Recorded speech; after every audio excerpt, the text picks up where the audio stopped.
it's been a minute. Call, shining, hard, got a ball on them, put in work till I'm tired, bringing number 5. Name all the lights, gotta do it right till the day I expire. Whoa, that crowd noise can't faze me. I'm not scared to go back to all of that hard work that made me. I grow, illuminate the whole city. The job ain't done till it's finished, and now it's time to replenish, You ain't gotta come with me, but it's something here when it's chilling, No foul when I touch down, but I'm showing out in your hometown. I tear the roof off the building. Dreams I had in my younger years, I bounce back when life hit me. And I ain't seen no one with me, One in front the other, that's the only way to run it. Rain, sleet, or snow, yeah, I gotta keep it coming. B-grade, affirmation of a real one. Just put on some more points, that'll make you feel something. Gotta go get it, go get it, yeah. On the road with it, in my zone, winning every year. Set the tone when I'm on the road, feel it in the air. Check the stats, this is facts, I'ma get it anywhere. Gotta go get it, go get it, yeah. On the road with it, in my zone, winning every year. Set the tone when I'm on the road, feel it in the air. Check the stats, this is facts, I'ma get it anywhere. Used to take them trains to the games in the rain. Life changed nowadays, I don't even have complaints. Clothes and some gas in the tank was the aim. Numbers on the back that attach to the name. What's the purpose? I'm breaking curses behind the curtains for certain. So electric, I feel the surges. My urges to be the greatest, forget the status. It's crazy, I almost gave it, I couldn't take it. What's the payoff? I ain't worried about a layoff. Don't need a day off, I'ma work it until it take off. Follow my nose, until I dig up the gold. I'm like, here it goes. I ain't giving nothing but chaos. You know that the price of admission ain't being gifted. Gotta stay consistent on long journeys of distance. This is not perspective, this is only persistence. Some call it legend and others are superstition. Gotta go get it, go get it, yeah. On the road with it, in my zone, winning every year. Set the tone when I'm on the road, feel it in the air. Check the stats, this is facts, I'ma get it anywhere. Gotta go get it, go get it, yeah. On the road with it, in my zone, winning every year. Set the tone when I'm on the road, feel it in the air. Check the stats, this is facts, I'ma get it anywhere.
Focus on what's in front of me. Opposition only makes the competition competition fun to me. Many try to hang, but not too many can run with me. Wanna try your luck? Let it go on a count of three. 1, 2, 3, let's go. Call me the best cause I'm letting my best show. I'm coming with a force and I don't tiptoe. Either I'm fast or you are too slow. I'm not telling you what I think, I'm telling you what I know. And you don't have to like me, but I know you need me for sure. It's best you believe me. This is hard work, nothing about this is easy. It's tough, it's tough. Being good ain't never good enough. It's tough, it's tough. Give your all while never giving up. It's tough, it's tough. Being good ain't never good enough. It's tough, it's tough. Give your all while never giving up. I was born ready to play. I hustle and I grind for it every day. They say I'm battle tested in every way. Catch me if you can, I'm ahead and you ain't. I came too far for me to backslide. I took off and didn't land, I'm that fly. If you need the job done, I am that guy. Go and ask them, they'll say I am him. I'm not telling you what I think, I'm telling you what I know. And you don't have to like me, but I know you need me for sure. It's best you believe me. This is hard work, nothing about this is easy. It's tough, it's tough. Being good ain't never good enough. It's tough, it's tough. Give your all while never giving up. It's tough, it's tough. Being good ain't never good enough. It's tough, it's tough. Give your all while never giving up. There's an iron wind, and I am him. There's an iron wind, and I am him. If you get knocked down, get up. Yeah, I know that's right. If you get knocked down, get up. Get up. Get up.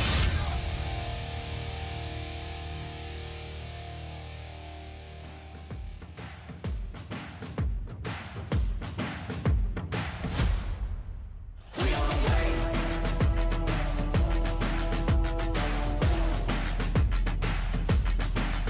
We on the way.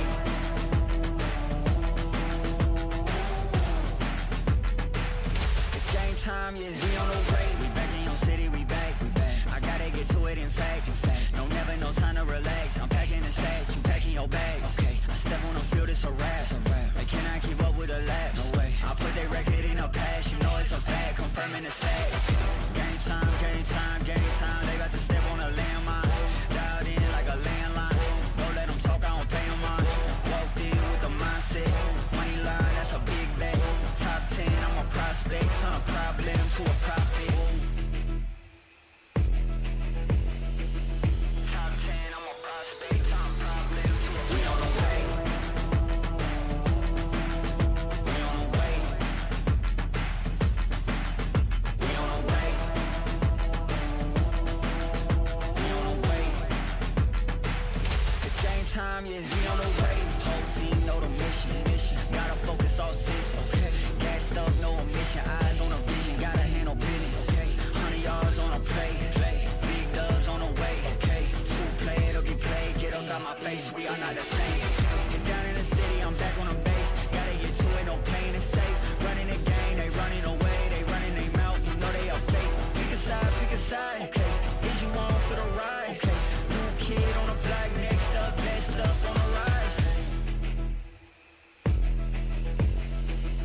New kid on the block, next up, best up. We on the way. We on the way. We on the way. We on the way. It's game time, yeah. We on the way.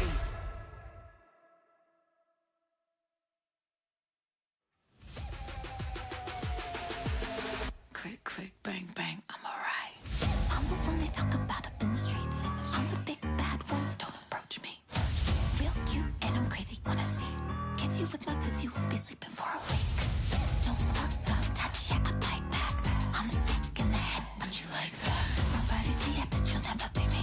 Supersonic, psycho, cut you down on your knees.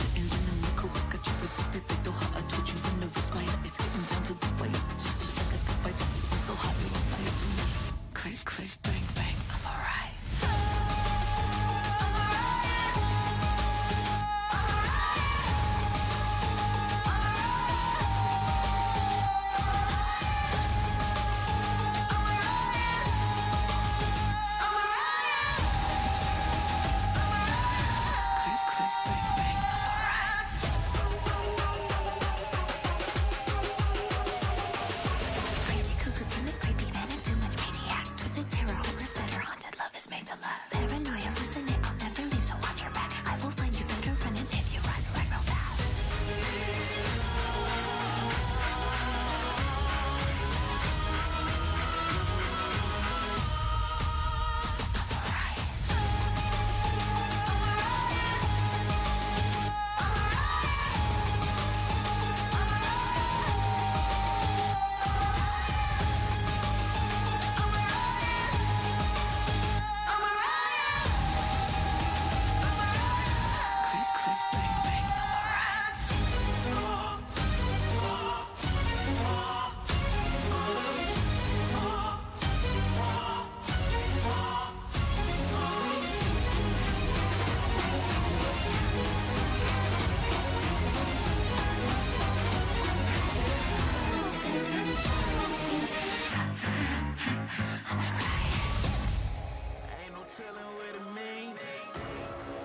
When I pull up on the scene, like, let's get it, no limit. I get her, way clean. I whip it, the biggest, a boss, the dream.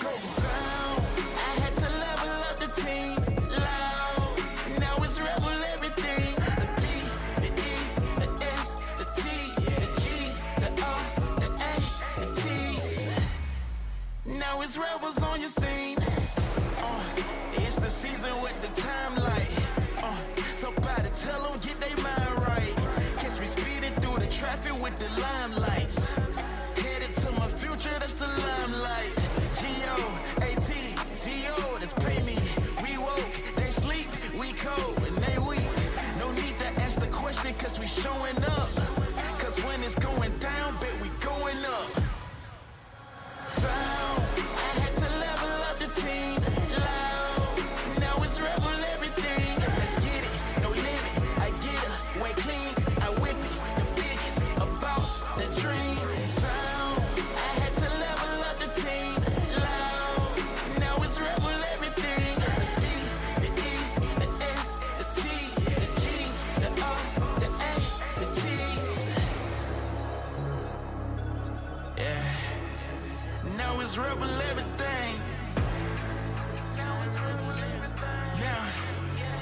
Now it's rebels on your scene. Go. Yeah. Drop down to get at 'em. Lock down like it's practice. Pop out to get active. They ask who was the ruler. Right now I'm the captain. They love cause we the shooters. We team up and go tag 'em.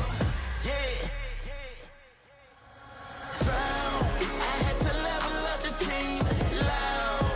Now it's rebel everything. Let's get it, no limit. I get her, way clean. I whip it, the biggest, a boss, the dream. Found. I had to level up the team.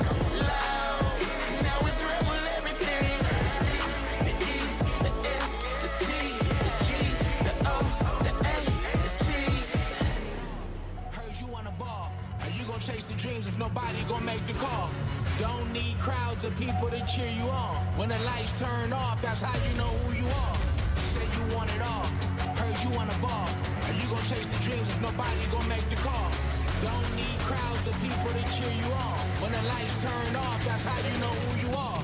Never risk it all. Talking forth and down. Putting up them shots and ain't nobody make a sound. Head down, focus, ain't got time to look around. Life has a way of keeping feet on solid ground. Now how you about to handle it? Trophies all on the mantle.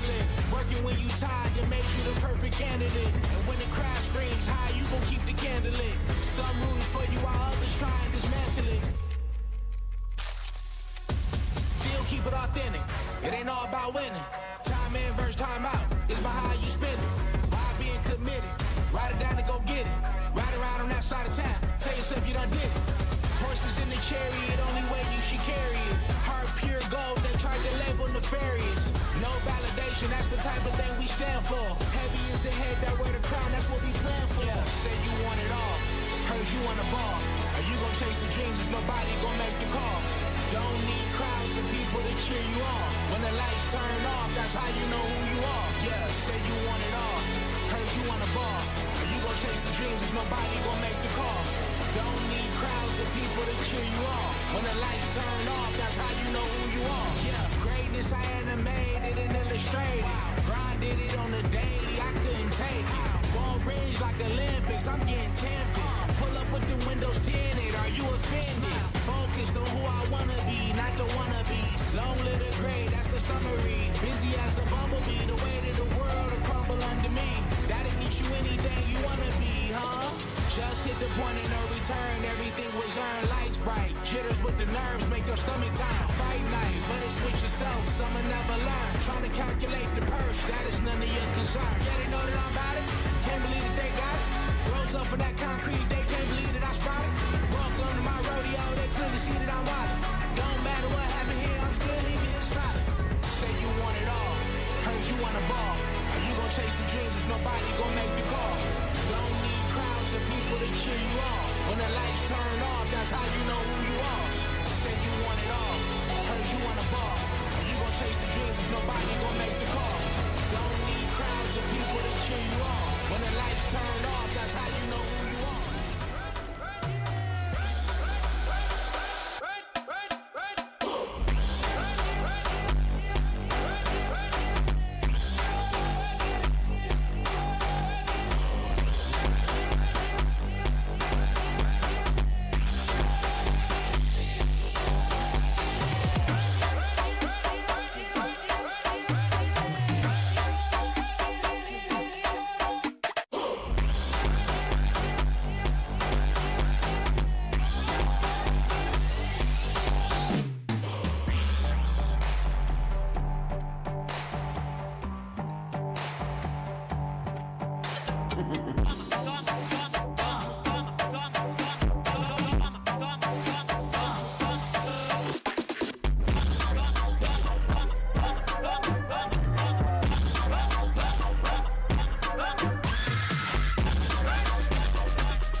Stop. I'm at the top. Look at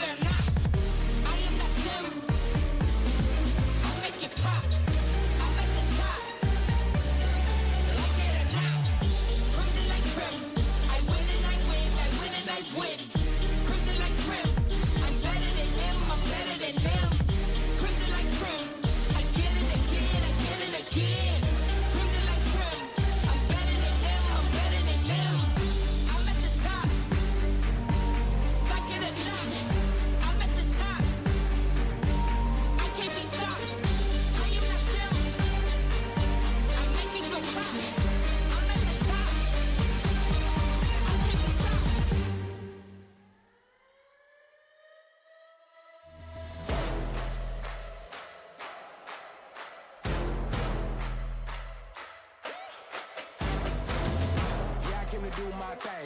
Yeah, I came to do my thing. Yeah, I came to do my thing. Yeah, I came to do my thing.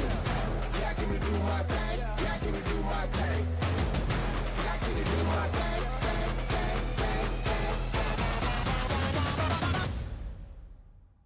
Do my thing. 10 toes in the rain. Yeah, I came to do my thing. Nothing more to explain. 10 toes in the rain.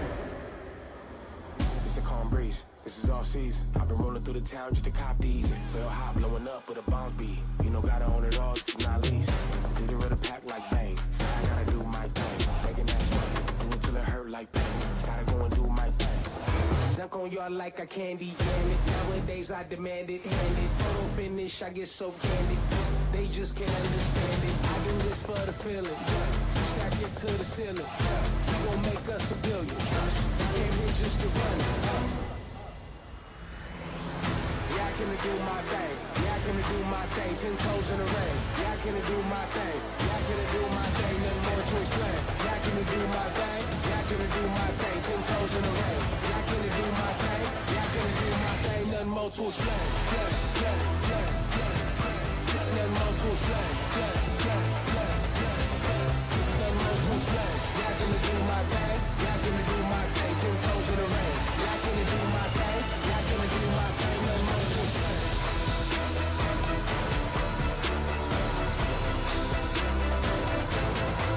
Nothing more to explain. Nothing more to explain. Do my thing. Do my thing. Yeah, I came to do my thing. Do my thing. Nothing more to explain.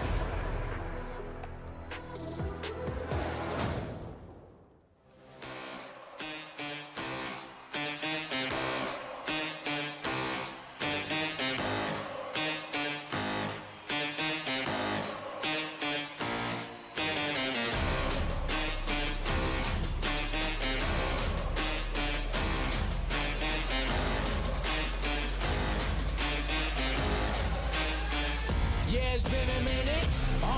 Call, shining, hard.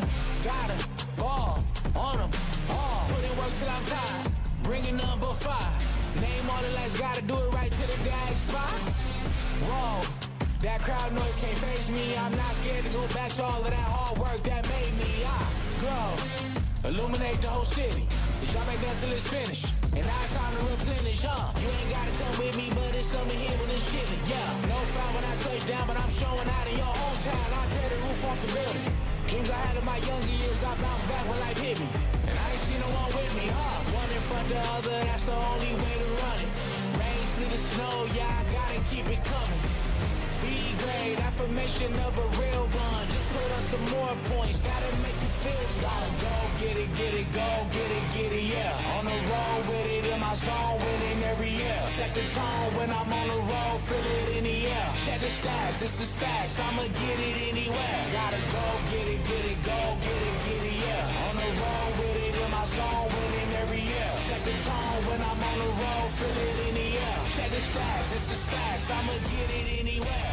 Used to take them trains to the games in the rain. Life changed nowadays, I don't even have complaints. Clothes and some gas in the tank was the aim. Numbers on the back got attached to the name. What's the purpose? I'm breaking curses behind the curtains for certain. So electric, I feel the surges. My urges to be the greatest, forget the status. It's crazy, I almost gave it, I couldn't take it. What's the payoff? I ain't worried about a layoff. Don't need a day off, I'ma work it until it take off. Follow my nose, until I dig up the gold. I'm like, here it goes. I ain't giving nothing but chaos. You know that the price of admission ain't being gifted. Gotta stay consistent on long journeys of distance. This is not perspective, this is only persistence. Some call it legend and others are superstition. Gotta go get it, get it, yeah. On the road with it, in my zone, winning every year. Set the tone when I'm on the road, feel it in the air. Check the stats, this is facts. I'ma get it anywhere. Gotta go get it, go get it, yeah. On the road with it, in my zone, winning every year. Set the tone when I'm on the road, feel it in the air. Check the stats, this is facts. I'ma get it anywhere. I get that nail.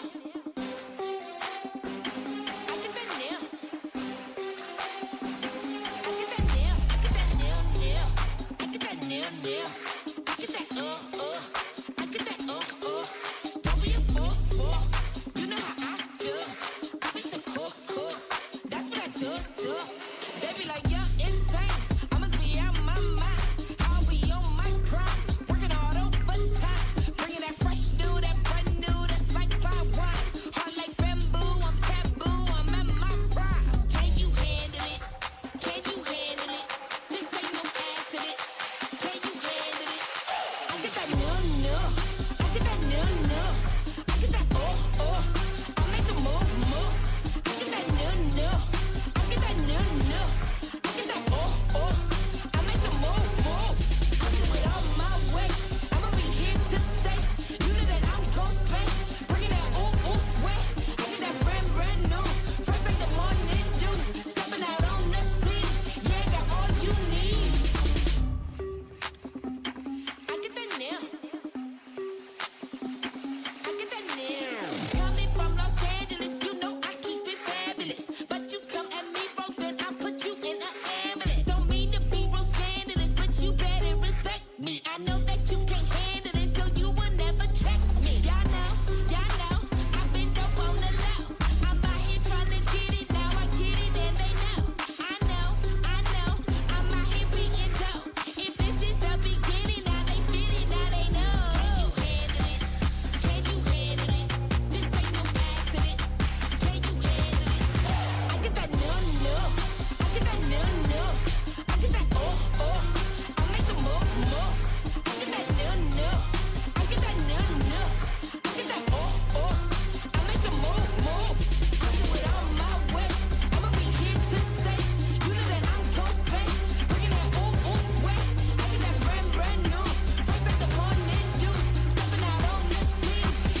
for the ones that came before me. What's your name is really?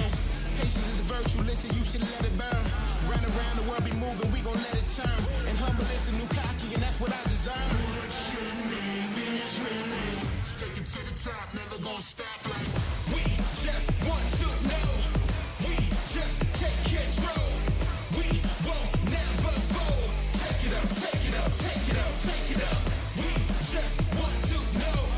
We just take control. We won't never fold. Take it up, take it up, take it up, take it up. Bring the fire. Burn Babylon straight down to the wire. Bang, bang. Jump them loud. Girl them free and proud. Babylon shake with the rhythm. Está loco, todo loco, loco, endemoniado. Está loco, está loco, está loco, todo loco, loco, endemoniado. Está loco, todo loco, loco, endemoniado. Está loco, todo loco, loco, endemoniado.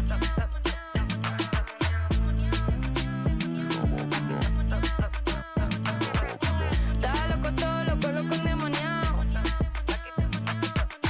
Otra noche que ya te encontré.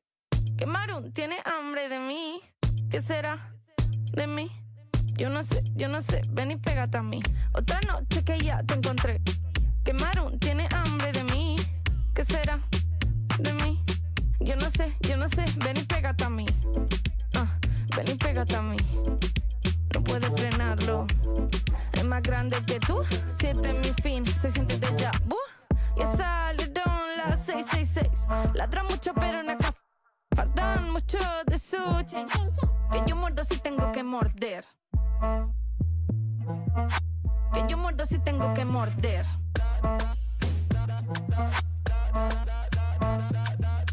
Todo el mundo está loco, loco, endemoniado. Loco, endemoniado. Todo el mundo está loco, loco, endemoniado.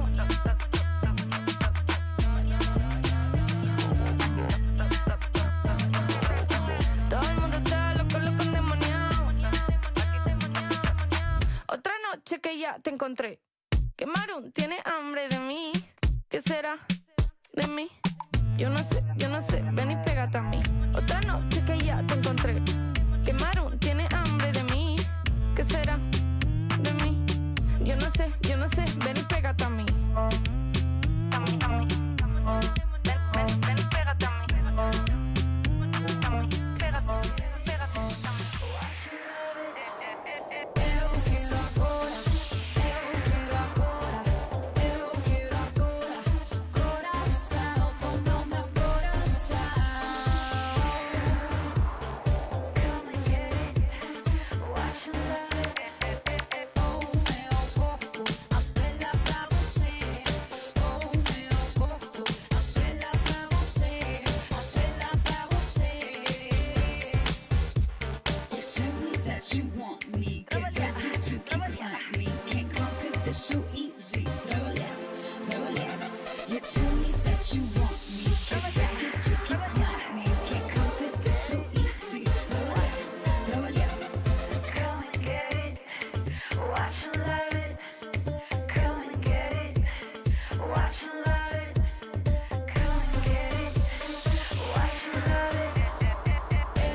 do you believe in? The recipe for destiny is resting where your dreams is. No question in your dreams here. We dealing in extremes here. If you want to fence, stay on the bench. You won't achieve here. Find me on the front lines getting volatile. I'm coming for impossibles. If there's an ounce of doubt around, in combat isn't optional. A war zone. I got time for playing short on. Say I'm one and I'm guilty, bruh. Wanna know what I'm guilty of? I believe gravity can't hold me down. I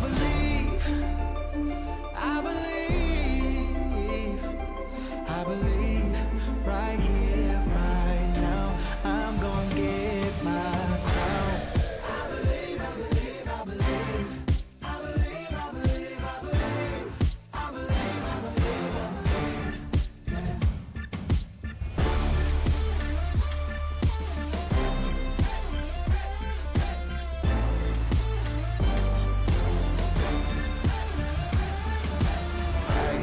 What do you believe in? You ain't gon' get it solo, homie. I don't know where your team is. We showing them what the elite is, prestigious. I think we all in agreement. It does not matter what side you on. We know my grass is the greenest. I wanted that. You bring the heat, I'm sparking back. You are not a match. Bro, I go bananas, holla back. A war zone. Bro, I got time for playing short on. Say I'm winning, I'm guilty, bruh. Wanna know what I'm guilty of? I believe. Gravity can't hold me down. I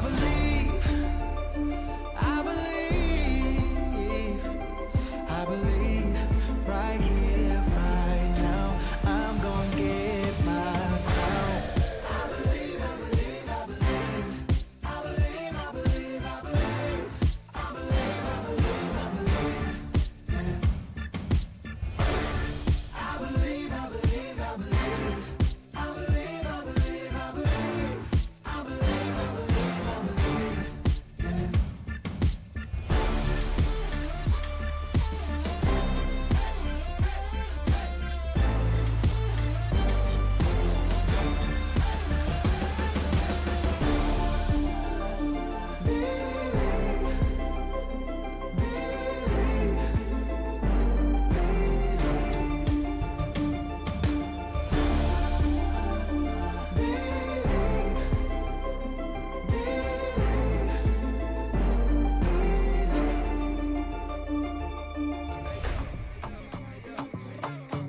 Este puro tiempo es verano.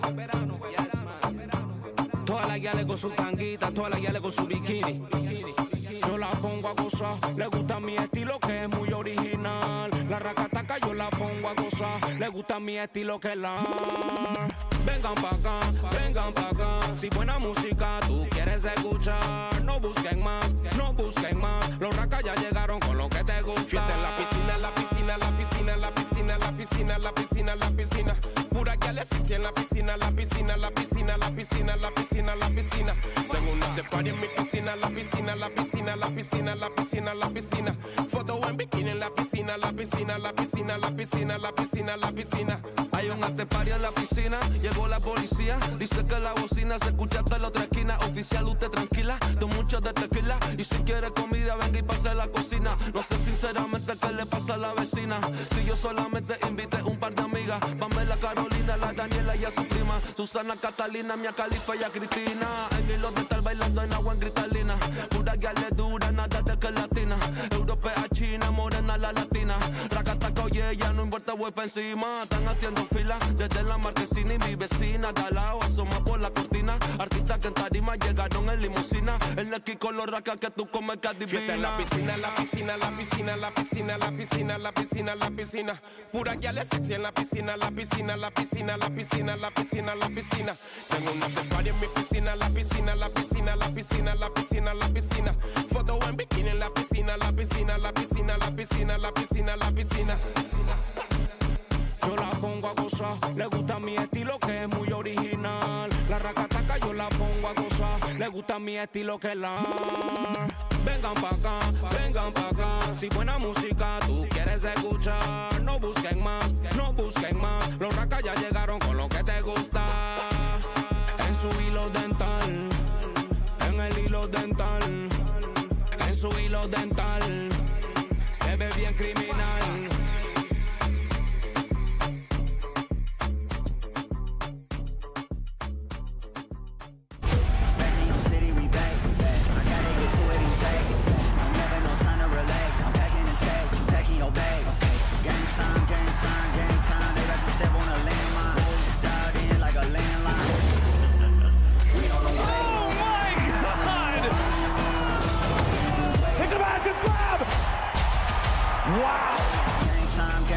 Game time, they about to step on a landmine. We on the way.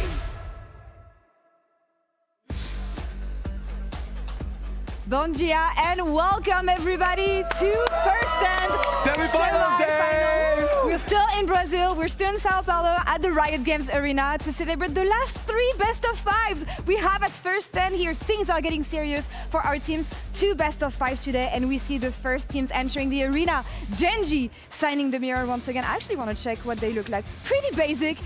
Like their gameplay is going to be today, right? Because they're facing up against G2, the last hope for the West, the last hope for Europe. They took down LCK's second seed yesterday. Welcome, everyone. Can they make it happen again today? We'll see about this. It's about to be a pretty difficult matchup. Yeah. For the West, how are you guys feeling? Oh. As an LCK rep, I'm feeling, sad about being K4X, but pretty good about Why are you asking us? How are you feeling? I'm vibing, man. Why should I be worried? Okay, I got my hope, I got my cope, we got the fans again. I'm really happy to have people with us. Today, I want to play a quick game again, because we've been doing that every day, and I want to test your knowledge and the fans' knowledge as well. You might have seen it on Instagram. LOL Esports did a game with pro players, and I want to play it with you guys. It's going to be guess the item. Which item is this? Ox, you're about to be proven as a fraud. A picture, and you're going to guess which item from the new season it is. First. Oh, I know this one. Seraphs. I think it's Seraphs. I go with Seraphs. Seraphs? Well, she had it before you. So. What? You had it? Yeah. Okay. Way before you. Archangel. Oh. Yeah, it's Archangel. It's Archangel. Nice. Close enough. I think it's like partial marks. Close enough. You deserve it. You deserve the it. She deserves it. You get credit anyway. Second one is. Oh my God, I don't know this one. I didn't think people would guess that fast. There's a green item. Do you have it? Tank item. Oh, is it Verdant Barrier? Tank item? Is it Verdant? Yeah, Verdant Barrier. Yeah, I think it's Verdant. I said that first, you copied me. No, that was me! That was me! Yeah. Let's go! Okay, we'll take Making things up. He's a fraud! I was like, right You're now. both frauds. They were all better than you guys. I swear. Who said it before me? No one?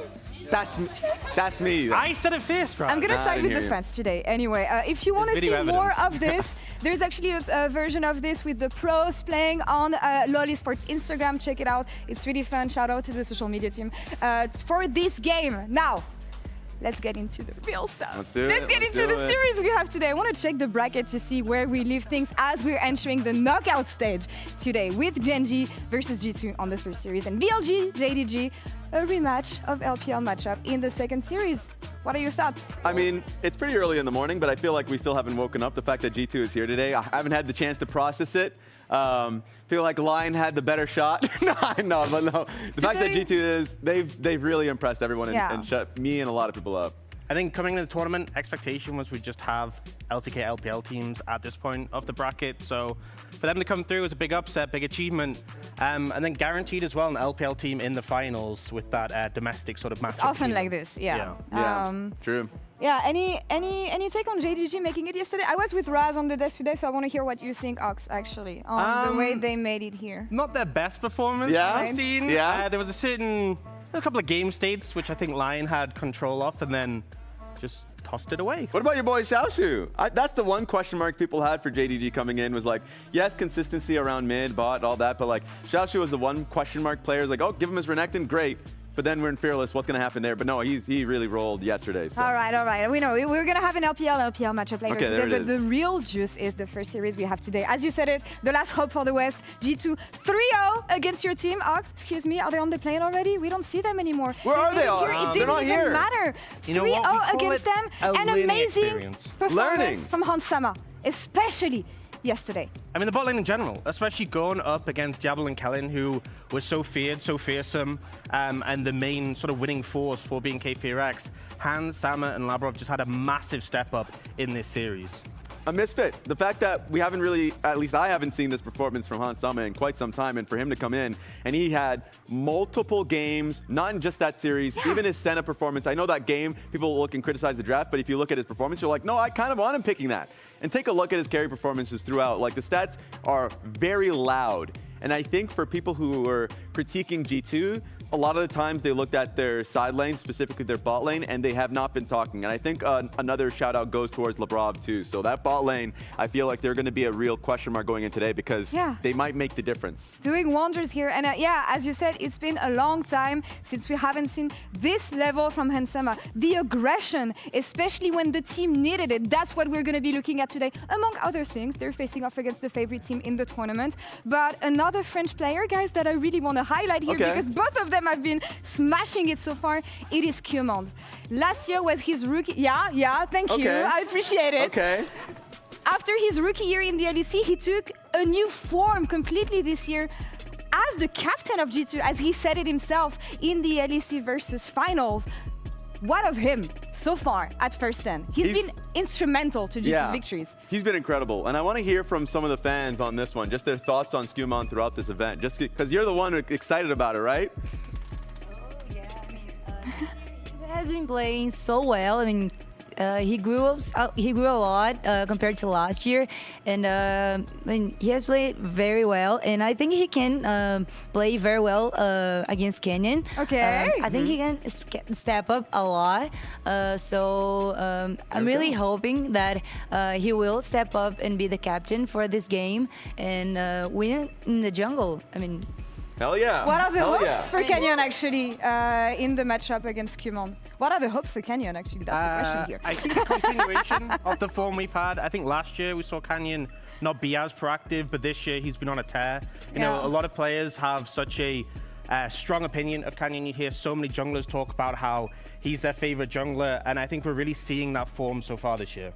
And I think the faith that we hear from the fans and even just like online about Qmond, there's a reason for it. Like, the stats are one thing, but it doesn't look great stats-wise, guys. That's my issue here. The eye test speaks louder than the actual stats themselves, especially in that game 3, like where I'm like, he's trying a lot, he's flashing over the wall level 1, he's trying, and then of course bot lane loses, then he gets dove, it's like, okay, I look bad from the stats, but in terms of like what's happening on the map, he's keeping it together. You know, Gen G's stats always look amazing because they just win so much, right? And you know, they've had times where their stats have looked amazing coming into matches domestically, like that KT series they lost. I think if you win a lot, you're gonna have great stats. That's just how it is. You know what's another interesting stat? The fact that G2 3-0 against BFX was the first best-of-5 win against an LCK team in 6 years. And guess who was the last team they beat? It was Gen G! Not the same Gen G, though. Yeah, very different team. A much different beast this time around. They did still have Ruler then. And Caps. And Caps. So those two are still there from all that time ago. Yeah. Everything else has changed. And I feel like it was that era of G2 that gave a lot of faith in like international success and performances, like being in the finals. So like they could recreate that. I remember that team of like Wonder and Yankos and all that, and like that was a good time for you guys.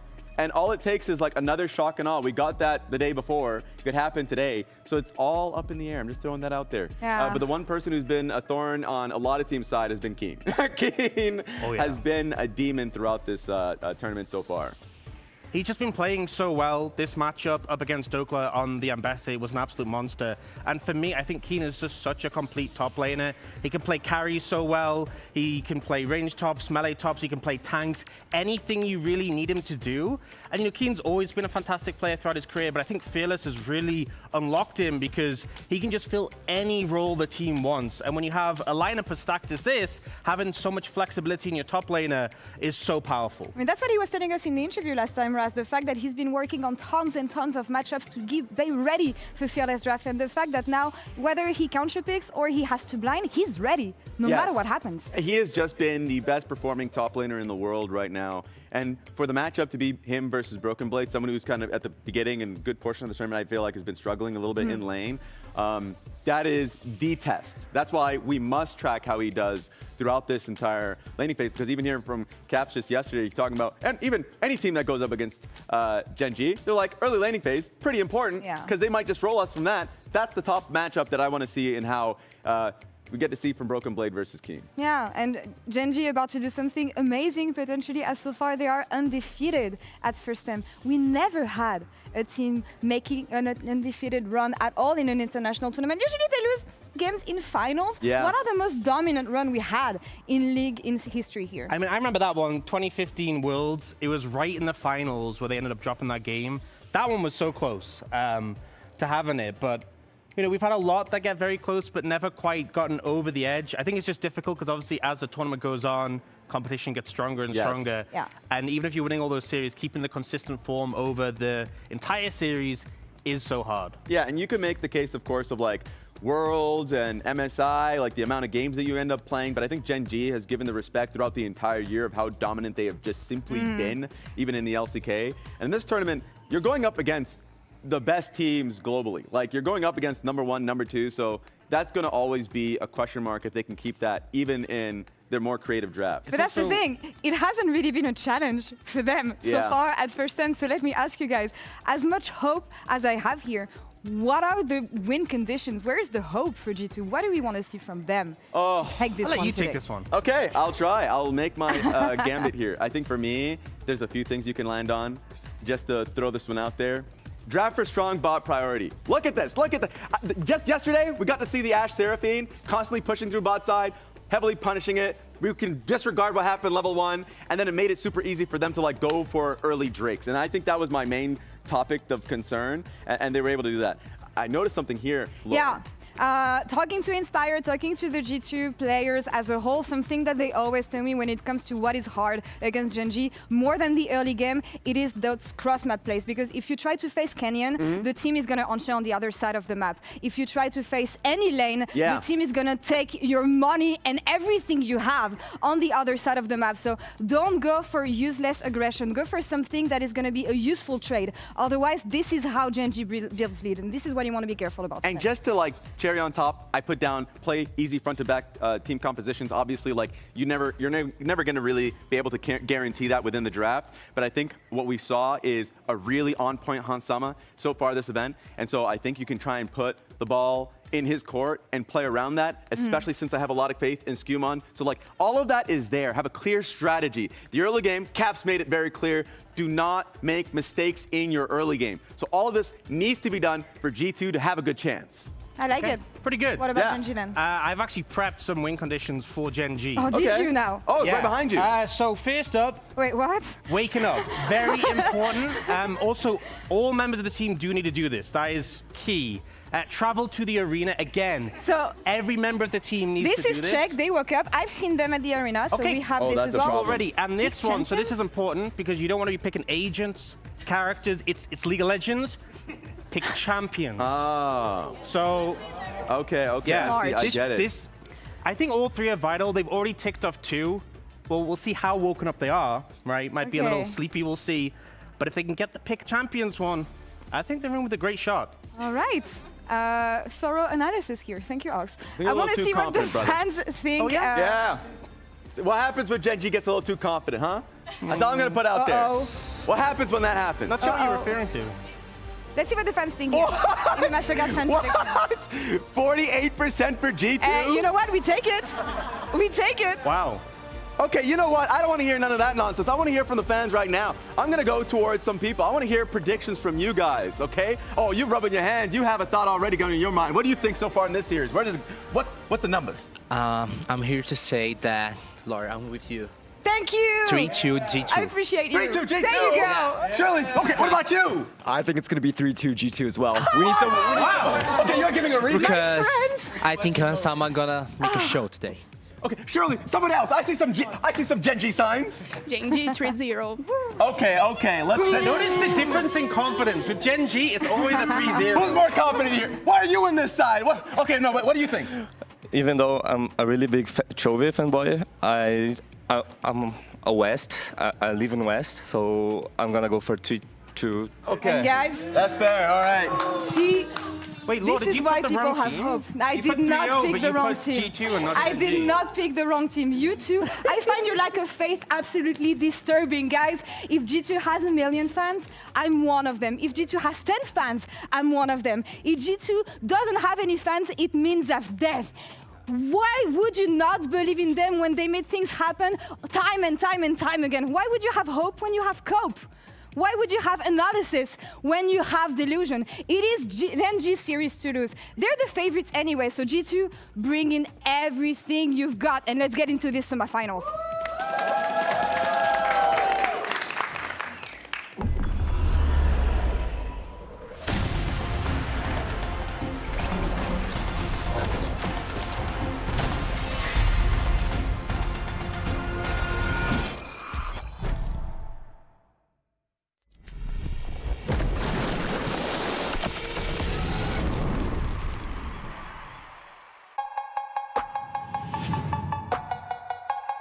因为第一次就是进入世界赛，就是半决赛嘛，然后马上就进入到决赛，就是比较激动吧。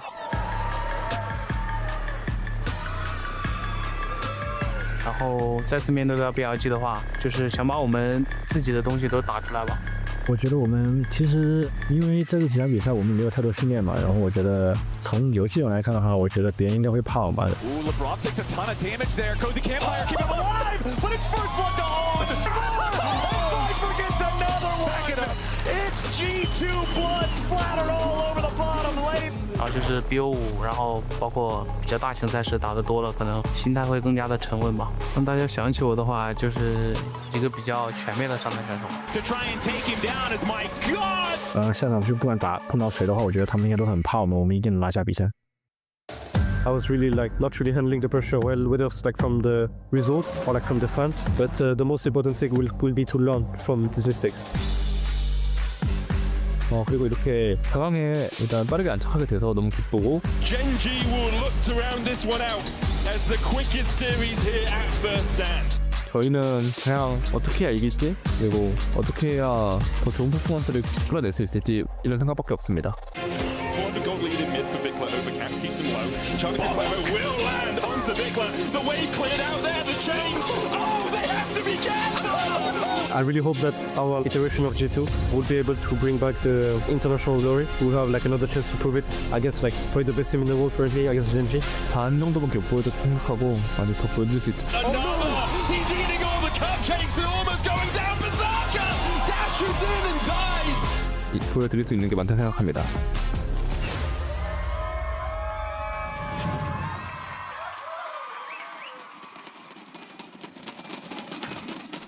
Welcome, ladies and gentlemen, to First Stand 2026. It is semi-finals time.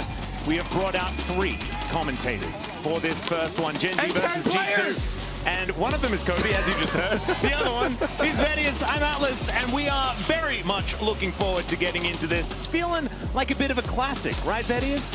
Yeah, absolutely. I mean, I still remember fondly that 3-0 that G2 got against JDG. I was so depressed on that day. Not that long ago as well. Now, you don't remember any of the series after that? What I do remember is that in every best of 5 that these two teams have played against each other, G2 have gotten at least 1 win. Minimum. I like how you edited that from the beginning of the day because you realized in the best of 3s. No, I didn't edit anything. G2 got 0 games. No, in 5 games, yes, on average, there is a 1 win secured by G2. And against this Gen G roster, I feel like that's an accomplishment for any team. Honestly, yeah, that's not doing too bad. So far here in this tournament, they haven't dropped a single game. Prior to that, 2 map losses. But no series losses so far in 2026. Gen G, just pretty good, I think, is what we can feel safe to say. Excellent. I would. Excellent. We're gonna upgrade. I think that's you know what? I would agree. They're pretty excellent. We did hear though that G2 were pretty confident after their victory yesterday, and B&K kind of just rolled over and died, and they managed to take a game off Gen G. Transitive Properties says they agree with you, Vedius. Well, I'm relying on transitive properties right now, and I'm kind of relying on a bunch of intangibles. Like, I heard that Gen G don't like the food. I'm hoping that affects their gameplay. That's crazy. So you've been up to sabotage, have you? I would Classic British spy. I was going to say, he's like brought some British food as well. I know he's Welsh, they but you know, just say that bring they the thought tribe. some of the food was bland. So I'm like, that does sound like a British specialty. Honestly, that makes sense. There is a lot of flavor in Korean food, so it's hard to compare. Still, I don't know whether that is really going to be getting under their skin, as oftentimes you just bring a few cups of ramen and you're fine. I will say there's actual real positive takeaways for G2 though from their series with BFX. Yeah. Lots of things that people didn't necessarily expect.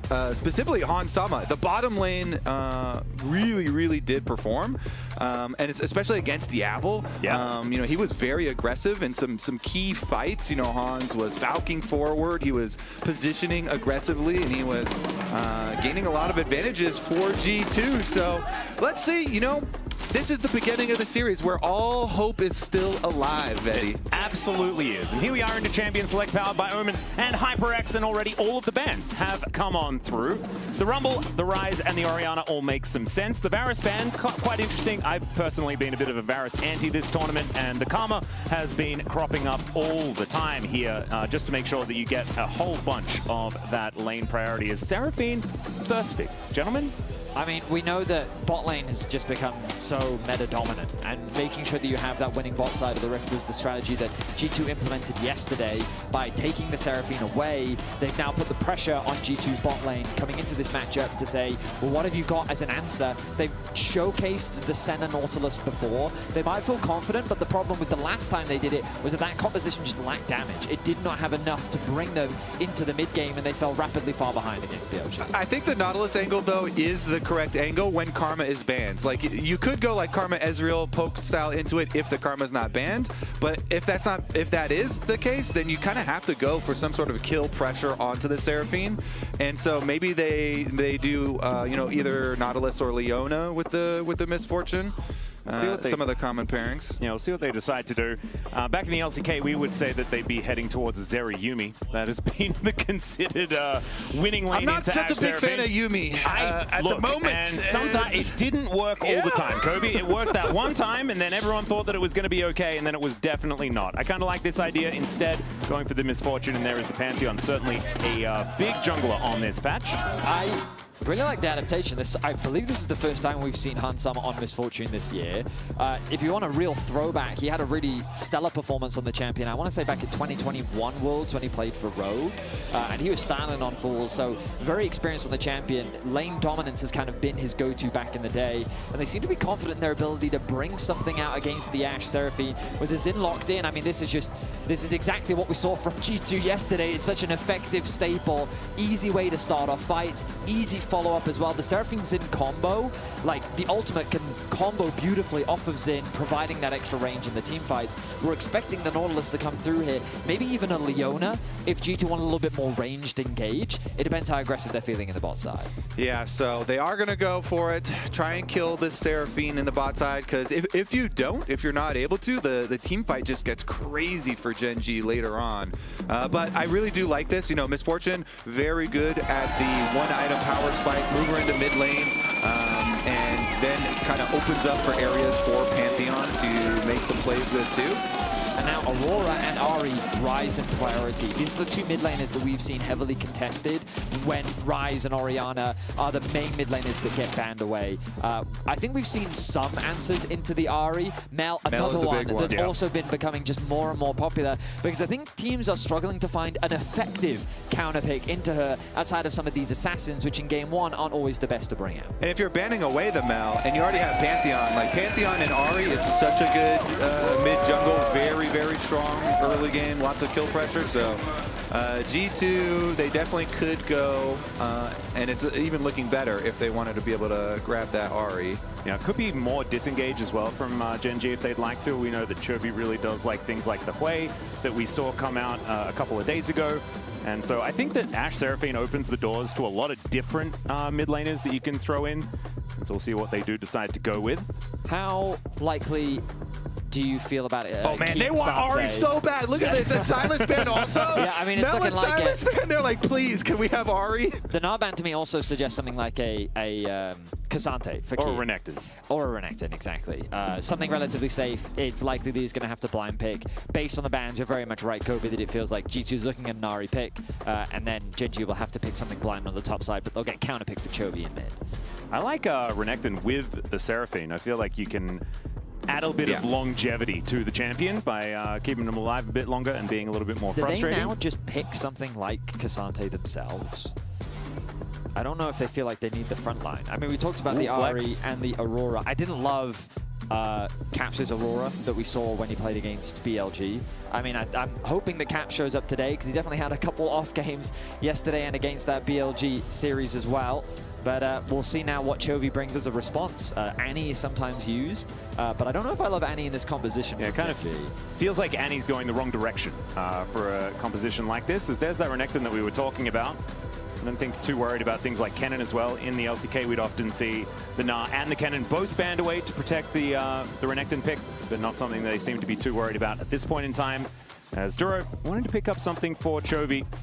We'll see what it is going to be, whether it is going to be a little bit more range. Maybe it's just a Victor or a Nazir or something like that, just to try and chill in that mid lane, make things up. This would be a different school of thought, but still the same idea of the chilling that you're talking about, back though. And scale. Yeah, that's the chilling. Yep. That is the chilling max. Okay, there we go. Okay. Much more aggressive, much more big team fight here from Gen G, and on an much earlier timeline than the Aurelion Soul.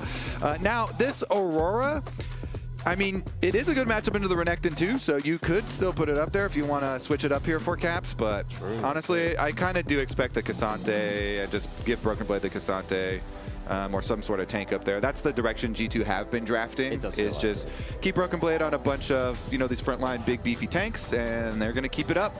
I'm a bit worried, though, for the lack of damage here on G2's side. I feel like if Gen G are able to get onto their chosen targets, wipe them out, then there's not going to be as much follow-up potential. And especially, a lot of damage is your Misfortune Ultimate, and Misfortune Ultimate is so hard to channel versus a Seraphine, because Seraphine, wherever you start channeling it from, if you do it early, Seraphine's just going to bounce an Ultimate straight towards you, and there is a lot of stuff to make it difficult for that Misfortune to get good value out of the ult.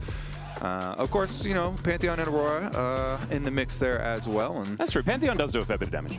I do think G2's comp is very similar to, like, we use this shotgun analogy where it's kind of like you need to find that target, burst them out, and then ideally with the numbers advantage you can then play the extended fight. Because in contrast, Gen G want to dive as well.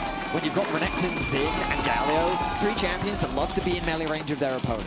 So it's kind of that front-to-back style with a lot of backline threat, and especially if Keen can find flanks, as he's so often proficient at doing. Like, that backline is going to be very scary to navigate for G2. So I really like what Gen G's brought. I think the game 1 is already going to be a tough one, and I really think the Caps needs to show up in this series because Aurora, not an easy champion to pilot, but if he can find Ashe, find those picks, that can be the difference maker in G2 potentially finding a game. And if you don't get some early money and keep up as far as the pace of the game with the Aurora, then how do you do damage later when they have Galio ult shield and like Seraphine healing and shielding? Yeah, like that champ could become useless if they don't get some value out of it in the early and mid stages. Yep, so what we want to see is early action as we dive onto the Rift for game number 1, G2 versus Gen G. This is one that G2 has won in the past. As Vedi already set up, they often win a game in a best of 5, right? And so it shouldn't be another sweep. We've had a few too many of those so far this tournament. Hopefully this one is going to stay more competitive as Gen G. This is a very Gen G draft as well. I mean, I've always been a huge fan of Ruler's Ashe. I think he just glides on this champion. Chovy's Galio needs no introduction. Yeah. Keen is on his Renekton, and he's a top laner, and so obviously that's a comfort pick. And Canyon Zinzao is pretty amazing. You know, Renekton is even comfort for a lot of people that autofill top lane, speaking from experience. I think Chovy even played it when he was filling in top lane when he was playing on Griffin back in the day. Yeah. Okay, Skumon here, since they had the early ward and they saw that Raptors and Blue both are not started by Canyon, then they kind of assume that he's just up there doing a red buff start, and they can go ahead and split the map. Splitting the map against Ashe Seraphine is part of this plan that we talked about in Champ Select. We want to kill it. You pick a Nautilus, and you want to kill this lane. So this is a very common like solo queue jungle path where you go your own Raptors into their blue Gromp to get your level 3 and then gank bottom. And now the gank bottom is coming. Skumon, as soon as he finishes Gromp, he'll get level 3 and he'll be there. Yep, there's the hook as well. They did get the information that Skumon wasn't in his own jungle, so they have an idea that this Pantheon's making his way over, but the flash in as he does get the stun onto Ruler. Flash out already used from the bottom lane of Gen G. Looking a little worse for wear. Yeah, so the thing is the timer for the wave and the timer for finishing the Gromp were a little bit different there. So Labrov just saw the angle to go in. So he starts it then just because the angle is there and because the wave is going to push in further.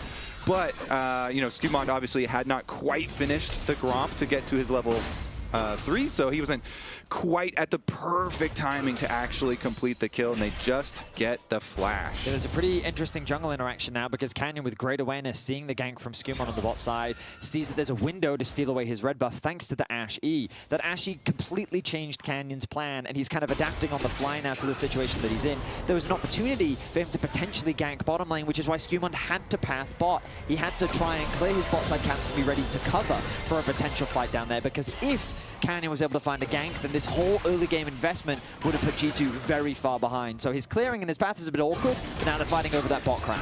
Yeah, and they can chase him off because the bot lane is pushing yet again. When you do this path in solo queue, your Raptors into their blue and Gromp, I find that I always have to, like, from the very beginning, type out to the bottom lane the plan and, like, keep the timing very well aware so that they don't, you know, do anything early. Otherwise, it's really hard to keep up with the camp respawns when enemy jungler gets the early information. So good response from Canyon. In the meantime, though, Ruler is still taking a whole bunch of damage here towards the bottom side of the map. Surround sound will be helping to keep him alive. But G2 certainly standing their ground here in this lane. And while the scrapping was happening, you can see running at the side of your screen the history that's happened between the two organizations. Initially, right at the start, when they did meet, G2 was kind of at its heyday as an organization, but since then, JG has come back with a vengeance, largely at MSI Internationals, but also in the World's group stages. Gen G have really gotten G2's number, and things aren't expected to be different today as they come in as the heavy favorites once again. And I remember the result of that, the 3-0 as well, even echoed throughout the LCK for Gen G immediately afterwards. Often they talk about that best-of-5 series and saying what they can do to try and mitigate it. They had a lot of respect for G2 as well. So I have a feeling that Gen G is certainly not going to be taking this matchup lightly, even if it has been a few best-of-5 since then. Yeah, I like the past tense, the had. Yeah. Probably still. I mean, I think that it is still, like, those types of, like, 3-0 unexpected victories, they stick with you, absolutely.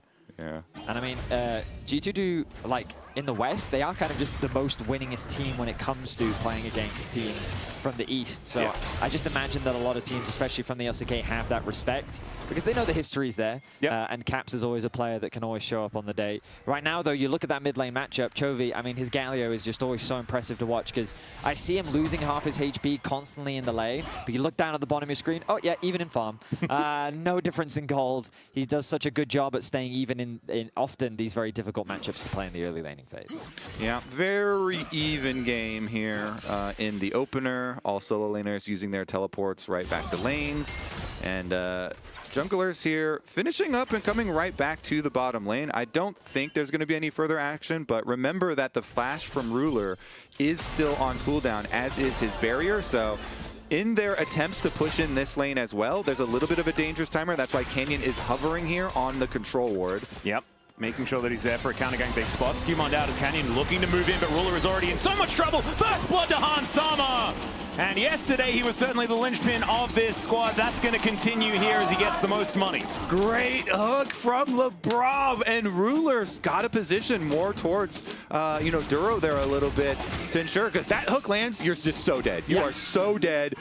They know that it's possible that Skumon comes from that tri-brush. That's why Canyon is camping there on the control ward. But if you get hit by the hook, Vedius, doesn't matter if you know that he's there. Lebrov had a great performance yesterday in the series versus BFX, and he's looking to continue that performance today. Landing that hook, I was kind of surprised that it connected, to be honest. I thought that Ruler would be safe, but he finds the angle, he gets the connect, and they just one-shotted. Punishing that flash, this Ruler. Really happy to see that G2 are looking to try and take advantage of these summoners and are continuing to find advantages through bot side. Skirmish over Crab, yeah, level 6 is big. Very nice pick up there from Skumon, just walks over and grabs the smite. Nicely done, as the hook this time is going to miss, thanks to the Justice Punch out of Chovy, who's now just going to be rotating down towards his Hex Drake, looking to try and get some control of the area. One of the best things about the bot lane play for G2 as well is that Skumon didn't have to flash follow to be able to follow up on that hook because the timing was so good, and so you still have your flash stun on Pantheon to set up the next play, and now Caps just looking to kill Caps. Not going to be able to flash because he does not have it. Isn't going to invest anything else, but still, that was a little bit dicey. Yeah, I would say the next possible repeat kill could be on Seraphine on bottom. What?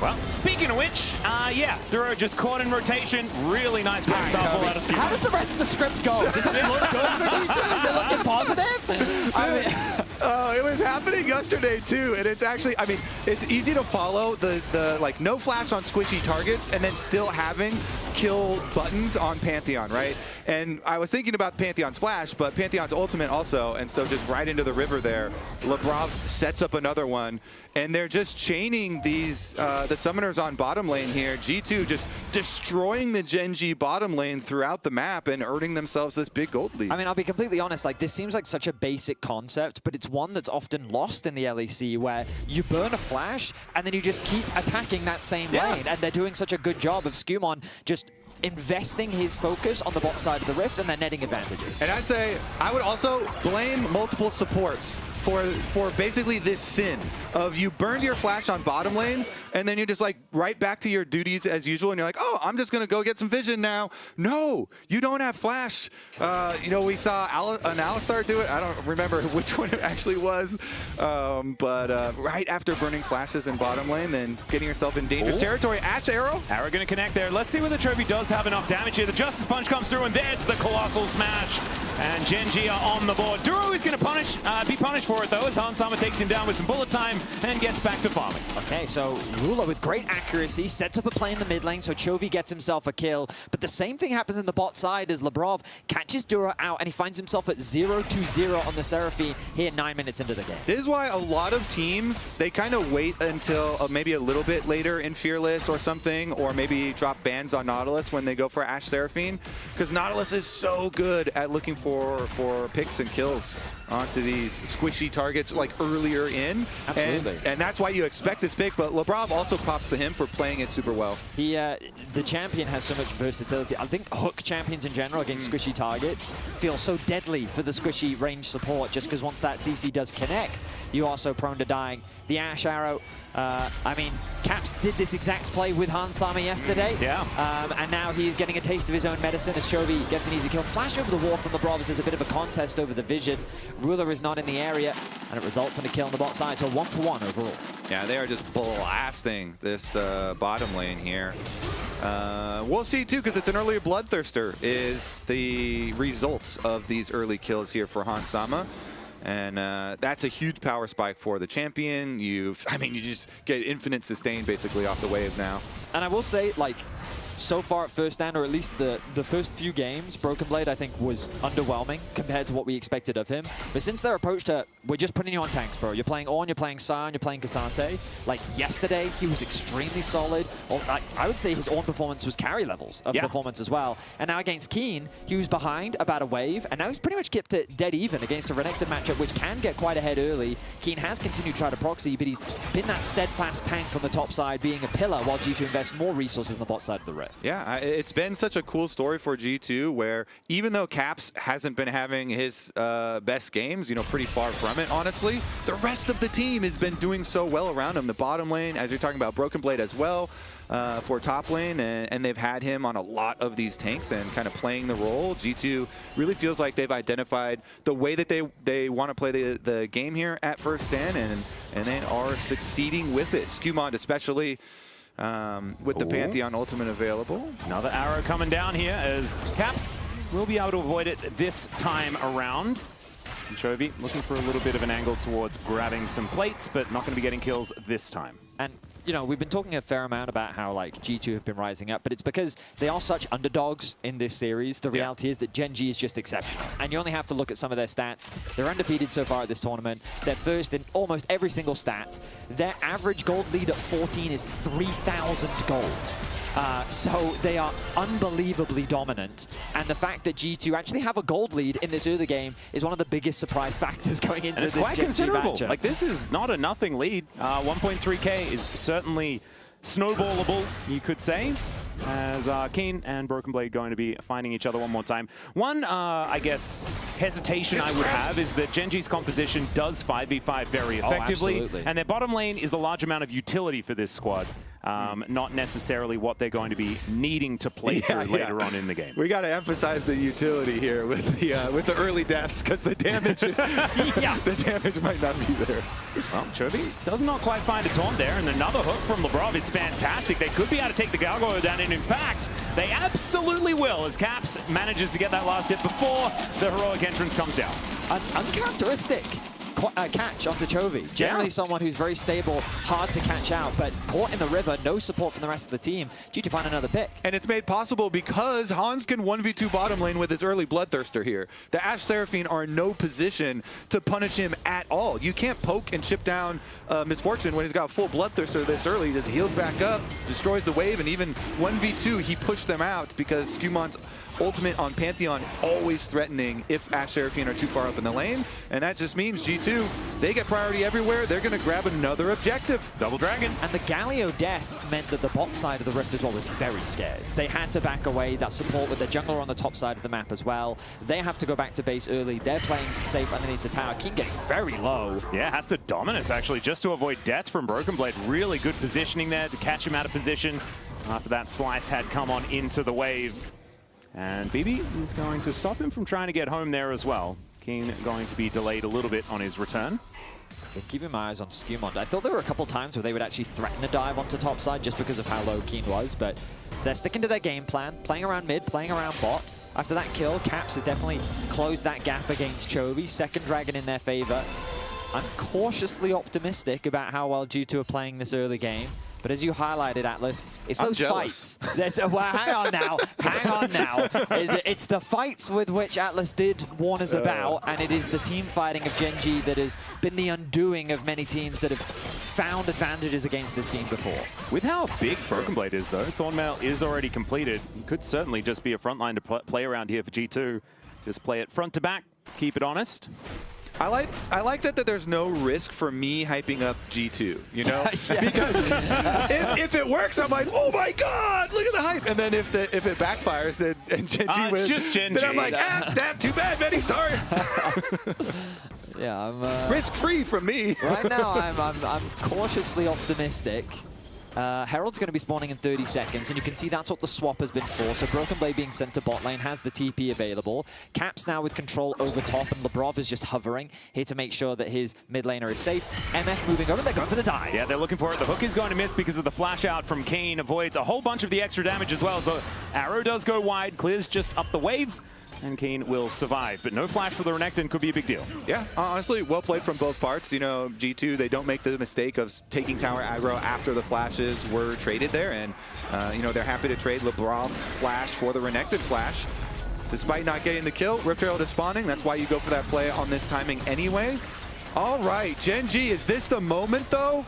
Chovy, look at Chovy from bottom lane. If he roams a little closer, then he can threaten Galio ult, but Sam's just going to teleport now. Yep, they're teleporting in. Let's see whether Canyon can get on towards this Rift Herald, as I don't think it's going to happen, as it is going to be secured there by Scumon. Now Broken Blade gets into that front line, but he's taking a lot of damage. Knockout from the Q only connects onto Canyon. He's not too worried about it with that Crescent Guard running as Keen gets into that backline, but doesn't have the dominance, and there is the bullet time, but it's eaten by Chovy's heroic exit.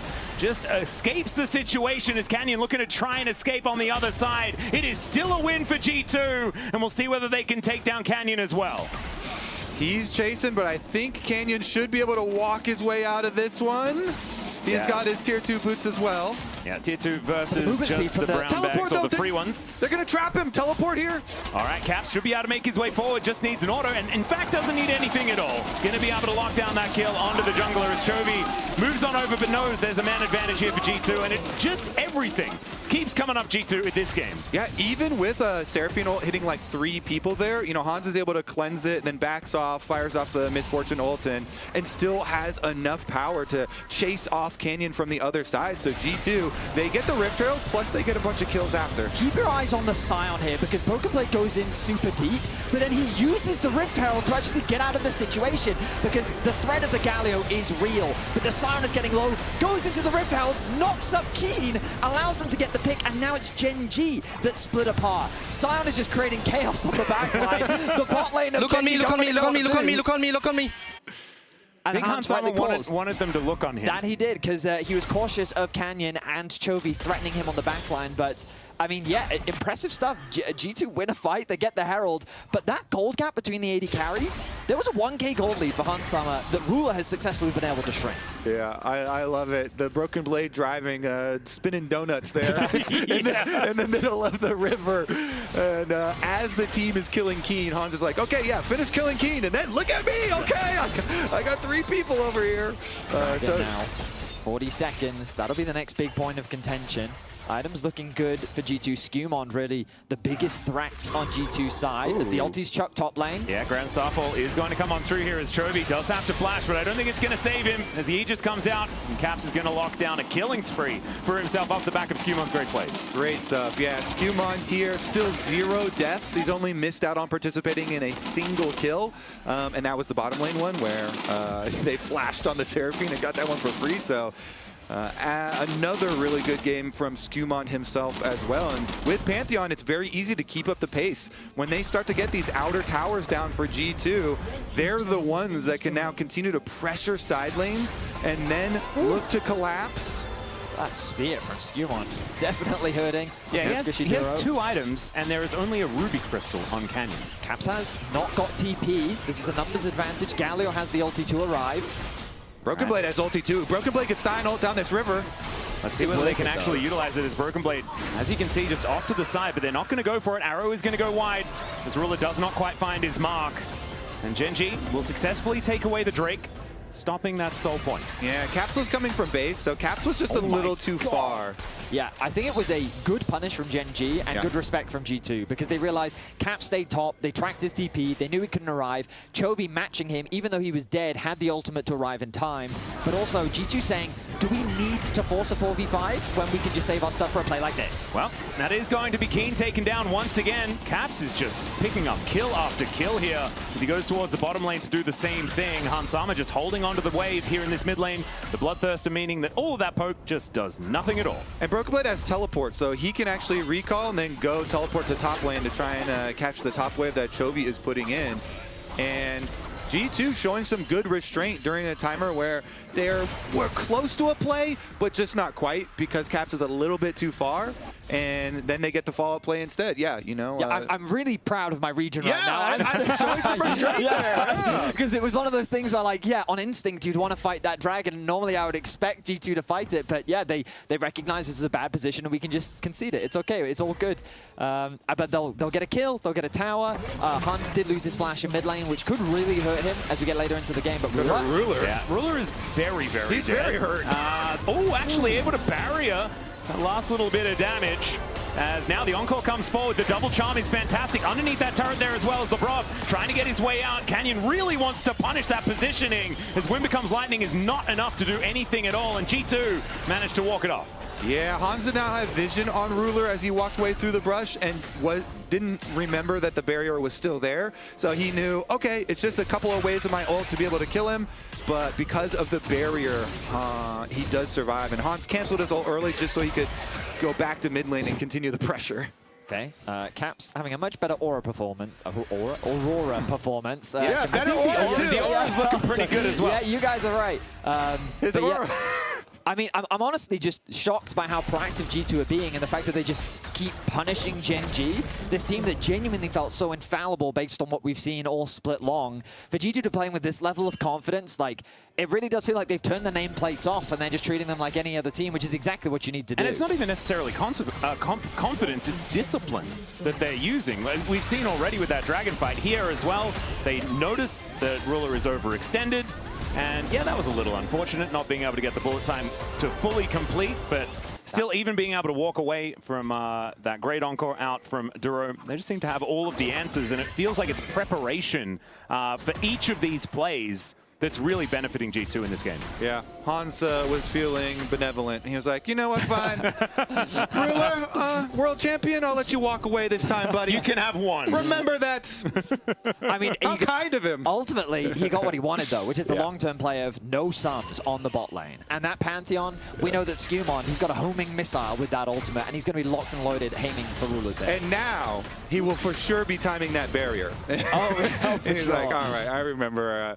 But it's the luxury that G2 are in this game, that that they still have the massive priority. They have 3 towers to 0, gentlemen. Yeah.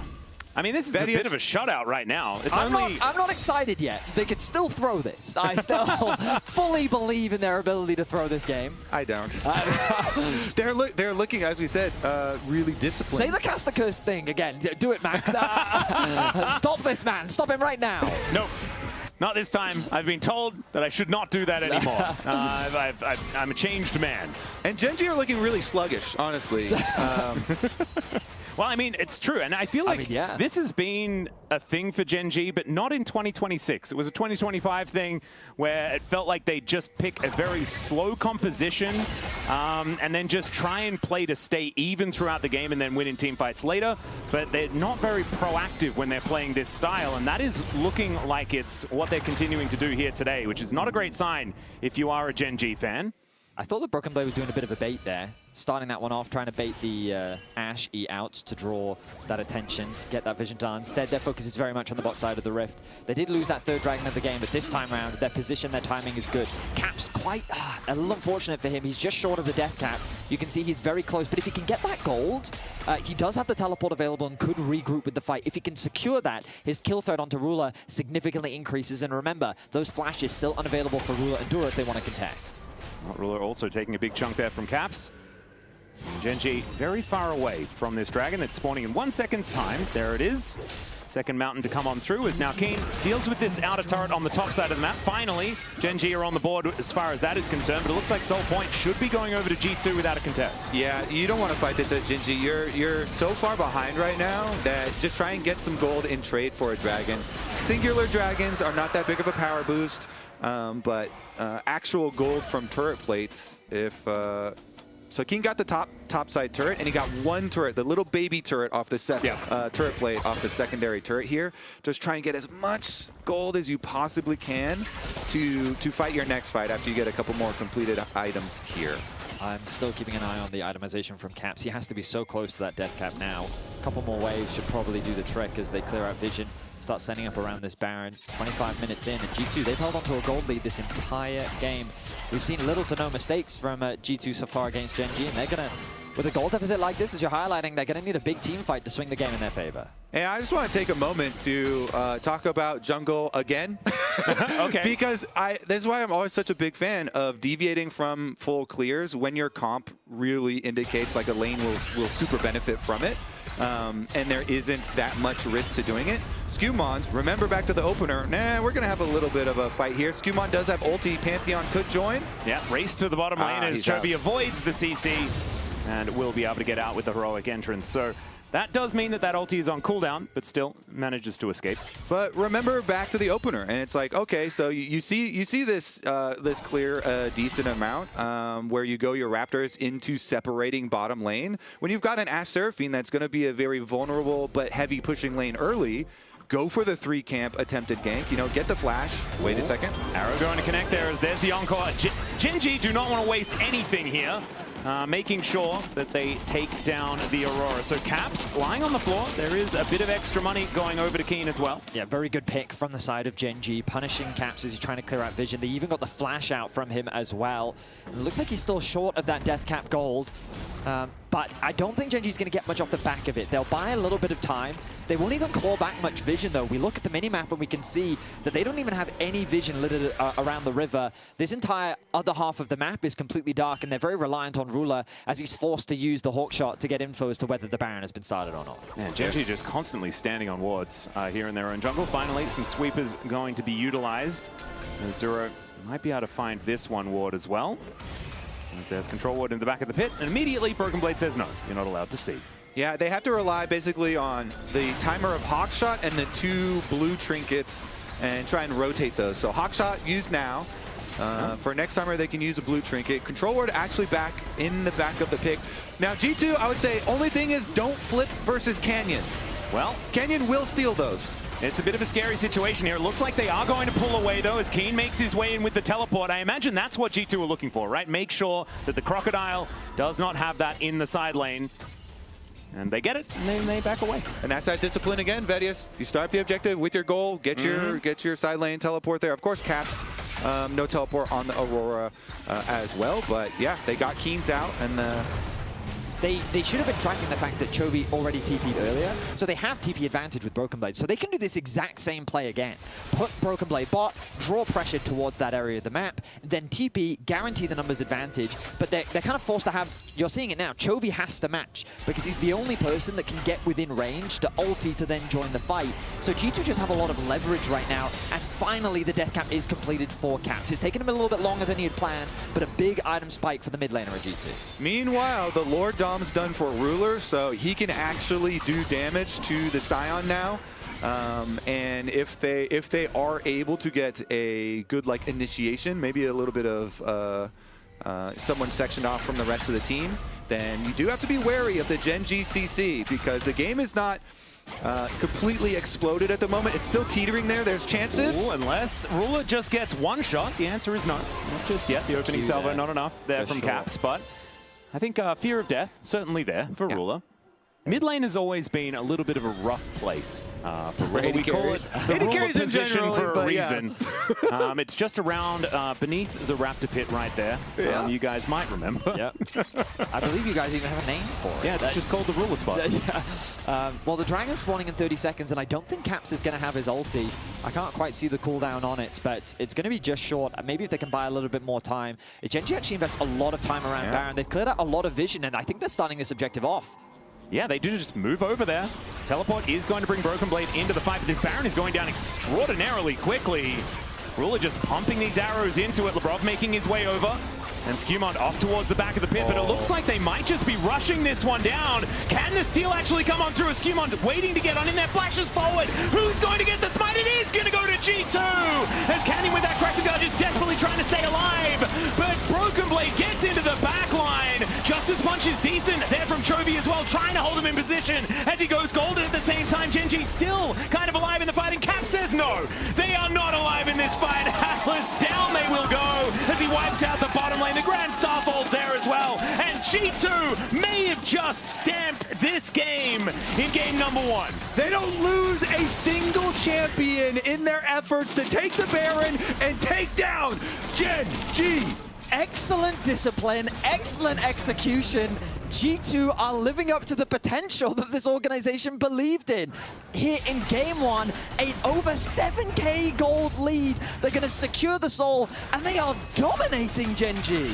The discipline from G2 here. You know, it's Gen G that felt like they were boxed into a corner, and so they try and get a miracle Baron play for themselves. But G2, nice response, and Skewmont hits the Q plus smite, I believe. I'm going to have to look at the replay for the combo of damage, but he is able to secure it for G2, and that should secure the game for them. Yep, Mascot priceless moment as well as we have a look at this Baron being taken. Bit of desperation out of Gen G.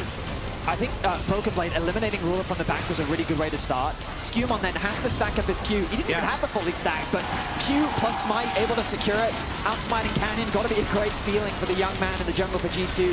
Chovy does what he can to try and keep Keen alive, but Keen ends up falling short, and Broken Blade just does so much work on the front line. Kind of the unsung hero of this fight, just eliminating Duro and Ruler from getting involved.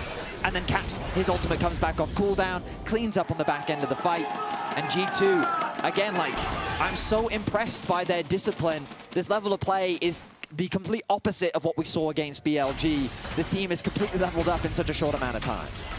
I even think that it's different from what we saw yesterday as well. I feel like they were playing more fast and loose in that series. This is certainly some by-the-book League of Legends, as Lebrov able to just get his way out, and they are just playing smoke and mirrors. They're not giving Gen G any opportunity to get into any of these fights, and it's something that we've seen Gen G do all year long. It's why they're frustrating for a lot of teams to deal with. But instead, G2 just delivering a bit of their own medicine as Gen G losing all of their inhibitors at the same time. Top just going to go down in the bottom lane, the last one to fall, as the hook is going to connect there onto Keen. Not exactly the optimal target there, as Canyon might also be taken down, but there are all three inhibitors lying on the floor. It's only a matter of time before G2 are able to take down these Nexus turrets, as Canyon realizes that he goes in. But Skewmont is so tanky, man. Perhaps working his way towards the Nexus Towers. Both will fall. G2 doing this tutorial style, not giving Gen G anything left in their base. The minions, I mean, the Baron buff is worn off, but they don't need any more of the hook connects. Yeah, another hook is fantastic there out of Labrov as Canyon just realizes that he has to go in. Ruler trying to dance around the battlefield, but it does not work. Even Skewmon survives. How did that even happen? As Caps is just dashing, flashing onto the fountain to try and get the last kill. And finally, G2 are going to take down the Nexus. What a statement here from the European first seed as they go up 1-0 in this best of 5. G2 just demolished the tournament favorites. Gen G in game number 1 in the opener. And that was brutal start to finish. There was no part of that game where it was, oh, that was a whoopsie play. No, it was a stranglehold. I vote for Skewmon for player of the game because I mean, yeah, the repeat ganks on bottom side. Absolutely. Labrov and Hans played it really well too, but with the ganks, amazing stuff. Yep. Analysts, do you feel the same? They're doing is 14 coming. I'm coming. Let's keep marking, guys. Okay, spread out and mark. I'm coming. Oh no, they're in. Ranks on me. I'm fine. I have a good angle. Ranks on's over here. Edge flash, okay? Ranks on behind your hands, okay? Edge will die. Rankton. Looks very good. Yeah, still front line. I would just keep tanking. Keep front line, I'll go forward. I'll go deep. Nice. I'm basing. I'll chase. Don't flash edge. Huge guys, big. Very big. Can we admit this? Don't flash. 40 seconds. No, go. We should push for sure. They were patient.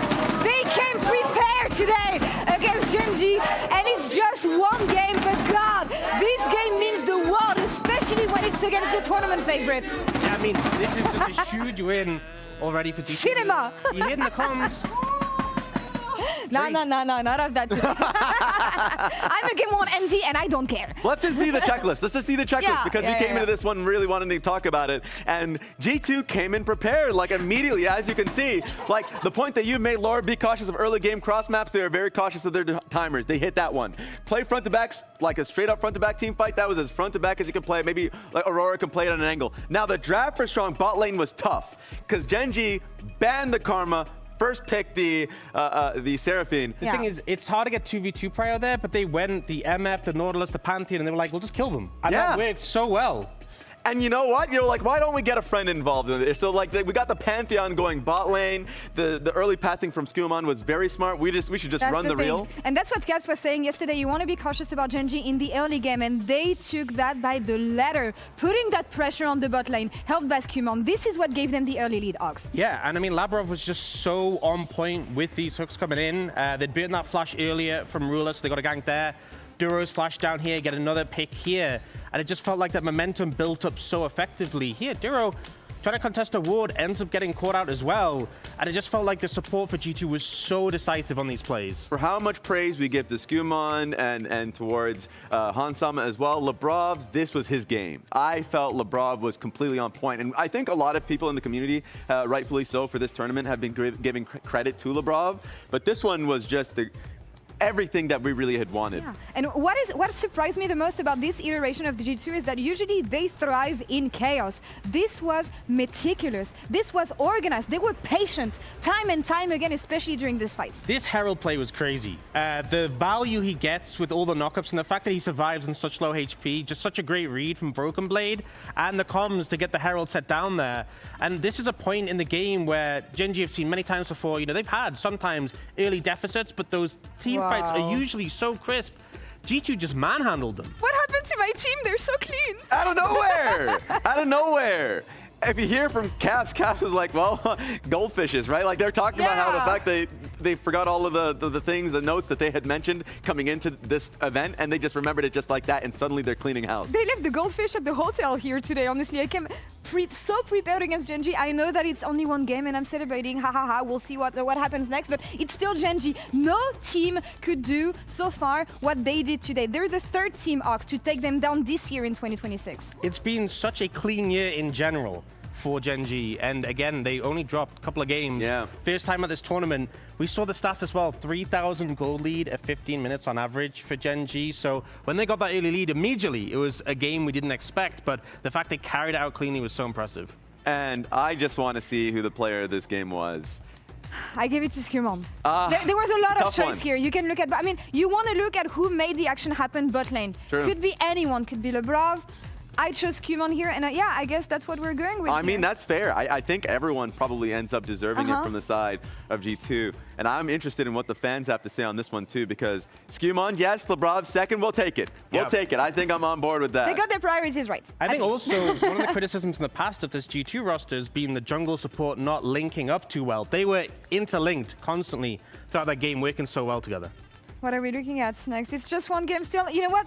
I was on the edge of my chair all game. I was like, they have it. It's still Gen G. They can still come back. Yeah. You know that it's never done and dusted, especially against this team. This one right here, as you saw it quickly, you already have mentioned it, the third loss that Gen G has had so far this year and the first in the tournament. So already that entire idea of them hitting a history, some records here is not there. So for me, it's about Gen G just resetting. Right? Just chilling. Just relaxing, Ox. They need to wake up. That was my conditions. I haven't seen them wake up yet, so hoping for that in game 2. Yeah. We'll see what happens in game 2, but so far G2 make things interesting in that semifinals, opening up the score against the tournament's favorite. Let's see what happens next.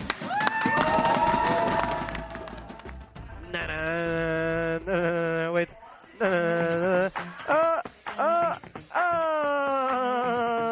Bump it louder, bump it louder.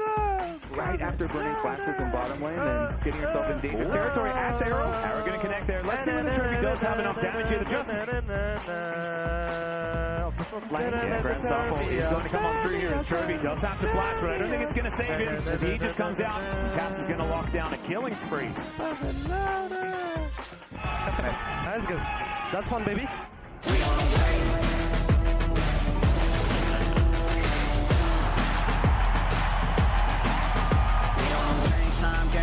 Game time, they about to step on a landmine.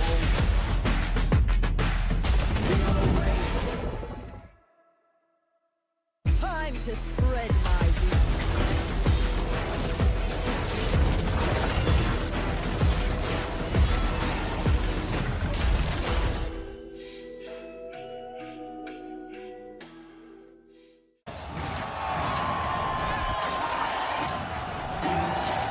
Red Bull gives you wings.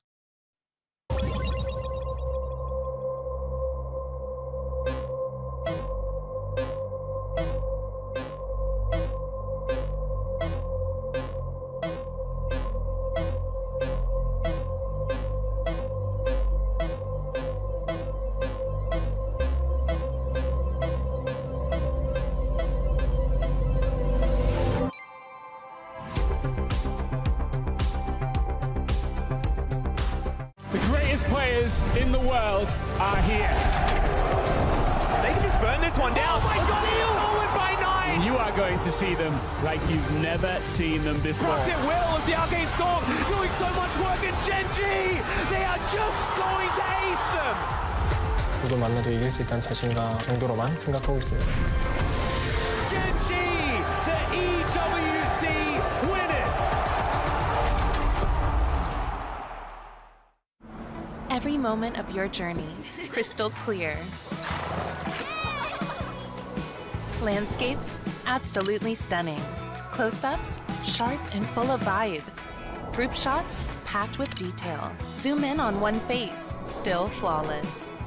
Colors so real, every scene, every smile, unforgettable. Oppo, Find X9 series, Hasselblad telephoto, zoom into detail.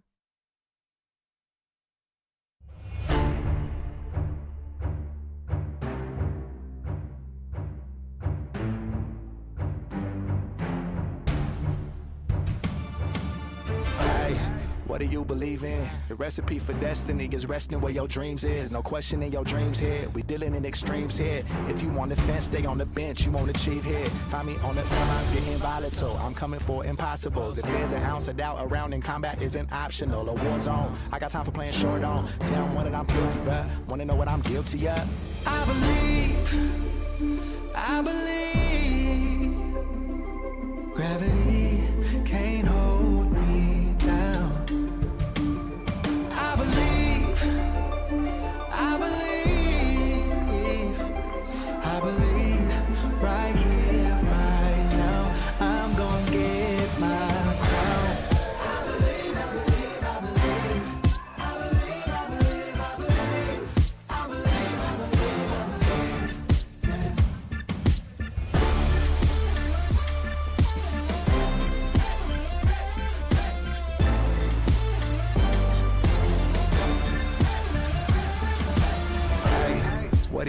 believe in. You ain't gonna get it solo, homie. I don't know where your team is. We showing them what the elite is, prestige is. I think we all in agreement. It does not matter what side you on. We know my grass is the greenest. I wanted that. You bring the heat, I'm sparking back. You ain't not a match. Bro, I go bananas, holla back. A war zone. Bro, I got time for playing short on. Say I'm winning, I'm guilty, but wanna know what I'm guilty of? I believe. Gravity can't hold me down. I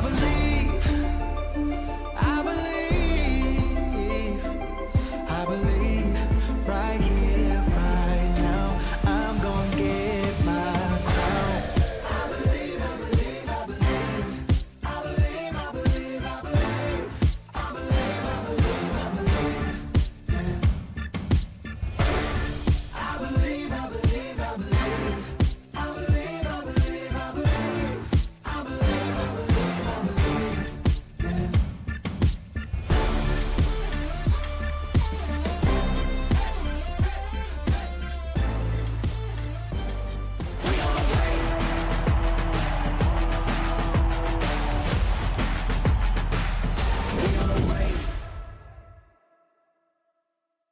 Yeah, it definitely feels really good, especially winning like on the 3-0 against like LCK.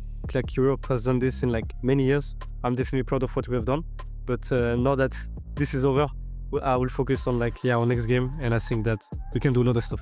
There's everything, and they'll kill up on Summer. Cannon with a beautiful engage. Now it's all on Caps to do the damage. Raptor trying to step out. Call of the Fortress coming out as well. Skewman dives in onto Victor. He locks both the carries into the pit, and now find them all. The Aqua Prism puts the... If G2 will win this tournament, I think it will be because of like our resilience going into the tournament. We've had like a lot of challenges, whether like it's being sickness or just like bad performances, but also like our determination and our like way of like actually adapting to the tournament. And I think it makes us like a really dangerous team going into the tournament. I think this will be the reason why G2 would win. Well, they showed it already in the first game here. Welcome back to First Stand. Tickets are on sale now for both the LEC and LCS Spring Splits. Scan the QR code on your screen to get yours now. And if you want LCK tickets, I'm sure you can get those too. We don't have DM fancy Atlas. QR code. Sorry about that. Yeah, don't DM me, okay? And if Cadril tells DM me you, about it. if Cadril tells you that I have tickets, he's lying, okay? I don't know what tickets, but stop DMing me about tickets. Thank you. You don't need to. You've got a QR code. Exactly. There's a QR code on your screen. Right there. I hope you took a screenshot. If you didn't, you can like just open up YouTube. You can just go DM back. Betty for free packs of Riftbound. No, don't do that. Don't do that at all. Free packs for everyone. Anyway. Thanks, Betty. Let's get into the draft, shall we? Here is Champion Select once again. As we see Gen.G with first pick here in game number 2. Makes a little bit of sense there as they're already just banning away Lebrov. I think they believed Daniel Orks Harrison in his player of the game vote there. This man has shocked me. Lebrov has come out of nowhere. He has been like the biggest point of criticism from fans pretty much ever since he joined the roster. And it wasn't until summer of last year that we finally saw him have that synergy with Skewmon, that they'd been working so closely. But then even this split, everyone was saying Busio's the best support. Busio clears everyone. Busio by far way better. And now Lebrov is just making a name for himself here on the international stage, and he is showing up today. Yeah, honestly, I do think that vote had legitimacy to it. All the hooks that Lebrov was able to hit. Yeah. Really big for G2. So, Atlas, the question is, with the new draft, are Gen.G also awake now? We don't know. Not until we get onto the Rift and see them do stuff, Kobe. That's when we'll be able to do the wake test. It is very easy to pick champions while you're asleep. Your coach kind of helps you out. Talk to Golden Glue about that, because we've had some teams in LCS that have failed at picking the correct champions. Hopefully that does not happen here. Starting out with the Vi, though, for Gen.G. Whenever you first pick this champ, now you're signaling, all right, we are definitely going to go dive, so G2 can already think about things that are good against it. Gen.G, though, thinking about that ahead of time, they pre-banned the Bard, which is a really good answer into a lot of Vi comps, because you can defensively ult with Bard, so they've got that there. Yep, and fun fact, this is the first time the LCK has lost 4 consecutive games to the LEC. Ever. Ever. In the history of League of Legends. Shocking. It's kind of crazy. As It could be 5 after this game as well, as the Varus is going to be locked in here for Hans Sama, certainly a favorite for him. I don't really like Varus at the moment, but that I think is just a personal thing, not necessarily a power level thing. And Skumon, let's see what he is going to be locking away. It's also just scary. Yeah, I kind of share it when you're looking at a Vi, you know, and you're like, lock me that low mobility. I was thinking to myself, like, what do you pick into Vi? With Pantheon and Xin gone, these are kind of the 2 junglers that you kind of use as a response to Vi to kind of match your aggression and the backline threat. But Zehen was something that, I mean, originally I saw it first from Blabber over in the LCS, and then a lot of other teams started picking it up in the LEC. And it became, at least in the LEC, it became like first pick worthy. Zehen jungle became super high priority, and then here at First Stand it's just kind of fallen to the wayside. So to see it now returned, we'll see if I'm expecting this to go in the jungle. We'll see how well Skumon can pile. Yeah, I love Zehen when you get to play into low-range comps and you get to just thrive in the middle of these long brawls where you can have the time to stack up your passive. Zehen, very good if you've got time. If they have a burst comp, then he's not so good. I'm a little bit scared of a Sylas. Oh, Every time I see Alistair, I'm like, it's a Sylas angle. And Caps one of these bands over here, maybe if Caps doesn't do it now. I feel like they're going to take his opportunity. Nico. They're either taking Nico or Braum here, I think, G2. We'll see what they do decide to go with. Punishing a Sivir Alistair lane is certainly something that you can do, and the Braum is going to come in. This might open the door to an on-hit Varus as well. The only thing is they're lacking Engage. You don't like Engage Braum? I don't. I've seen enough Mickey Braum to know that Engage Braum has definitely like a 50-50 chance of being good. 50-50? Those are good odds! Yeah, what the heck? Yeah, I'll take those. It either hits or it doesn't, gentlemen. Exactly. If you get the Super Blast Cone Rift, then his chances get higher. That makes everyone an engaged champion, though, so don't worry about it. Okay, these are good bans, though. You got to ban Mbessa from Keen. Like, you don't want to see Keen just wake up and take over a game here. So take away some of those huge carry champions from top lane, especially since G2 have clearly been like Broken Blade. You know, you are going to be our front line for a lot of these games, and you're just going to pick a lot of tanks on the top side, so they don't want to deal with Mbessa. Is Ahri worth a ban? That's my question. Perhaps. I think the Ahri has a lot of value here. There are still things like Assassins, the Sword Knights, Akali. I think Syndra can be good into Ahri. Vi Annie was kind of a bot back in 2023 combo that we've seen a couple times, which I think is also good. They're still banning away junglers. Yeah, I guess they're not entirely I think Jarvan is so good into Sivir that would be worth flexing the Zen for. You're completely right. You got to respect the flex here, so. I like that, though. It does eat up a ban. So G2 are going to benefit from that one. The Gnar going to be taken away as well. Renekton already off the table. That Gnar can work into a bunch of different picks towards the top side. Do they just blind the Ahri? Do they have enough damage? I mean, like, the mobility is nice, but the spell shield, I think they're a little bit worried about. They could also consider Victor if they want just kind of long range. Are you talking about G2's perspective or Gen G's? Okay, my apologies. Because I'm with Max that Ahri would be great for Gen G's. Absolutely. I think they want to pick the Ahri. Absolutely. Yeah, because right now with this G2 pick, that's what I'm debating. Is it worth just slamming the Ahri now to act as a denial and also just getting that extra mobility? But I'm also thinking you don't have the best champions paired alongside the Ahri based on what you've drafted so far. So maybe just something like an Azir or a Victor having a little bit more long range and poke could perhaps facilitate the comp more. It is hard because like the Sylas, if Gen G ended up going Ahri, Sylas would be great for G2 because then you get a Sylas with an Alistar ult to seal and you get a good matchup in lane. But now I want to see Gwen Ahri locked in. I want Gen G to have lots of damage. If they do Force them to wake up. I think if they do that, then G2 for sure just slam the Sylas because Sylas into Ahri very good. Sylas with the Alistar ult to seal, very good. So that's what they're kind of waiting for here. If they do it, okay, I think it's got to be a G2 Sylas then. It's weird though. How do you guys feel about the Ahri Sylas matchup? Because we've seen Ahri picked into Sylas all the time. I think it's very Ahri favored. Ahri early, but I like the scaling for Sylas. Scaling for Sylas later. This is one of my favorite Kobe quotes of all time. The show us you Garen. I know it's from 10 years ago. They picked it on purpose. They're hovering it. I think it's good into Cassante. Instead of Vayne Talk from Keen is going to come through. That is not what I was expecting. I thought we were going to get that yesterday from Dokla, but instead it is Keen locking it away. This wildly goes away from any sort of team fight composition, though. I love it because you're like, okay, fine, you know, Broken Blade, you're going to keep on picking all these tanks. Then we're for sure just going to get a Vayne lane up here and look for a Keen. What about the carry. Silas angle and he steals away the final hour? I think G2 just pick a poke comp. Yeah, the reason why I prefer Victor here is just because, like, so Vayne is short range, Sivir is short range, Ahri has pick potential with the Vi, but Victor makes it much harder to get picked on because of the gravity field. You've also got a Braum to act as peel, and any follow-up from the Alistar can be heavily mitigated, and so you're very reliant on your Varus and your Victor, and you basically just chip away at them. The problem is G2's engage is very low. It's actually very difficult for them to close that gap if they want to be the initiators. They're very reliant on Varus' ultimate or Broken Blade finding a flank.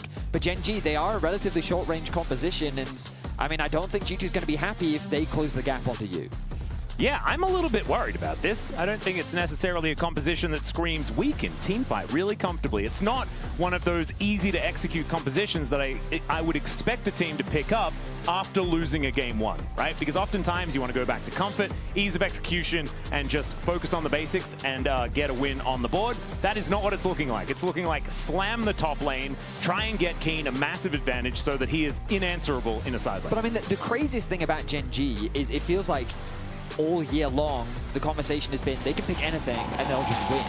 Yeah, that has been a bit of a thing. And after a loss, you'd sit there and, as you rightly said, think that, okay, well, surely they're going to pick something that you'd expect is strong on paper. But no, we needed more difficulty. That's what's going to help. Let's challenge ourselves more with a harder to execute composition. But hey, would we not agree that Keen is considered the best player, or at least coming into this tournament, he was considered the best player in the world? I would agree. Yeah. So, I mean, now that title is going to be put to the test as he's piloting Vayne in the top lane.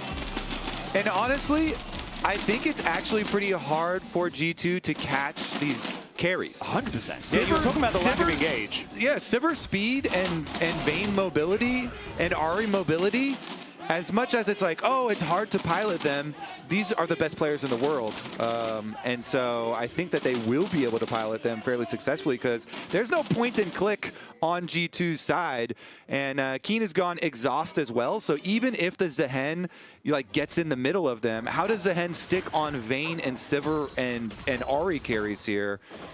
It might be hard for G2 to actually hit their damage, even though they do have like a very good, like, we can kite back definitely pretty well. We have good, poke and range, like you're saying as well, Atlas. So it might put more pressure onto Gen G, but especially if Gen G can play side lanes early, then I think it does sort of show what Gen G wants to do in that Summoner spell. Because I think that if they were going to play for team fights and things like this, Cleanse would have a lot of value from Keen. But instead, I think in the 1v1 and inside lanes, the exhaust is extremely powerful. They want to try and pick this G2 squad apart with an open map. So far in this early game, it's Gen G that have pressure in top, kind of as we all expected with Vayne into Cassante. Meanwhile, in mid and bot, it's G2 that have that early pressure. Victor, a very good early trader, can really outrange and just outpoke the Ahri. And in the bot side of the map, Braum is just making it very difficult for the Alistar to play, which should give a lot of freedom for Skewmon to contest that bot crab.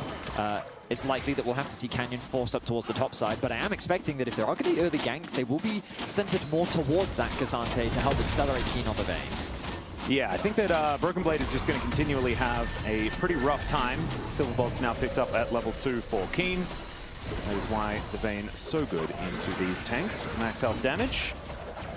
And if the pain continues, it becomes really hard to even call your jungler. Junglers don't really want to go to lanes that are losing super heavily, especially if it's a Vayne with exhaust, because I will waste a lot of my time trying to help you even close the distance to a Vayne, and if we fail that early on, then you are just in trouble the entire game, and it becomes harder and harder and harder, and unless Zehen can prep a Q1 on something else and then come to your lane and do like a flash dash and try and get it there. But again, if Cassante and Zehen fail to close the distance to the Vayne the first time around with Flash and Ghost, it can get really painful, and she can outplay you and kite both of you. Yeah, I think the risk is certainly very, very high. Yeah. Doubling down on a losing lane. As the Crab is going to be secured eventually by Skewmon as it does try to reset momentarily. Rula taking a fair bit of damage though, as the Pulverize from Duro is going to help protect him, but does get hit by those concussive blows. kind of what we're expecting every time the Alistar goes in. The Braum can then immediately apply that passive, and in teamfights especially, that's where it can get very scary for the Alistar. We'll have the Unbreakable, of course.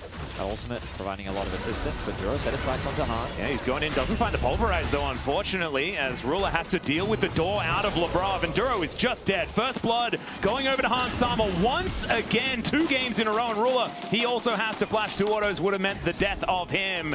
And just a little bit of a whoopsie here for Gen G. Once more here in game 2. Dude, this is Hans' tournament. I'm saying it, man. This is Hans Sama tournament. That flash, he is so ready for it.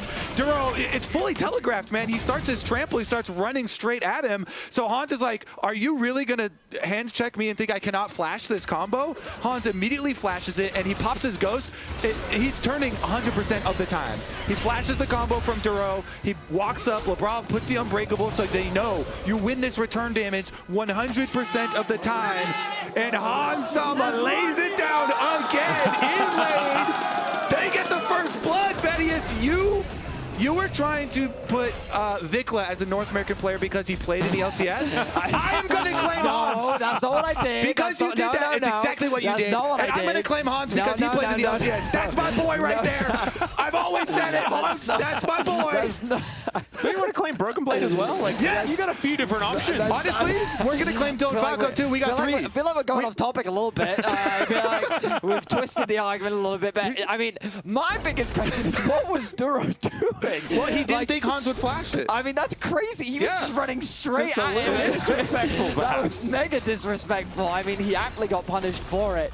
And yeah, I was not expecting, I mean, really, against either Korean team, I was not prepared to say Hans Sama and Labrov would be winning those 2 versus 2s. I'm so hyped right now, But man. they absolutely are winning these 2 versus 2s, so credit to them. Massive glow up from the bot lane of G2, especially when the conversation around G2 has been if Caps is playing bad, G2 cannot win. Yeah. And so for so many G2 fans, they have to feel vindicated right now because G2 is not, Caps is not having an amazing tournament, but this bot lane certainly is as Skumon makes his arrival. Yeah, making his way in. There's the flash out from Duro immediately. In the meantime, though, Canyon trying to get some work done in the mid lane, get the flash out of Caps. Still a success, but flashes burnt on both sides of the map as Skumon will head over to this crab. He's funneling the crab towards the bottom side of the map, which is his strong side of the rift right now. Yeah. Look at the positioning of Braum as they threaten a potential dive. They for sure could, because they forced Duro back to base here. It's slow, though. The wave isn't dying super quickly. They need to get here quick. Here comes Vi as well. Yeah, Ruler, let's see whether he can actually survive this one. I don't think he's going to be able to. Gets a shield. Wait. And the last tick is enough to do it. Labrov locks down the second one for G2. Twice in a row, that almost happened with the barrier. I never doubted him. Don't worry about the exclamations there. They calculated. That was just for the moment, right? Yeah. Beautifully done, Tension Kobe. now. I love the response from Canyon, though. I think he's doing exactly the right thing. He sees that the bot lane dive is happening, but he knows that G2 have to recall. So there's a perfect opportunity for him to grab the dragon. He's going to steal that one away, and there's no way for G2 to contest. So even though Ruler does end up falling, at the very least, Gen G will get something back. Yeah. Always looking for the response plays. Dragon number 1, but 1,000 gold this early, and Skumon's on the attack again. He does have ultimate, but so does Chovy. Can Chovy... Yeah, that is 3 people moving on over towards this Ahri. Does find a charm onto Skumon, just to offer something back, but still does have to burn that Spirit Rush. So I'm just keeping a track of Caps' stacks. I believe he should have hit 100 by now, because he's only sitting at 9 in the bottom left, which means that he's chosen to upgrade his Q rather than his E early on, which, I mean, I guess he's prioritizing getting that extra movement speed, especially after losing his flash early, and also just giving him that extra trading potential against Chovy by prioritizing the Q over the E poke. Yeah, and Caps is going to scale so nicely with big teamfight damage. So they've taken away the biggest danger to him, which is Chovy's ultimate early on. And you blow the Ahri ultimates before Ahri's able to get Malignance. It's an actual cooldown right now. So, they've taken away so much of the threat. And since he didn't have Flash, I think that was necessary because it's a timer where Canyon is now level 6 on Vi. So wait, is this a kill? And that is the charm to come on out there. That does keep Chovy alive still. Does possibly have to burn his teleport after that one. Beautiful placement of the W. Like, he got Chovy right in the middle of it, and with no use, because he used his W at the same time, he lost his movement speed. Yep. So there's no way to get out of that, and then the charm connects, which ultimately, I think, mitigates a lot of the potential damage that Caps did have, but he'll get the flash, he'll get the TP. Caps playing the lane really well, which, I mean, considering his performance, he is the player that I had needed to see step up the most, and he's having a great series so far. And he's going the tanky build so he can survive some bursts, because you know you're by Ahri, right? Oh, yeah. I need to survive is been kind of the #1 thing on his mind. But they take away the Ahri ult, they take away the Ahri flash just with individual play on the second time around. So G2 are feeling so comfortable. Yeah, I mean, if you're a G2 fan, you just don't look top lane. That's all you need to do. Because, I mean, Keen is doing exactly what we would expect in the matchup. Warden's Mail cloth armor picked up for Broken Blade, doing everything that he absolutely needs to survive this Vayne as much as possible. But, like, it is a horrible lane, and Riot have made it so that with the role quests, you cannot escape it. You are trapped in here with the Vayne, no lane swap shenanigans, at least for a while. And so he's just going to have to tank it for now.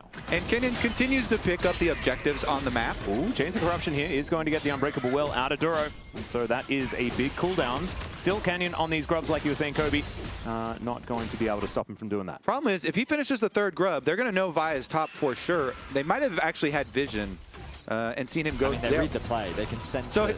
Yeah, so they know for sure Vi just finished grubs, but nobody is really showing there, so just going to... bot lane leads. The Hans and Labrov, after that 2v2 kill and after the dive, they're in such a commanding position. That's gigantic as now. Broken Blade looking to close the gap onto Keen. Let's see whether that condemn will come out.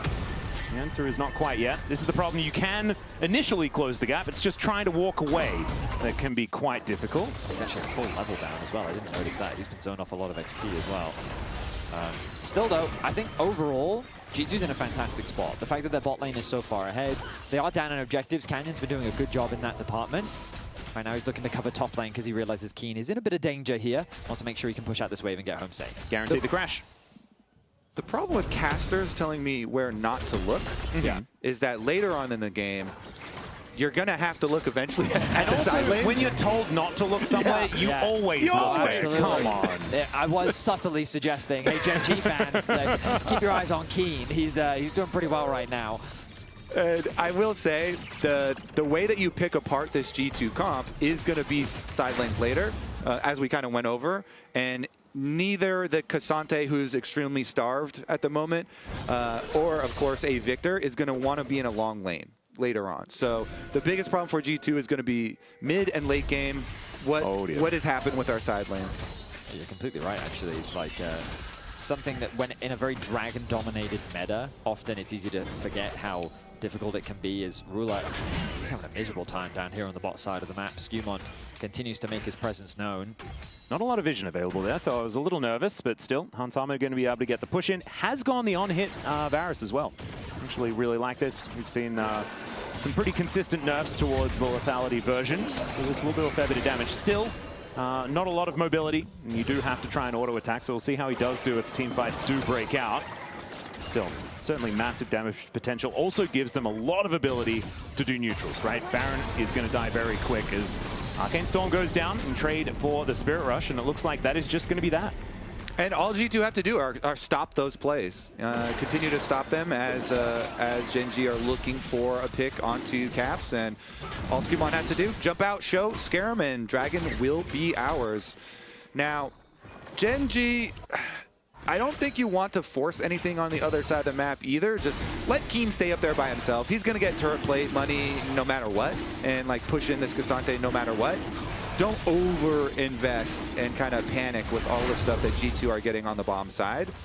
Well, I mean, I'm kind of panicking. It's moving to a 2,000 gold lead. It's kind of gigantic. The advantage is all out here from Broken Blade, trying to take down Keen. The final hour does come down as there's the exhaust we were talking about before. He does have to invest a lot just to escape the Cassante. Cassante is a champion. Meanwhile, the Coinbase gold grind, it is the bottom lane. So we have a look at the top lane, see how that one's going. Broken Blade pulls that back a little bit, and we can see Hansama massively far ahead here. I mean, his farm very much on pace, the 10 CS per minute, 135 at 12:47. Rula definitely having a rough time given all that pressure that's been thrown his way. But Broken Blade saying, hey, I have enough armor now that you can't just one-shot me. And I'm Cassante, by the way. I can hear the riots being spammed in chat right now as Cassante is... That's how I imagine Broken Blade is saying it. I assume it's exactly that way. We'll have to get voice comms, but I'm just going to agree with you. That's you should be the voice actor for Broken Blade. Yeah, for Broken Blade. It's a hex plate as well from this Vayne, as Ruler is going to get interrupted. Broken Blade looking to try and get in there. He says, hey, one more time. But isn't going to be able to find it. I don't know why I'm making it sound like Broken Blade's in a horror movie. Every time Cassante uses all out, then you got to chime in with that. That'll be good. Bot side, maybe? I mean, Genji are like, hey, is there anything around red buff? There is. Well, There's something. a cease and desist, and Chovy and Canyon demonstrate the Vi Ahri problem. Yeah, I mean, a nice pick found from Genji. They really punished Skumon, just trying to clear his jungle. Good vision control, good window of opportunity, and they'll get a much-needed kill over to Chovy to get him a little bit accelerated as Hans and LeBron. Like, if they stay the way that they are, they're going to do exactly the same thing they have in the previous. Caps underneath the tower. Yeah, it takes a couple of shots after that charm did connect from Chovy. Doesn't have Spirit Rush, though, because did use it when they were killing Skumon earlier, so that means the Caps should be fine. Yeah, and so for Genji, they want to try and spread the map, and then with side lane pressure, that opens up for more plays for a Vi Ahri to actually work with, get into the jungle for burst damage like that. So it can be very effective, as we said, versus the Zehen. Could also be effective, even with Victor going the tanky build with the Rod of Ages. Still could be effective versus him. But G2, they have a lot of vision in the top quadrant here, and they're going to use it. Skumon walks in. Yeah. Yoinks the Raptor at the very least, as they have mid lane pushing and top lane pushing. There is so much information here for G2. It's kind of ridiculous, as Lebrov not scared of Canyon moving over. And Skumon is going to show himself. That's exactly why there was no fear. As the door does come up, he's going to mean that Lebrov doesn't really take too much. Yeah, look, Skumon is just like, you took my red, I am going to punish you for it. Great charm is going to connect here from Chovy, though, in the mid lane as Caps. Under fire just a little, but it's not enough. Canyon wasn't quite there, so not going to be able to take down the Victor. This is why you go Rod of Ages into Ahri, though, because like her burst damage in the late game can be scary, but the reality is it's not like she's good at when working with someone else. She's not like Annie, where the whole purpose is I drop my whole combo, one-shot you, but then I'm kind of out. She has a lot of like low cooldowns, a lot of mobility. She connects the charm, extended fight. She can do a lot. But yeah, against Rod of Ages in the early game, she just doesn't really have the damage to 100 to 0 you. So Caps feeling pretty safe, not forced to use the flash there. No. And Canyon was able to like get close, but he still didn't have his ult from the earlier jungle play anyway, so. Canyon and Broken Blade just fighting one another momentarily. Canyon at 50% health, a little bit worried about continuing any battle. And I will say, also, Broken Blade has done a good job to weather the storm here. And the CS deficit appeared very early, of course, because Vayne taking advantage early.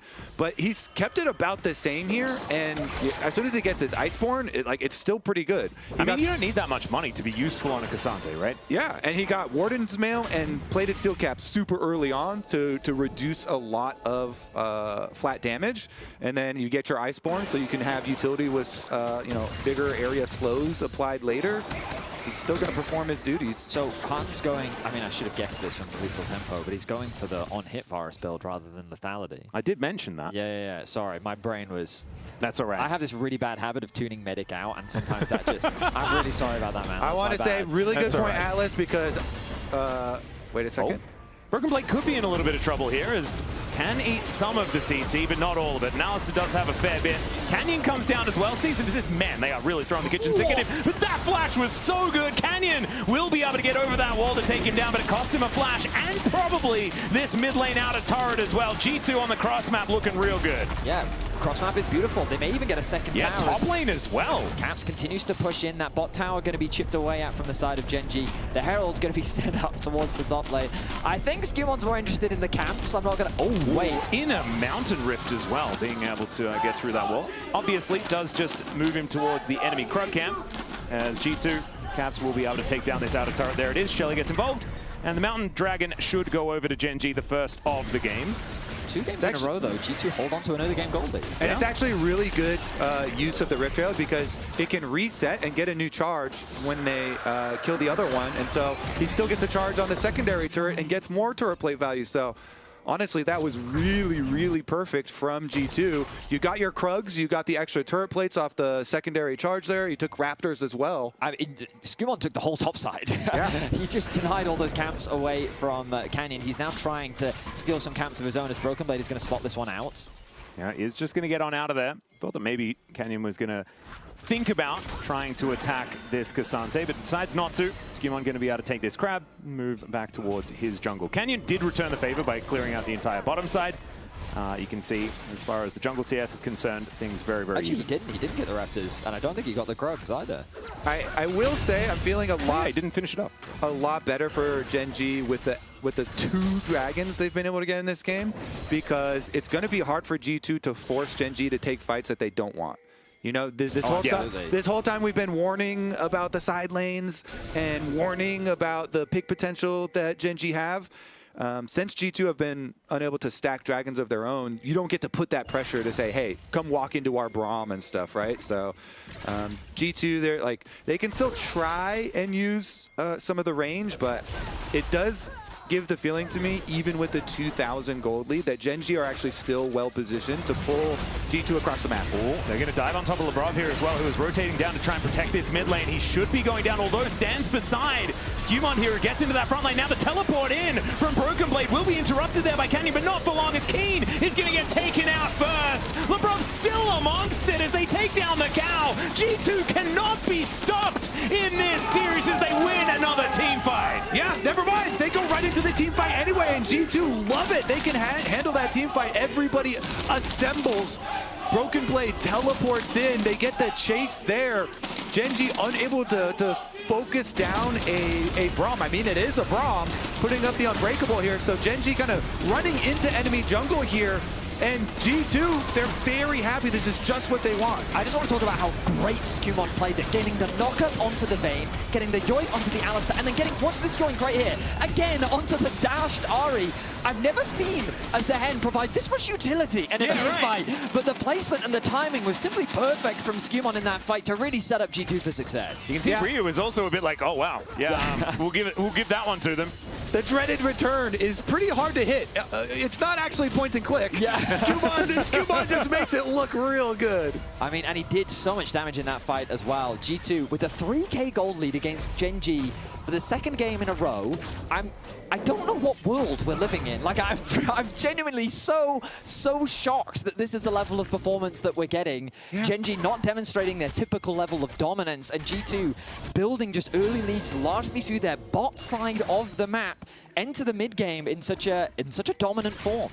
It's just how Hans Sommer and Labrov have been playing out these lanes. I think that bottom lane has been so incredibly important this year especially, and being able to play around that, and every single time G2 have been able to set them up to make sure that they can win. Yeah, and Labrov, great global taunt he had there. Oh, absolutely, you are completely right. Engaging onto Braum is something that so many teams have a problem doing. It's exactly what the Braum wants. When Braum has taunt, like, that is mega OP. What the heck? And gentlemen, I just noticed 4 armor boots. Cassante, Zehen, well, they do have a lot of 80 carries on the enemy team. I know, right? It's just like armor boots are the way that Keen forced to flash. Yeah, final hour does come down there as well as he is on the gravity well. The Arcane Storm comes down, and I don't think he's going to be able to survive this one. The AoE damage just a little bit too much. Broken Blade might be punished for it as Nevermind just limps out of the way and is even thinking about coming back for more, as Duro now possibly in trouble as Caps. A lot of damage available to himself as well, as Canyon just nowhere that he can go, as the flash through from Skewmon should be the end of him as Hans Sommer finishes it off. And in the meantime, the cow is also dead. G2 are just destroying them. They're stopping. They just found 3 picks. They take out the Vayne, they take out the Alistar, they take out Canyon's Vi as well. Now they set the sights on Ruler, but Lambitious, the Baron, is now an option. Man, 22 minutes into the game, they're just going to dive straight towards this Baron. Ruler and Chovy, I don't think they can do anything about this. Although they may just have to try as Chovy gets into the back of the pit. Don't know about that one. It is 22 minutes. The Baron is pretty scary, as Ruler realizes that he has to make something happen. Keen comes down as well, as Chovy taking matters into his own hands, finds the charm onto Broken Blade, as Keen trying to dash around this fight, but there is the Baron going down, and Gen G just had to watch. G2 are just looking so exquisite. It's crazy how they're stomping, and even with the Baron reset, they're going to teleport back out. Can they stop them on the Mountain Dragon? It's a very tanky dragon, and G2 are coming to punish. Let's see where the Skewmon can get here in time. It looks like he should be able to Grim Deliverance is available as well. He can definitely get into the back of this pit. Let's see whether he uses a headbutt from Duro to make sure that this Drake does go over to Gen G. And I think Canyon is just going to sacrifice himself to try and get themselves the dragon and get out. But I don't think this is a winning the game play. This is a trying to stall it as best they can style decision. They have a win condition, which is Soul. If Gen G can stall out as much as possible, maybe they can turn this game around. But the way in which G2 are playing right now, it feels like that Gen G, this is a foregone conclusion. They're going to get the bot tower. They're setting their sights on mid as well. G2's looking to get a huge injection of gold off the back of this Baron. 6,500 gold already as well at 24 minutes is absolutely nothing to scoff at. And their composition scales gorgeously into later on into the game regardless of anything else. So G2 certainly having Gen G on the ropes at this point in time. And last game I was very happy to talk about, oh, but Gen G can always team fight later on. It's just not looking like this is the Gen G that we're dealing with here today. They are looking scared. They are looking ruffled into G2 here. As that is a cleanse to come on out here. Gen G still trying to look for a little bit of a punish. As Duro in that front line will be able to stun up Broken Blade. Silver Bolt's coming on down as Chovy diving on in there, finds the charm onto the Cassante. A decent pulverize onto two, but Broken Blade just flashes his way out. A lot of damage here from Caps as well, but he's very low on mana. There's the all-out to make sure that Keen is just destroyed in this battle, and Gen G just did not have enough to take down G2. It's a double for Hansama as he's untouched on the Varus. Gen G tried, it just wasn't enough. G2 just stomped them down again. I mean, I for one am ready to welcome our new European overlords, Atlas. Holy moly. They're not new ones, they've just taken a bit of a hiatus for a few years, right? Oh, they are back, baby. G2 are looking like they want to finish game 2. First inhibitor turret going to be going down there towards the bottom side of the map as Canyon wants to stop this mid lane turret from falling, but it doesn't look like he has too many options. G2 not going to be winning the game right now. However, it is looking like they have prepared it, you know, much like in a cooking show. You know, they prepared it from earlier. Like, this sequence was so long because I don't think G2 had even backed after the dragon fight. So they had just, like, they haven't spent a lot of their gold. Gen G is trying to punish that fact. They have the numbers advantage, but they can't get through Broken Blade. He buys enough time. Hansama is just free hitting on the back line, and then the Chaos Storm expanding after every single kill. Gen G time and time again fall short in the fight. And G2, like, it is... I don't know how to properly express how unprecedented this is. Because coming into this tournament, like, Gen G were unequivocally considered nothing short of the best team in the world. They only dropped 2 games. If they lose this, they've dropped as many games as they did throughout the entirety of the LCK to start off this year. Yeah. They were considered so dominant, so strong. So for G2 of all teams to be doing this is truly unbelievable. It truly is. The weight of this series and the meaning of this series goes very, very hard. G2, I mean, if you beat the best team in the world in a best-of-5 video, that makes you the best team in the world. Yeah, I mean, let's not talk about the potential LPL in the finals. We can get to that later. But G2 right now looking at Hans. Yeah, let's see whether they can find him. He just goes golden. Did have that arm guard, breaks it now, but that buys enough time to make sure that the AD carry from G2 is healthy and alive. As Duro possibly getting closed in on here as the base is just in shambles on Gen G's side, and they're desperately trying to get into a position where they can defend. That was their one little opportunity with Chovy trying to find that angle, and it just did not work. The arm guard, a beautiful purchase. And they're going to turn that into this inhibitor turret falling down. They'll take 2 inhibitors off the map. And Gen G just not a lot of options here in this game as Canyon wanted to find a cease and desist, but he's going to take the kitchen sink for it. He'll be taken down. Caps is now on a rampage as a charm will connect, but so many of these charms have been onto Lebrov, who just shows him the door. Yep, Canyon will cease to exist on Summoner's Rift after that one, and G2 can continue to push the front line again. Broken Blade and Lebrov, Cassante and Braum just doing so much work for G2, and Vedius, you're at the precipice of going 2 games up versus Gen G here as they finish up with the base. Yeah, and it's going to be the last inhibitor turret. Yeah, and we were saying before that it was the first time the LEC had beaten the LCK like 4 times in a row. Immediately they break the record, looking for 5 in a row, and it's going to require a reverse sweep from Gen G to make it to the final here at First Stand.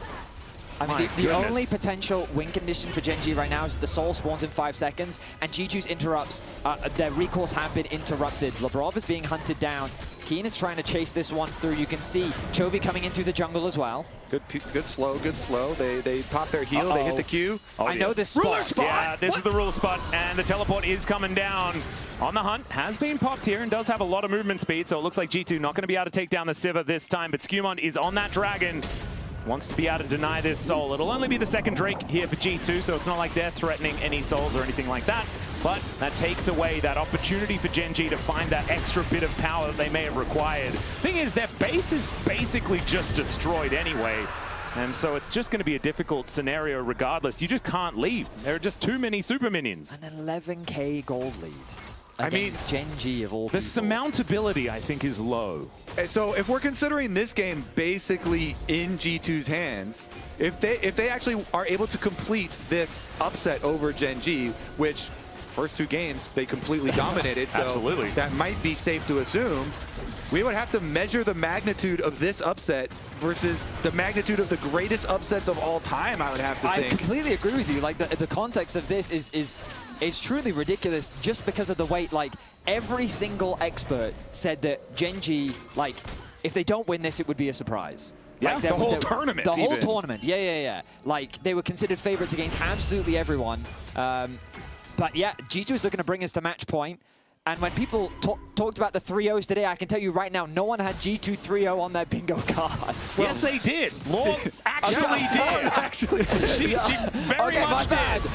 All right, well, there's the pulverize on a 3. Let's see whether they can actually find an angle as G2. These wallets are so heavy as Caps does get exhausted for a few moments. They've taken down Hansama. There's the shutdown going over to Keen as Caps goes golden for a moment, but I don't think he's escaping this one. Wants to take Chovy with him, but it's not going to quite be enough as Gen G have found a team fight out of nowhere. Still, they'll need a few more of these if they want to win the game, and it's a decent start for a comeback.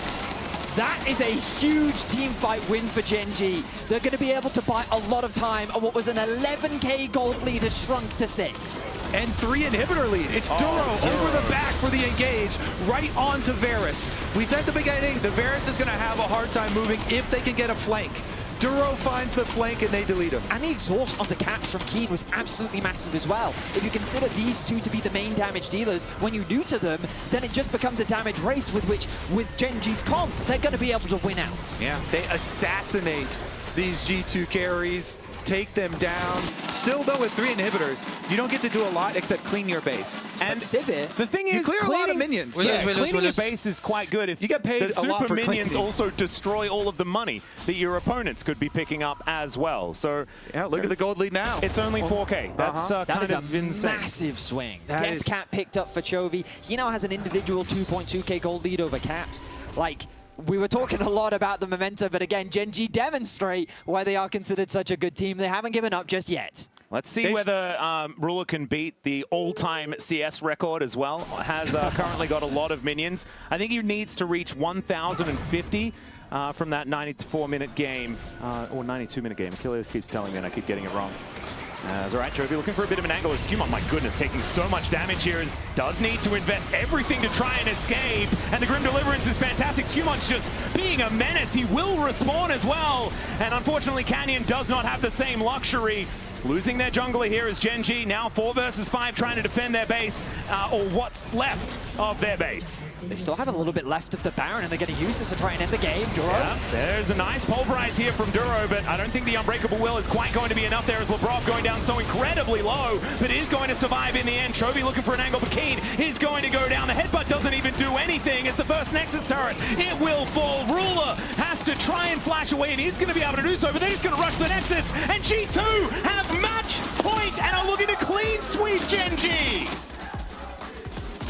This is actually insane. This is really in real time, gentlemen. Yesterday was hard enough. Everybody who's watching right now, take a moment and remember this time, because this may very well go down in history.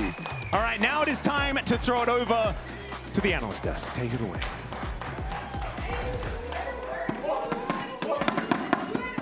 Against the favorites of the tournament. I'm not gonna brace myself up yet, but damn, they are so clean with it.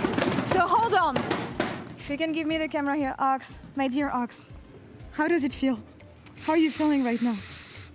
It's a little tough. Actually, I don't care. It's a little tough. T-Rex lost, and now they're losing.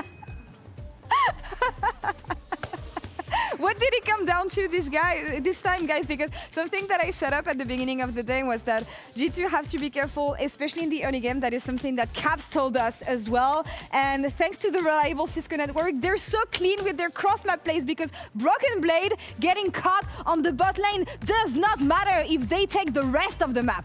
That right there is a bossy moment where he makes, it's a good death. It's a great death. If you're bringing 4 people to the bot side of the map to take down the Cassante, and he almost makes it out. It's so close, actually. They have to commit the flash from Canyon just to finish him off. So much was committed, and then we look up towards mid. And it's like, okay, Rift Herald going down. We see the Sivir zoned away. We see a tower taken there. We also see top lane. This is not a winning play for Gen G at all. It's one of the worst plays you can possibly make when the enemy team has Rift Herald to send 4 people bot side. That's one of the cardinal sins. And it feels like Gen G right now, palms are sweaty. You are now 0-2 in this series based off this. So yeah, every second counted there. That's a lot of seconds. That's a lot of tempo markers there.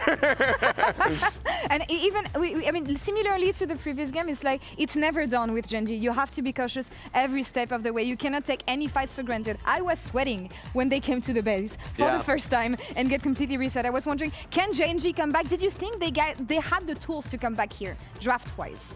I felt like they did. I mean, a lot of it is like, the one point of pressure is like you have Braum, you have Cassante, not a lot of ways to force fight, so Vayne can always pop off. Like, that was a concern that I had. But like, that first big fight, when Gen G were really looking for something, and they were like pushing on towards LeBron, they thought that he was caught off guard, and then the TP comes through, and I think that was such a great timing from G2. And they just put so much focus into the Braum here, and I feel like the composition for Gen G is quite momentum focused, right? You have the Ahri, you have the Vi. We see that want to start off with a kill, get the resets. You're not going to be able to do that through the Braum. And also, there's a Hen as well, with the revive being available, just immediately puts a blocker, and they have to cut away.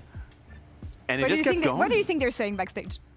I think they're relaxing. They're chilling. They seem like they're awake. I think they're saying, guys, we haven't finished the series yet. Yeah. Stay locked in. It's great. The vibes are going to be great, but, you know, I don't know. I see a fridge on the side. I see the champagne in that fridge already.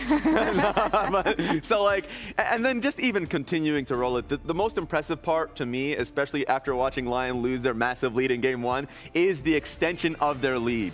Everything looked great from them because they were able to get the Baron off 1 pick. Then there was the bot fight that came through, and I felt like they've just been playing out a lot of these fights expertly. Sure. For me, I was clenching a little bit when Gen G, like Duro had that amazing like comeback towards the base defense. So there was a lot there that was like, oh, maybe this might turn. But immediately the composure from G2 to be able to bring it back. I think what's been so impressive is that Gen G, there are often times, even in the big win streaks, where they have fallen behind early. Not at this tournament, of course, but they often just team fight their way out of it. They just get to the 5v5s and they just perform better. They haven't been able to do that today. G2 have been so controlled, and I mean, there's just no orange at all in that gold graph. You know what? You know what? I gotta ask. I'm gonna ask somebody in terms of who do you guys think is player of the game? Like, off of that game, you can even say who your favorite player from G2 side is. I think that Caps is going so well. Okay, that's so a far. Caps. Caps is going so far. That's one for Caps. What about you, brother? I know. Lebrov. I'll go for Lebrov. That Braum Okay, ult. Caps, Lebrov. Okay, we got a few people there. This is where it gets interesting because LeBron vote, that is something you would never have thought of months ago. Skewmon pops off as well. Hansama pops off as well. Veri was saying it during the cast. It's no longer Caps and friends. It's the whole team showing together. Hansama is the player of the game for this one. And for me, goes to show how better this team got. And He's like, I could take that. Sorry? He says, I could take that. Yeah, we can take that. We can be happy with that. It's no longer Caps and friends. And seeing Hansama pop up, especially in a clutch series like this, I'm all in. I love it. I mean, it's been fun. Okay, even see LeBron in the fans. A lot of Caps there. yeah. And I think he had a great game on the Nautilus, the Braum as well, soaking so much pressure. But Laura, I do agree, and I think being able to see Hansama this entire tournament play the way that he has been playing, that bot lane early, like flash away from the Alistar, him and LeBlanc walking them down, they have just been winning 2v2s consistently on picks that they weren't even like, they're being forced in draft to pick these comps, and it's been working out incredibly well. Guys, it is the first time Gen G is down 0-2 since Worlds 2023. Damn! And it is G2 doing it. In fact, let's check in back from the fans. Ox, you want to change your prediction? I Okay. said 3-2 to G2, so I'm gonna change to 3-1 to G2. Okay. So I'm yeah, gonna keep on map for JDG because we want more games, so I can change it. Yeah. Okay, humble. There we go. Respectful. Respectful. Very respectful. It's been only surprises here so far. Pinch me if it's real. G2 is 2-0 against the favorites of the tournament. The job is not done yet. It is Gen.G after all we're talking about. Let's see if they can come back here in Game 3 and give us series. They need to get here quick. He comes by as well. Yeah, Ruler, let's see whether he can actually survive this one. I don't think he's going to be able to. Gets a shield. Wait, and the last tick is enough to do it. Lebrov locks down the second one for G2. Okay, let's go. I'm TPing, guys. I'm TPing, guys. Watch out. Looks good with Zeri. I'm coming. Bang. Are we here? Aim to. Oh, shit. She's there. I've got Aria as well. We hard win. Look at Aria. Get her. I'm alive. Good shit, guys. Nice. Let's go. Win. We're going. Nice one more, guys. Let's go. Good job.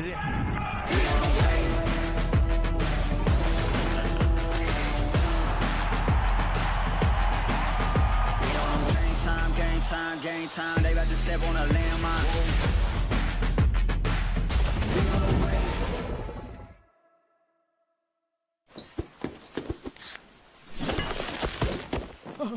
Red Bull gives you wings.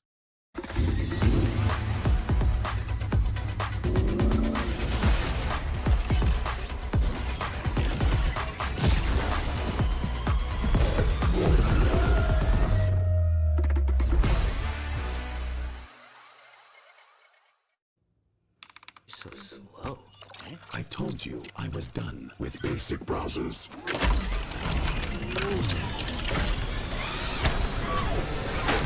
Your setup wants Opera GX, and you're holding it back.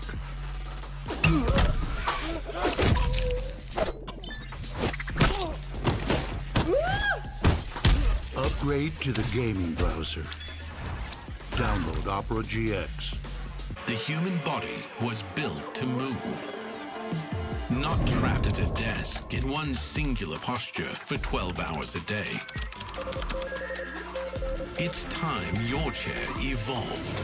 This is Secret Lab Titan Evo. Ergonomically engineered for you, gamers, hybrid workers, artists, backing your every move.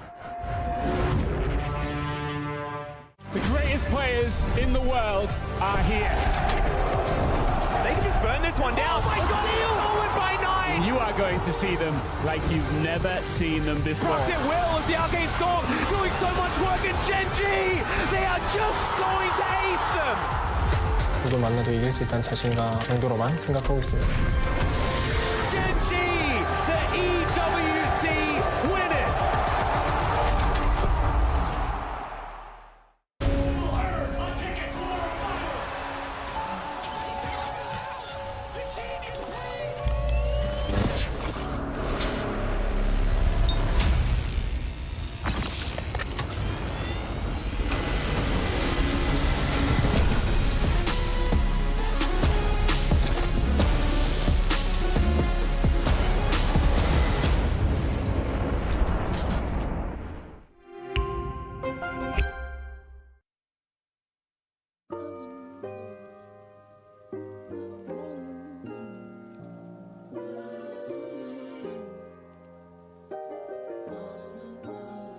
Went from raggedy shoestrings to hoop dreams. Yeah, I might know nothing, but I know two things.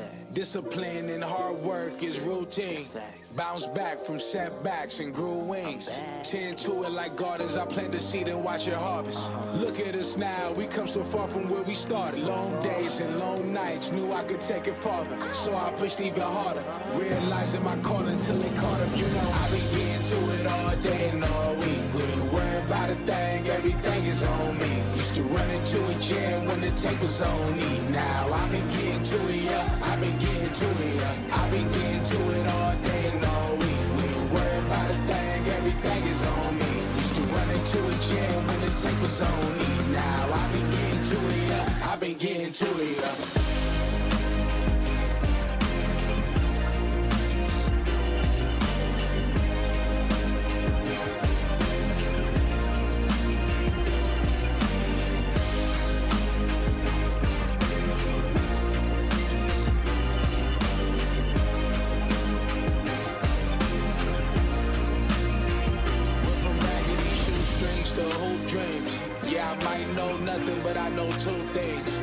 Discipline and hard work is routine. Bounce back from setbacks and grew wings. Bounce back from setbacks and grew wings.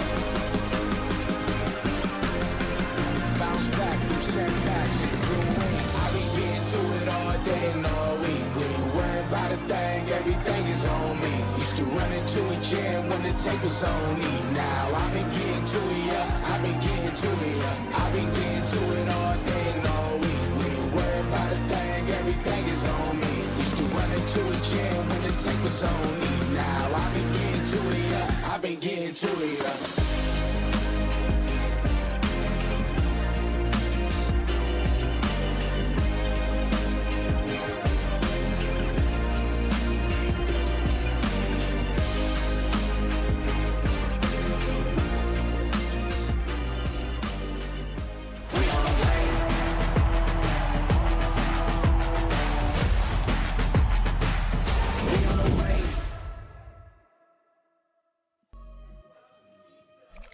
Welcome back, ladies and gentlemen, to First Stand 2026. And I think a lot of people expected this to be a swift series. The direction in which it has gone, though, has been quite different to especially someone like me would have expected, as G2 up 2-0 over the absolute unequivocal favorites of this tournament in Gen G. Yeah, everyone expecting this 3-0 where the colossal underdogs, Gen G are struggling to find a single win. Vedius, let's get into the draft though, right into this final game, because the most important step that you can take is not the first step, it is always the next step. And G2, they need to take one more step in this series. Very, very profound. That was beautiful. Yeah, that was, I really liked that. The bans are going to be the same as what we saw in the previous game. Let's see if this final ban changes things up. G2 close things out with a rumble. And the Caitlyn was the next one. Looks like they're going to keep consistent with that metric. The problem now for Gen G is Korkinami is something that G2 will immediately be thinking about. They like this bot lane prio. They got it's also one of the favorites of Gen G. Yeah, so will the Nami be picked up? Because even if the Corki is taken away, Ruler's Lucian is still a thing. So the ultimate question is, what will this first pick be? Are they concerned about the Nami? Will they first pick it away? Because I'm fairly confident that G2, if it comes to them with no Nami or Corki locked in, they're taking it. Yeah, I 100% agree. I mean, Hansama and Lebrov have been bot gapping Ruler and Duro over and over, and I think that most certainly is one of the large problems that they have faced. Ooh. This is a bit scary because, like you were saying, the Nami is available, and they can actually pick away the Lulu. Felios Lulu is just fine into the Yanara. See what they do decide to do, though, is the Yanara will be locked in as G2 feel like the cards are in their hands once again in this champion select. Yeah, I mean, I think that Yanara paired alongside Lulu is naturally a very scary bot lane to have. And it's scaly too. It's also quite scaly, yeah. So G2 taking their time. I was kind of expecting the insta-lock, but this has definitely added a couple of gears to the cog of the thinker machine. Gears to the cog. Vedius's cogs are turning right now, for sure. Yeah. No, I'm genuinely just thinking about the draft. The words are secondary to how my brain is thinking about how they pick. The cogs and the gears in its brain are also having a little bit of a malfunction. I mean, this series has malfunctioned me a little bit, I'm not going to lie. I'm right there with you. I have full sympathy, don't you worry. Is the Shaco going to be at least hovered for a moment? The thing is, Hans is not an Aphelios player. Of all the AD carries, what about a Shaco player? Don't think he's that. So the Jarvan are going to be be locked in. Okay, so they're actually saving their AD carry pick for later by denying the Lulu. The question then becomes, do you just pick the Nami and pair it alongside the Yanara? I guess you could theoretically do that. Duro might be looking for another option as well. He is a known Blitzcrank guy. Yes, I was recommending Blitzcrank. I think Blitzcrank is so good into Lulu. I do think that it's a massive confidence pick, though. And if you're down 0-2 in a series, I mean, you're going to have they picked Vayne some stones to make that one happen. They did. And you saw what happened. Lost that game pretty substantially. That's all right. Nico is going to be the lock-in a little bit more of a, I guess, stable pick instead of something like that. Blitzcrank, now what is Chovy going to be locking away is the Ambessa Flex. I actually really like this as the option for Canyon or for Keen.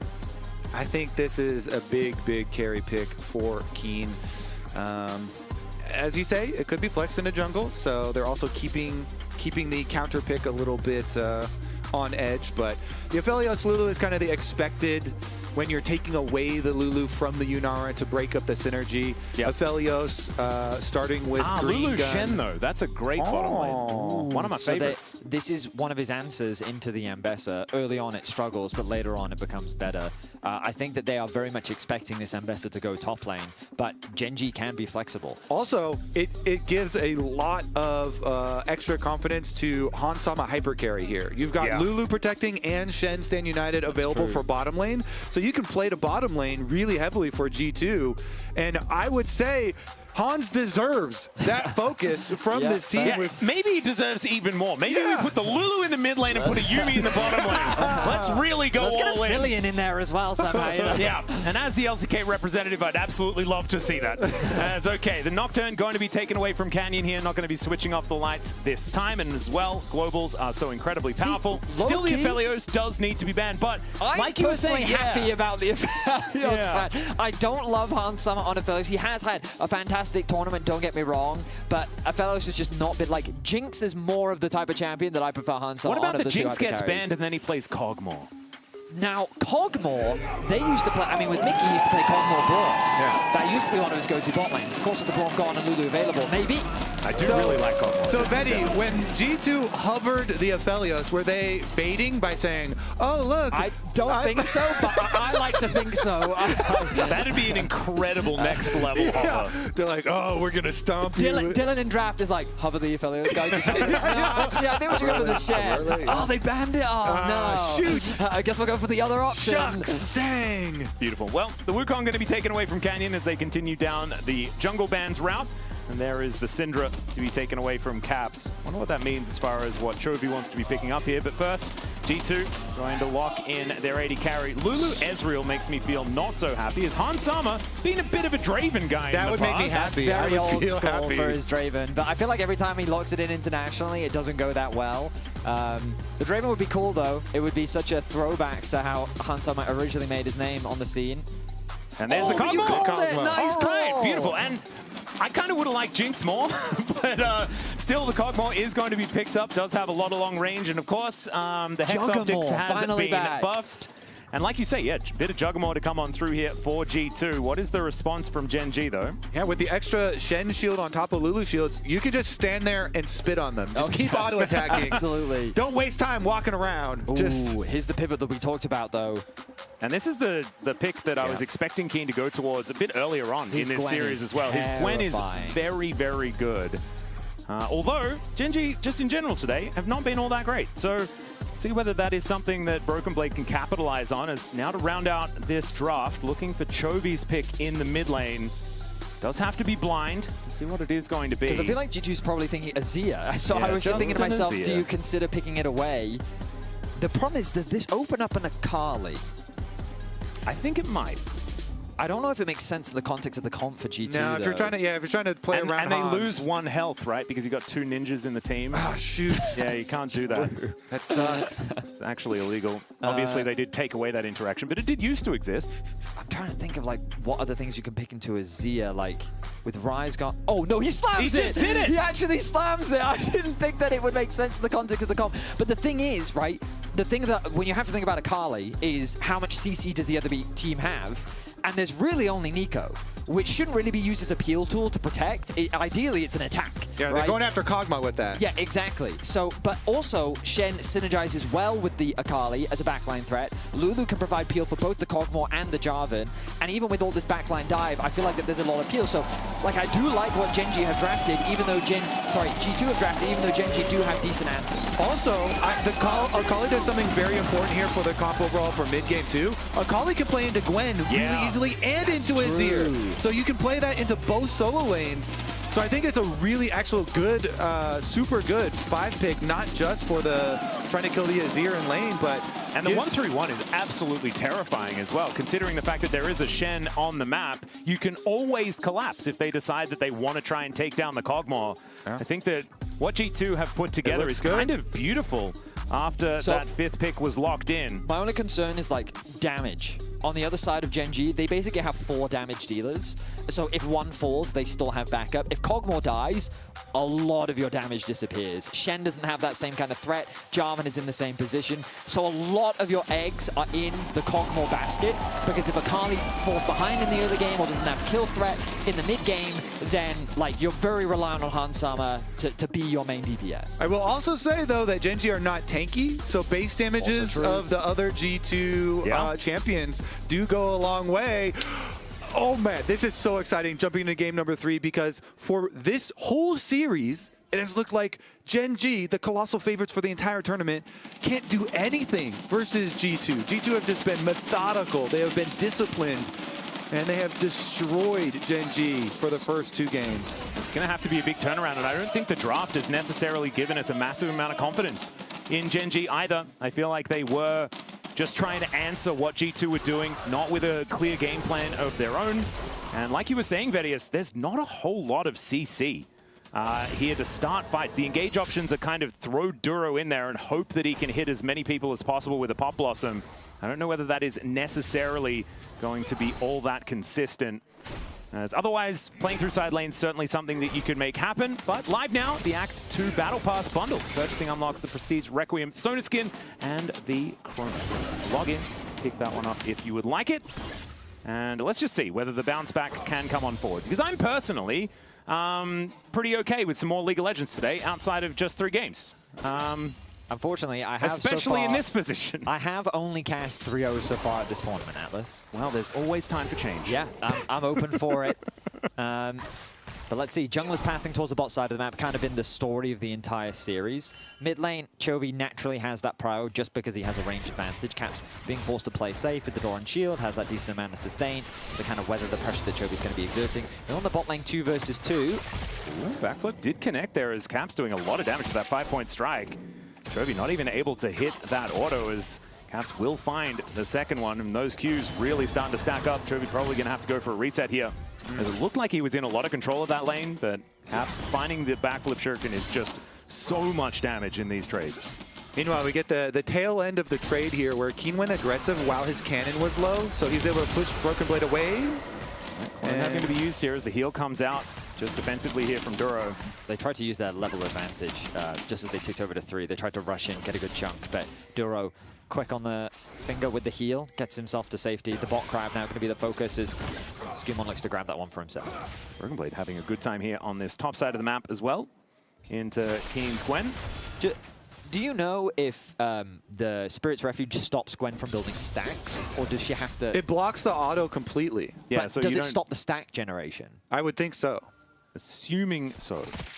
Yeah, I'm not familiar enough with the matchup to know, because it seems like in the early game, it depends if it's on hit or on attack. That's because what I'm wondering, if it's on attack, then it doesn't matter. You're still getting your attack off, but if it's on hit, it does block the hit. Because it basically just slows Gwen down in all of the early trades, right? Because her biggest strength is she's not reliant on the autos, she does rely on her Q and how quickly it stacks up when you're in the midst of these fights. And sometimes it's a little weird which things are on attack or on hit are coded.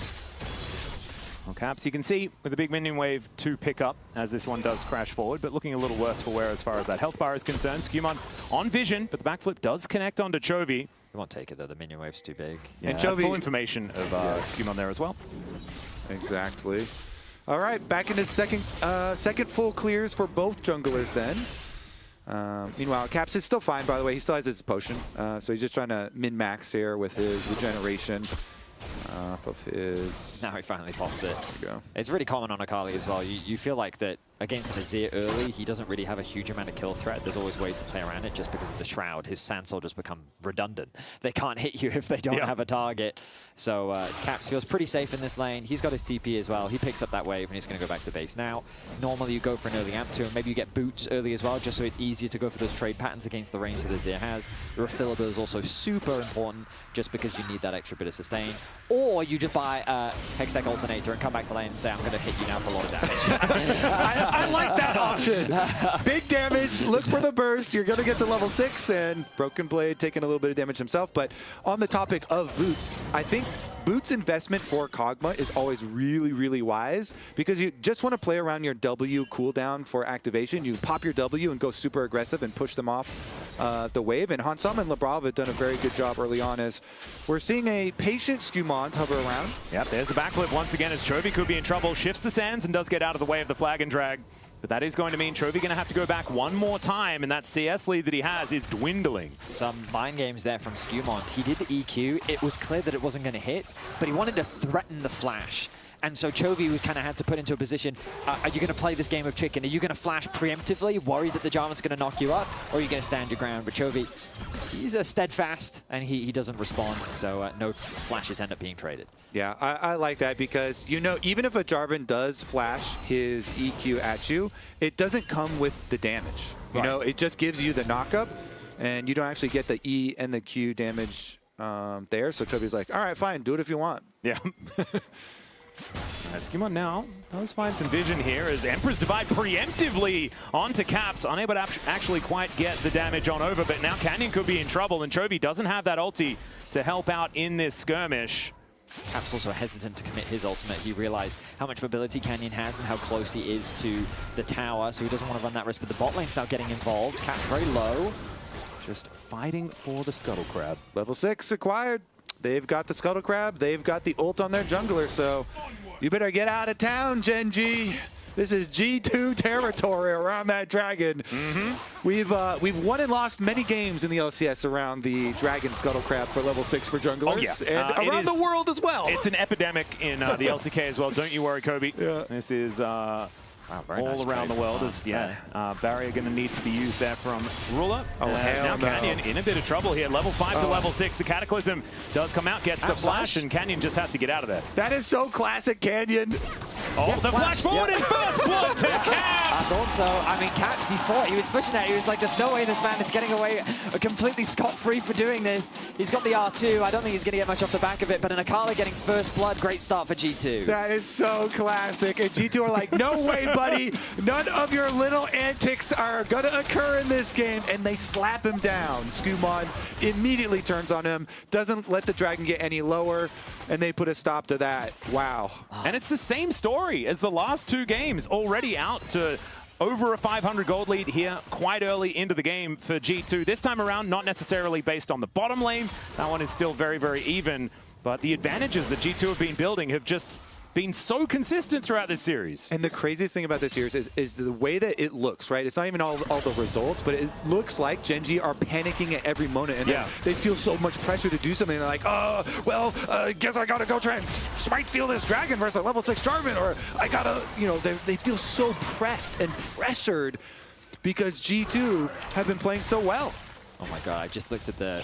So I am a big Akali enthusiast, if you hadn't guessed. But I'm looking at his items. He comes back to lane with perfect items. Just absolutely perfect. Perfect. It's so good as an Akali. You'll come back with boots, you have the refillable, you've got the Fiendish Codex, getting that extra bit of haste as well. And now you should feel... Oh my god. Perfect. And... fun fact, gentlemen, as well, this is the exact matchup that Chovy was solo killed by Vikla in. Oh. That has happened earlier on. The LCS mid laner Vikla, that Vedius term? Again, Indeed. I didn't... You said that. No, the words... We won't get into this. We'll discuss this later. He did play in the LCS. Thank you. Yes, that was my point. We can give him Broken Blades. Interesting. So our stats person, by the way, Vedius. Yeah. You have a stat for us? The LCS stat person. Yeah, I know, yeah. When he heard the talk about Han's history and wanting to like jump in and get on this G2 win for us, he was like, Kobe, did you know Hansama's win rate before going to the LCS was 51.7? In the LCS, it went up to 64.6%, and then post LCS, after returning to LEC, 65.7. Like he's basically implying that we made him better. He wouldn't be here without the LCS. Yeah. Wow. Wow. And you know what? I'm not making that argument, but our stats person is, and so I do think that we should give it some consideration. I see. Okay. Yeah, we'll take it. It's just a free pass, is it, Kobe? We'll take it under advisement. I'm considering it. You know, we've always said Hans is our GOAT. Just considering it after going on about it for an entire game. Once an A, always an A. Well, listen, this is a win for the West if they can close it out. But let's see if they can close it out, because, of course, Gen G, they still earned that pedigree for a reason, and they're definitely not out of this game by any means. There's only a 400 gold difference between the two teams as we hit that 10-minute mark. Grubs are available. The first one has been secured by Skumon, but given the priority on Grubs, he said, yeah, one's enough, and he'll just leave that objective for the time being. Meanwhile, the rest of the map just continues to farm away. Ooh, public execution. They're diving onto Caps. They want to try and take down this Akali, but he just gets away. And yeah, it's always difficult to lock down this champion. I don't know why I got all that excited, but wanted to throw the ulti down. Yeah, I mean, if Chovy maybe had been a little closer, a little bit faster, maybe there's a world where they could have gotten a little bit more out from Caps, especially given he had no flash available, but Rocket Belt going to be secured. Personally, a big fan of the Gunblade, but I understand having that extra mobility in the earlier spike is also something I like to see. Ulti? Yeah, Keen does get into his mist, but everyone else is able to pile in there as well. The Needlework trying to keep him alive. It's, can he find the snip as Caps comes over and he's going to help lock down this Gwen. Took 3, but Keen still goes down. I swear, it just looks so one-sided, this whole series. I mean, you got your Gwen walking up there, you know, uses the skip and slash really early on. He's just trying to get a ward, right? He just wanted a bit of deep vision, thought he was safe to do so, Yeah. and then Chovy goes back to base, so it's easy for the roam to Caps. Caps probably wasn't really necessary there, and it looked close because you got to remember that Shen doesn't really have an ult in a skirmish like that, but he did end up committing it, keeps his Jarvan alive. Skumon then ends up picking up the kill. Yeah, it's not a safe, you know, timer though to kind of go for it. And would you say that they didn't identify the tempo markers? Atlas. So I wouldn't, but I know that you and Jat both would for sure. He was encouraging me. Yeah, I have to say. Some of it did feel like rage bait. And I mainly was for you, I was mainly successfully for you. baited. That's, let's have a look at the Coinbase gold grind though. Caps versus Chovy looking quite good for the Akali when you're supposed to have a little bit of a rough time. Pre-6, he didn't, and he's able to put himself together about a 500 gold lead. Drake is going to spawn here. Second of the game will be an Infernal. Gen G do want to try and contest this. One important thing out of that skirmish on top side, Shen ult was used, so at least G2 don't have that. Well, they do have Caps moving over first. Chovy going to have to come in a little bit late. Does have the Emperor's Divide and his flash up and available. Caps does have the ulti as well. As there's the flash Pop Blossom. They find the public execution. LeBron goes down before anything can happen, but they immediately trade it for Juro. Emperor's Divide's good this time, but Caps does close the distance once again with another perfect execution. Still, the Drake will go over. It's a 1-for-1, but getting the objective was the main thing. Yeah, nice reactions there from G2. They know Duro wants in, and he does get in, but it's only to kill Lebrov 1-for-1 with the supports. Both Caps and Hans investing their flashes here. And you know, Lebrov just takes the death and says, okay, fine, it'll be 1-for-1. We still get the dragon. Yeah, the biggest thing for me was the fact that Hans and Caps invested their flash to make that play. Yeah. Caps was in a bit of an awkward spot. He wanted to create a flank, but he was marked. Caps now going in. Yeah, Chovy tagged once again with the backflip. The flash does come forward to try and deliver him a turret shot. Chovy wants to try and get some autos through, but he's still looking worse for wear. And every move Caps makes, I swear I'm terrified for Gen G. I mean, yeah, he's close to that level 11 as well. It's a really nice spike for Akali, getting that second point in your ult. The cooldown reduced quite a lot along with the damage. But again, keep your eyes on the positioning of Caps here. He knows that he has to flash over the wall. Duro only connects onto the support, and as Kobe was saying, it ends up just being a trade of supports. Caps wants to fish for more. He recognizes it, and Chovy has to commit that ultimate to protect him. Uses the R2 to get over the wall, but then he doesn't have anything less to keep the chase going. You can see that when these skirmishes, like, that felt very one-sided, even though it was a 1-for-1. Right now, G2 with just over 1,000 gold in the lead. Ruler going to be moving towards his top side of the map, trying to get as much money as he can. Wanted to put together his cull. Only a stack or two to go, so there is the cash in. That is going to even out the gold just a little bit there. And this time around, Ruler is not extraordinarily far behind, which has been the case in the last couple of games. Might be something that Gen G can play around. I'm still a little bit worried about the fact that there is an Akali in this game, and she is pretty good at assassinating any chosen target, especially when the CC is lacking on the side of Gen G. I think defensive play is going to be so hard for Gen G in the remainder of the game. You know, the one thing I feel like we didn't talk a huge amount about, but I think could be massive, is the polymorph from Lebrov. When I've seen it so many times now where like a Gnar goes in, gets ready for the big ult, insta-polymorph, they one-shot him. And I'm thinking about this Gwen, the possibility, Canyon, the same thing, maybe even Duro. I mean, of course, if he gets polymorphed and he's already ulting, then it doesn't really change a huge amount. He's still going to get the ult off. Yeah. You'd be flaming LeBron then. Yeah, I probably would be. Because I think your point about the melee carries is really good. Use it on them. So we'll see if he can have that type of impact as we get closer and closer to these big fights. Herald going to be spawning relatively soon, along with the Dragon, which is 2 minutes away right now. Both teams prioritizing, just getting that farm down, contesting for vision. Nice ward coverage overall from Gen G. And Skewmon feeling very confident to walk into Gen G's half of the map. Duro is going to have to give away that it is himself and not Ruler that was brought out. Does throw down the snare, but that does stop the Jarvan from doing too much. We'll find him once again as Duro taking a lot of damage. Cataclysm comes down, holds him down with the Pop Blossom, but I have a feeling he's still dead. There it is. Last auto attack is going to do it. And now with Lebrov, so much shield for Skewmon here as now Chovy in trouble as Broken Blade just kills him. What was that? How did that happen? BD just won 2 fights at the same time. He shadowed the Jarvan and then he just kills Chovy. I was watching the minimap because I could see like both top lane, well, Chovy and Broken Blade knew what was happening. Broken Blade was ready to ult in, but Chovy saw it, and so he went underneath the tower to interrupt him. But by going underneath the tower, I have to assume Broken Blade taunted him, giving him a health advantage and winning out the fight. That would be my assumption, but G2 with a massive swinging gold, getting the Herald as well. I mean, they've just taken firm control over Game 3. Yeah, another game where it looks like Gen G, the colossal underdogs here, versus G2, the new tournament favorites. We'll have to deal with the BLG type of Caps. Ooh, doesn't quite find the backflip here as Canyon wanted to take away the Raptor, isn't even going to be able to do that as Slurkle slows down Hansama momentarily, and Hansama just stands his ground. Ruler is almost just dead. Living Artillery comes on through. Thankfully, Duro is able to hit the snare, and Hans is still looking for an option. The dash has to be used from Ruler. Oh my goodness. Right, G2 are just winning everywhere. So Broken Blade is looking at his minimap. Yeah, ults underneath, gets hit by the tower shot. He flashes, taunts. He just straight up kills him. That's crazy. The Q autos just do so much with Titanic Hydra. It is ridiculous. And Chovy didn't have anything left. I don't even think he needed to interrupt the ulti either. He probably should have just let him go and taken the turret. Yes, I agree. Because as Kobe said, they already get the kills in the jungle anyway. He would have been left and it would have opened up the tower. Instead, 2 kills go the way of G2, the Herald secured as well. And Titanic Hydra on Shen is huge damage with your auto attack resets. And then once Broken Blade gets his Dusk and Dawn, Broken Blade is laughing at him. All right, well, there's a flag and drag onto Ruler. Takes half of his health bar as Skewmon dives on top of him. They're actually making fun of them. It's crazy.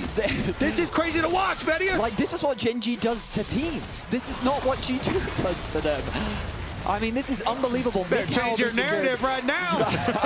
It is certainly being adjusted. Yeah. I mean, last year, it was exciting when KC managed to make it to the finals of First Stand. A lot of EU got incredibly excited that like there was another team that could compete internationally, but then when they went up against HLE, reality hit us hard. Right? So the fact that we met Gen G now in the semifinals, everyone's expectation naturally shifts to, well, there's not much that we're going to be able to do. We had a good run. At least we made the top 4. So for them to be having a performance like this, I mean, I can feel the hope returning for Europe. Yeah. It really feels revitalized.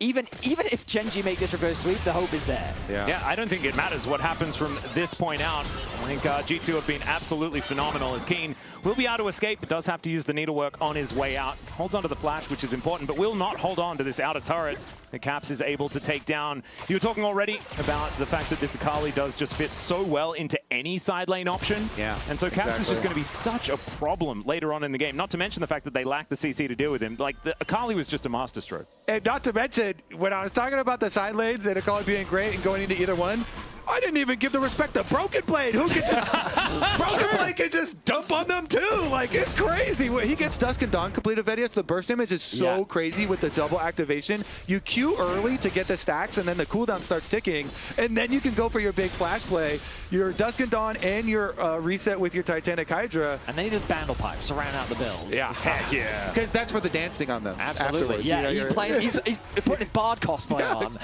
But holy, it is really crazy how the giant narrative shift that will occur because of this series. And yeah, BLG did do some nasty things to you, but you can figure that out later. Well, LPL and finals is the conversation we need to have later. Yeah, right exactly. now, let's just live in the highlights. Yeah. Crossing bridges when we come to them. That's what we want to be doing here today. That's the third outer tower secured, and I cannot believe that in this series, like, Gen G is so slow to secure a first tower. Like, Game 2, I think, was their quickest one, but in Games 1 and Game 3, 3 towers have fallen, 0 for the side of Gen G. Man. And they have Soul Point as well, so it's Cloud Soul coming up in 3 minutes' time. And Gen G just haven't been able to do anything on this map at all.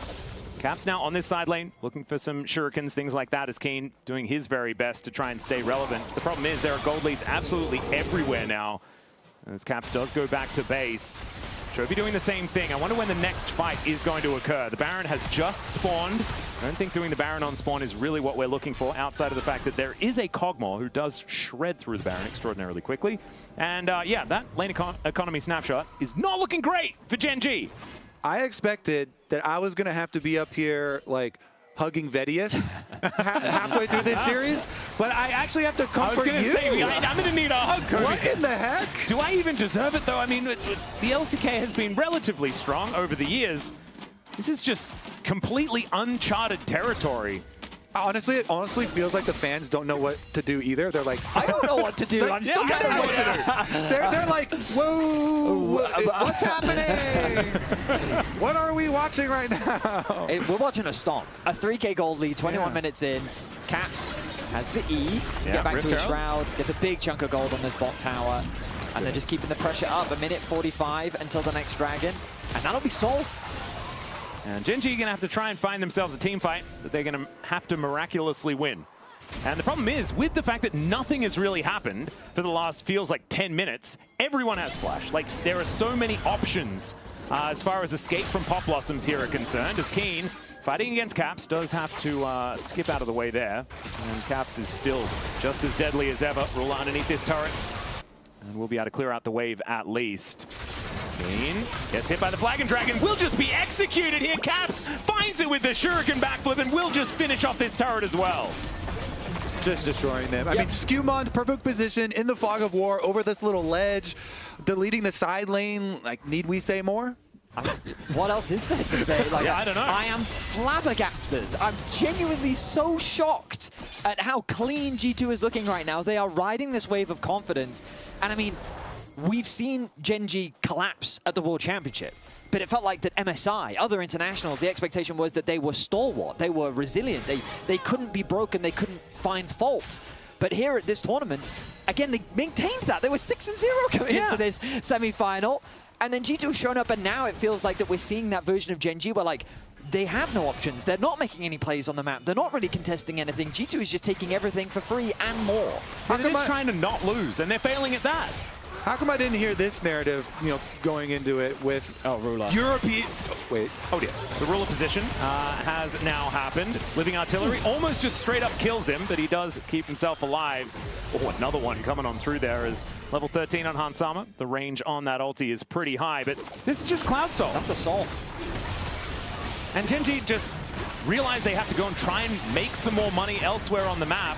I just don't know whether they're ever going to be ready to go for a team fight into this G2 composition, which even in a 5v5 is going to look absolutely amazing. So there is your priceless moment of the game. And yeah, good luck running away from anyone. Thankfully, there is some mist, so the Gwen is still immune. It's maybe not immune to a 3-0 by G2. So I'm used to these feelings and these stomps where it's kind of like, like all hope is lost in game 3. But normally it's me. Yeah. Like I'm the one, and so I'm like, in my head, I've had some practice. I had it yesterday as well, so I was ready for this. Vedius is like, okay, don't sound too sad. Wait, we're winning? My brain is prepared to be like, it's okay, it's game 3. We had a good fight in game 1 and game 2, it's all good.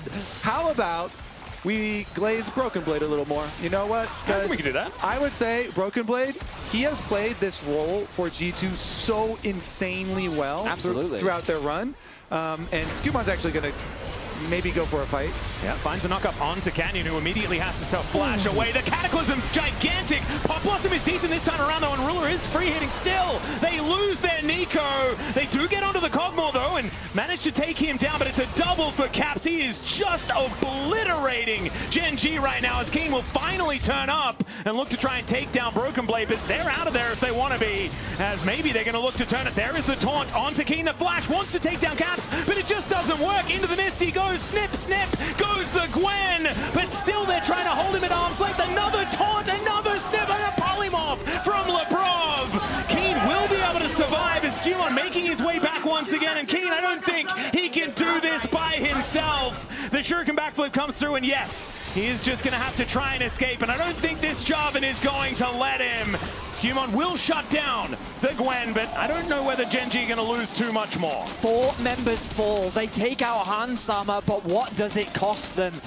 G2 in such a commanding position. The Baron is alive. Canyon is up in 7 seconds. The question is, can he get here in time? Oh wait, yeah, never mind. All of G2 just moving over towards this Baron. 25 minutes into the game, Chovy is alive.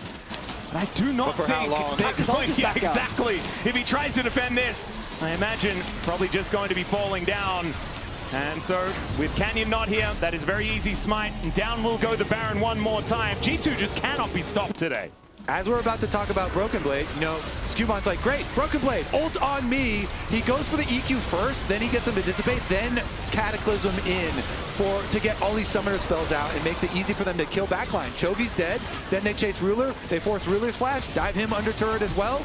And then even though Keen is still left alive on this Gwen, they can dance around him and wait until the other two. Look at that mini-map chase where Skewon is going to try and chase down Canyon, and the rest of G2 on your screen here are dancing around the Gwen. They're like, okay, actually, the scissors are sharp.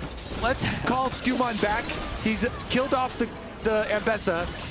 Get him over here, and then he'll be able to finish the job. And I mean, hey, like, really maximizing the Cogmore passive too. You know, getting the maximum That's true. If you don't die on Cogmore, you are not doing it right. Yeah, exactly. So, yeah. What? Yeah. We are in unprecedented times. Western upsets against the East. It's 11-2. This is a shellacking. Yeah, I mean, it was Worlds 2020 where G2 got the 3-0 versus Gen G, a very different G2 and a very different Gen G. Back then, G2 was considered like one of the top 4 in the world, a tournament contender. Absolutely. And Gen G was not. The roles are very much reversed coming into this tournament, but it is G2 that is, I mean, defying expectations and is absolutely slaughtering Gen G in this first stand semifinal. Let's see whether Skewon is going to be able to lock them down once again. Down to 50% health, but just walks his way out. And Gen G just trying their very best to stop this boat from leaking.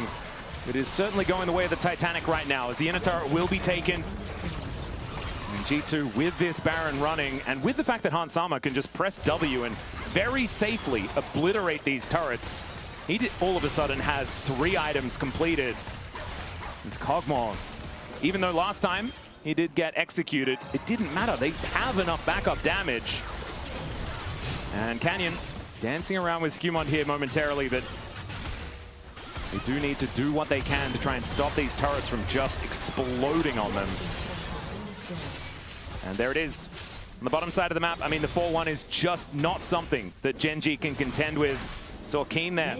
I was talking about this guy's Gwen as being the most terrifying thing that he could have gone with. When I saw it locked in, I was afraid for G2 as Canyon misses the ulti. Broken Blade does the walk strategy and gets him out of the way. And as that happens, G2 take down the top inhibitor turret as well. I mean, this is just so much pressure, and Gen G looks like they have absolutely no idea how to deal with it. Yeah, they've been completely dismantled by G2 this entire series from beginning to end. And the end is pretty close. I'm seeing it. I am seeing it arriving. We saw this in the last game. There was one last-ditch effort from Gen G. But even then, it was not enough to even nearly approach a comeback. But Gen G, I mean, the thing that surprises me the most is that they're not going to go out with a roar. They're going to go out with a whimper. Like, I feel like that we've seen nothing from them in this game 3. Yeah. 2 kills to their name. G2 has been nothing but proactive on the map. They've punished every play that Gen G What about an Elder flip? I mean, right now, that's kind of their best bet, right? Because the Elder is spawning in 10 seconds. Let's see if they can steal this one away. Well, Gen G now moving on down. Might actually be able to get into the river here, but they need to get everyone over there. Chovy a little bit late on that one. Goldgraph is going out of the picture with how large it is, as Canyon has started this one up. That was actually the graph of EU hopium. It's actually just... It is off the charts right now. I mean, it's pretty justified in this one as well. That's all right. Let's see whether Gen G can find themselves a miracle as Caps. Great flank angle for the teleport.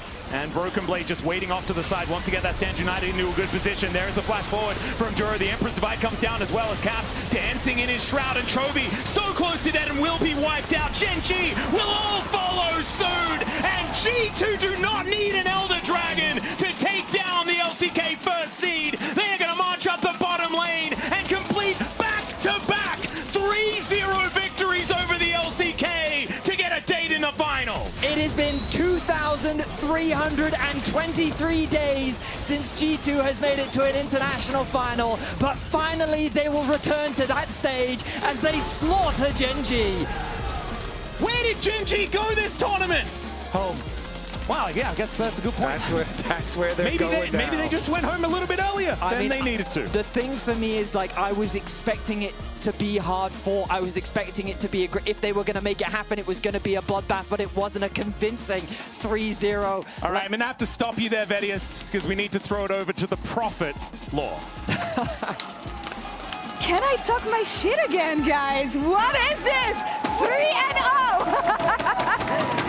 3-0 against Gen G. 3-0 against the favorites of the tournament. 3-0 against a team that no one had the answer against so far. What the hell happened, guys? This feels like a dream. It really does. And I haven't woken up just yet, Lox. I don't think Gen G woke up yet.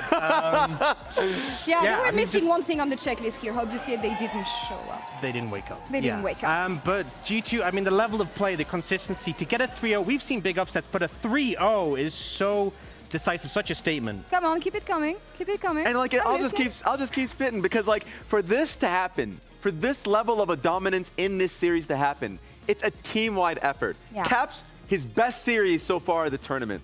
And you look towards bot lane, Hansama and Lebrov. Lebrov, especially a king.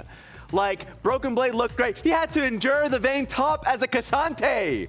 And he made it happen. This team, get out of the way, brother. Let's see that difference. The gold looked amazing for this team. G2 looked like a different brand. Looked like 2019 again. Absolute cinema. This is what peak euphoria is about, and it comes from G2 once again. I want to ask you guys, though, Ox especially, what the hell happened to Gen G today? What was this? What was this? Okay, you're speechless, like the team. I don't it's have fine. an answer. We'll take it. Don't have an answer. You know what I have the answer to? What? The fact that your prediction sucks, guys. Prediction, can we pull my prediction again? Please, let's turn what away. I said at the beginning of the day. Because no one believed in me, and I had it right. Anything, don't even look at it, guys. I would even leave the stage if I were you. Hey, we got the score right. Actually, you know what, producers? It's on them. It's their fault. I said G2. The logo was just put in incorrectly. No flippity floppy this time, I think I was just I'm wrong not the gonna entire allow time. it. But honestly, this is just, it's one of those moments where you just have to sit down and just celebrate the moment. It's a ridiculous moment. And the tournament goes by so quickly. So like, this was just like, we didn't even have a chance to celebrate the Fear X success. Like, they beat Fear X. And then the next day, they smashed them. Yeah, destroyed them. And the next day, they elbow dropped the next opponent. Estou aqui com o Caps da G2. Congratulations. Thank you. Para vocês saberem de toda essa história, a última vez que a G2 ganhou uma MD5 foi lá em 2020 da Gen G. 2020. E o único cara que estava nesse elenco aqui era o Caps. Então, poxa, eu quero saber como é que ele está se sentindo depois de quase 6 anos ganhar dos caras de novo, né? So, the last time you guys beat Gen G in a BO5 was back in 2020. And you're the only guy from that roster that is still here. So what does it feel like to knocking them again? I mean, it feels great. It feels great. I think both last 2 days have just been amazing. We finally showing up on stage. I think we had some tough moments before, but it means that like all the lessons we got from last Worlds, all the times they beat us at MSI, like we're actually learning from it and we are improving. And we're finally showing as well. Ele falou que nos últimos dias foi maravilhoso, né? Nos últimos 2 dias aqui foi maravilhoso, que ele aprendeu muito dessas outras vezes que eles se enfrentaram e que agora finalmente eles levaram essa. But you guys had a rough time in the LEC, and you came here. You won from JDG and also from FearX. So what did you guys change? I mean, how did you prepare to show up like this here? I mean, I think it's definitely all the small moments, you know. I think the team fights, the how we play before, in between drakes, like just all our team play, because I think our team play was lagging compared to the LPL and LTK. And I think against BLG, it was a big shame because we didn't show all the things that we've been working on in the LEC. But I'm just super happy that we got to actually show it these last 2 days. And especially with the KC making finals last year in the first stand, we also want to make the finals, you know. Eu perguntei para ele, gente, sobre, eles não tiveram, principalmente na fase regular, eles não tiveram um momento tão bom na LEC, né? Então, como é que estar aqui? Como é que eles se prepararam para isso? Ele falou que, principalmente nas lutas, tá junto em equipe também, fez toda a diferença para eles conseguirem bater os caras, não só a FearX, como a JDG também, e que, lembrando que no ano passado foi algo que ele citou também, que a Carmine estava nessa final também, né? Então agora eu quero saber quem ele acha que ele vai enfrentar nessa final. So who do you think you're facing tomorrow? BLG or JDG? I mean, I think we will face BLG. They won the LPL final, and I think they were very strong when they played us last time. And it would be awesome to get some revenge against them. Ele falou que acha que vai dar a BLG aqui, que eles têm uma teamfight muito forte. Ele acha que vai enfrentar a BLG. Thank you so much. Once again, congratulations. É isso, gente. Estamos vendo a história aqui. Teremos G2 nessa final amanhã com a gente no First Stand 2026. Caps obviously very happy with this one. And we see Broken Blade and Skewmon, of course, happy about this as well. Skewmon is joining us for the Verizon post-game interview. Here, Skewmon, first things first, congratulations, félicitations. That was absolutely amazing. Tell me about the last moment. When you approached the Nexus, the last Nexus, knowing that you just took down JDG, the favorites of the tournament 3-0, what crossed your mind? I mean, obviously, just a lot of happiness. Bibi was telling us to calm down. I was telling him, please shut up. We just won against JDG. We just won against JDG. Let's enjoy the moments. And yeah, obviously a lot of happiness. And yeah, really happy to have qualified for finals as well. Something that I think I'm always going to remember is the first time you faced off against Canyon at MSI last World. It didn't go well at all. You got absolutely obliterated. Today you had his number, man. Like, there was no jungle for him. How does it feel for you to not only take down JDG, but obliterate Canyon like this? I mean, it feels amazing, right? But I just want to say that it's obviously like a team game. And like, without my teammates, I don't think we would have been able to like actually bounce back from like all the challenges we had in the past. So big shout out to all of my teammates, my staff, and yeah, we just did a great job. I'm happy. And that's what we did. G2 is a 5-man team right now. They all showed up today. It's absolutely amazing. And just like the short turnaround, you guys just took down FearX in a very quick fashion. To be able to come into today and do it the same, how do you keep focus? What are you guys talking about like coming into today to like keep the momentum going? I mean, like, kind of chilling, right? Obviously, like looking at our opponents, like their tendencies both like in draft and like in the game, and just looking to like get into their heads as much as we can, looking at the opening, level 1 and stuff, so we can get an advantage from it. For example, we took a great advantage in the game 1 with the invade, so this is like kind of coming from scouting. And yeah, I mean, just obviously like don't over-respect your opponent. It's not because it's JDG that you cannot beat them, and we prove it today, so that's nice. Yeah, I kind of want to ask about that because a lot of people talk about going into these matches against big opponents, LCK teams, like playing with nameplates off. Do you think that's the right approach? Or are you more just like, okay, they're a strong team, but we know how we have prepped for them? I mean, yeah, I mean, obviously, like we are aware like who they are, but yeah, as I mentioned before, like it's just like 5 champions against 5 champions, so we just need to think more about like how we want to play our draft and how do we approach like early game team fights, etc. And just like don't over-respect because we are playing against X player on this champion. And you're talking a lot about the analysis of it. Like, you've had such an insane road. It's not a surprise that player of the game, it's going to you. So like, the moment you walked into this room, the crowd was chanting MVP. Oh, yeah. So just like, how does that feel for you personally to know that your impact is really being felt? I mean, just feels amazing, right? And I just want to keep recreating these performances, whether like it is on international or like on in Europe. And I mean, it starts with like tomorrow in the final, and I hope that I will keep bringing this type of performance. What do you feel like you improved upon the most from the rookie you were last year when you took your first games in the LEC into the monster performance that you had today, and for the past month, actually, for the past month you're here with G2? What is the biggest improvement for you, Skimon?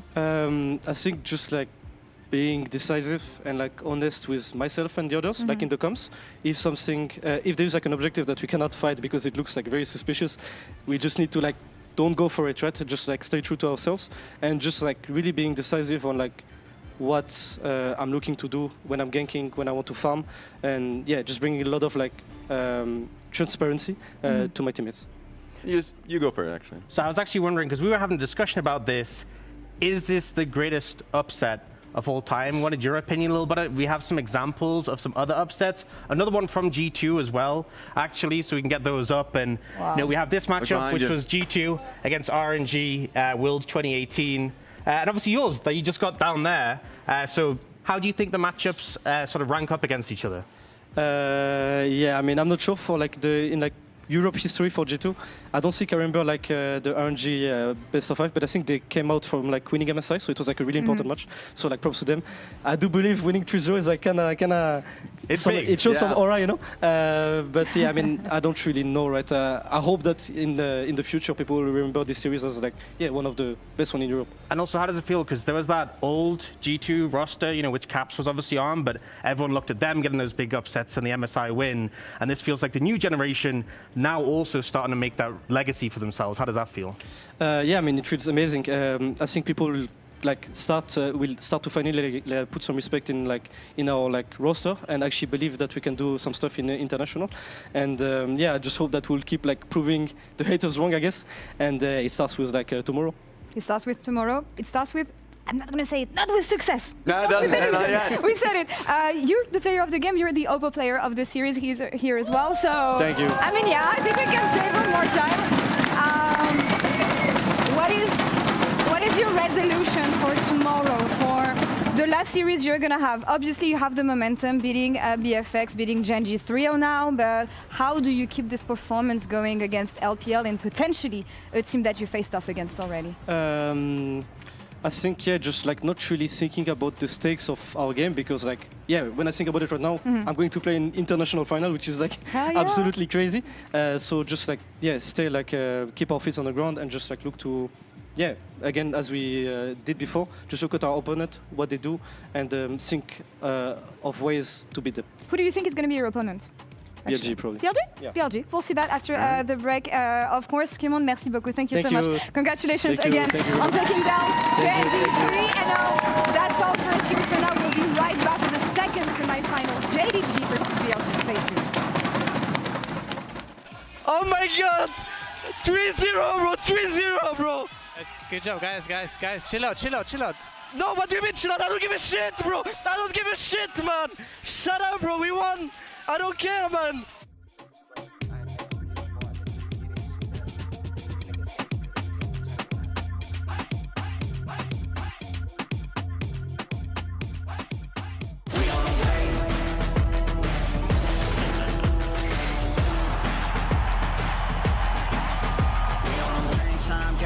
Game time, they about to step on a landmine.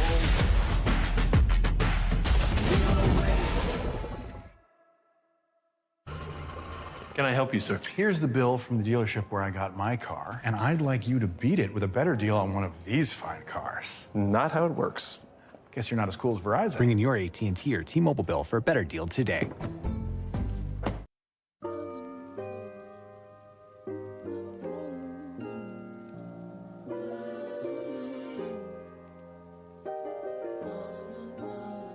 Went from raggedy shoestrings to hoop dreams. Yeah, I might know nothing, but I know two things. Discipline and hard work is routine. Bounce back from setbacks and grew wings.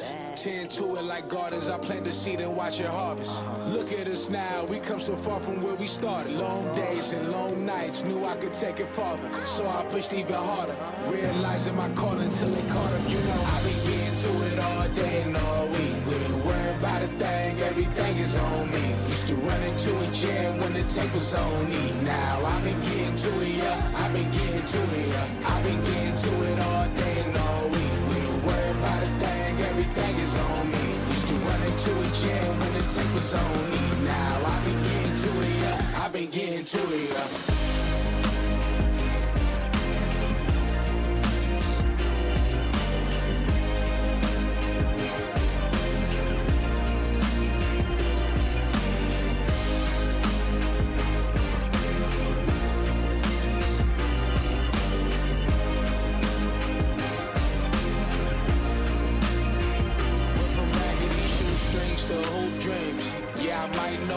But I know two things.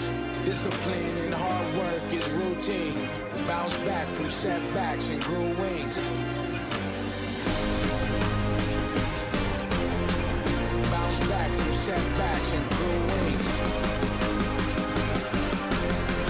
Bounce back from setbacks and grew wings. I be getting to it all day and all week. We ain't worried about a thing, everything is on me. Used to run into a jam when the tape was on me. Now I've been getting to it, yeah. I've been getting to it, yeah. I've been getting to it all day and all week. We ain't worried about a thing, everything is on me. Used to run into a jam when the tape was on me. Now I've been getting to it, yeah. I've been getting to it, yeah.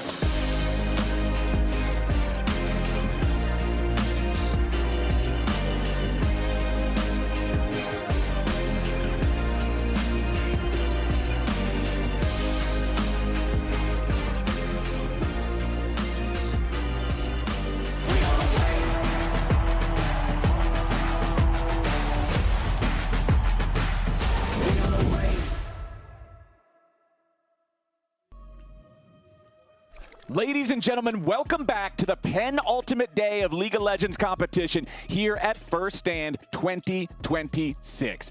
We just saw what is one of the biggest upsets, I would say, in League of Legends history for international competition. We determined our first finalist that will play tomorrow, and now it's time to find the second. JDG versus BLG. It is a rematch of the LPL finals to see who earns the right to face G2 tomorrow. I'm Captain Flowers, joined by Azael, and I'm hoping this one is action-packed. Yeah, it's going to be really exciting. And, you know, coming into today, people would say BLG are the pretty big favorites in this series. But if G2 can 3-0 Gen G, then JDG can win a series against BLG. Come on. Favorites don't matter at this point. We just learned that in our previous series, but like you say, this one definitely would skew towards BLG favorites. They've already played JDG twice so far this year, and they won both of those matchups. Yeah, both of the best of 5. They beat him in the upper bracket. That one went 5, and then they beat him again in the finals. That one went 4. So they are the favorites for sure, but I don't think that you can just look past JDG, you know, as BLG. You have to really still lock in for this series. JDG, to me, has been a team that has had really good setups around Dragons. They are a smart team. They don't really skip steps on those setups, and they're able to come back from, you know, disadvantageous positions, just like against Lion, right? You know, even when they were in bad spots, they have the proper setups, and if you skip steps, which sometimes BLG does, then they can punish you. But on the BLG side, you look at the individual skill, the laning prowess of these players. So far in this tournament, for me in particular, I've been looking at Knight and I've been looking at Bin. Bin particularly is a player that sometimes he's really hot and sometimes he's really not. Yeah. But I feel like both the solo lanes for BLG have been in such a flow state during this tournament. They have just been dancing all around their lane opponents, and I think that's going to be one of the biggest challenges for JDG, for Hongqiu and Zhaozhou, and they're going to have to be able to step up and go toe-to-toe with these guys to be able to make those positions, make those macro calls that you're talking about from a point where you're already not 3,000 gold behind. Yeah, exactly, and that is really the big difficulty. I mean, last year Bin had a pretty big off year for his level of play. This year, ever since there was kind of that drama where, you know, he looked like he was going to be leaving the team, then he came back. Ever since he returned to the team, he has really been on fire. And, you know, in the LPL, in the finals, to me, more so than anything else, it was about the top lane, right? And it wasn't just an isolated 1v1 between Bin and Xiaoshu. It was about Shun getting up there constantly, you know, being able to put that pressure on Xiaoshu. They really took advantage of this guy up in the top lane, and we'll see if they're going to be able to do that here today. All right, well, starting off here, it's BLG selecting first pick, JDG selecting blue side. JDG is going to focus some of those powerful meta junglers at the very beginning, looking at Shun specifically, getting rid of Pantheon, getting rid of Xin Zhao. And on the other side, we're looking at some bottom laners, and then the top side too, Rumble banned away alongside Karma and Seraphine. Of course, with Seraphine almost counting as a double ban because often Ashe is only played with her, even though we have seen a couple exceptions to it. Yeah, we have seen a couple exceptions, but definitely Enchanters are the name of the game. They are ridiculously powerful in this new season with the role quest. Increased gold generation just allows you to get to those 2-3 item points where you super outscale melee supports. It's going to be a Poppy ban as the last ban here, and I'm going to be interested to see where BLG wants to go.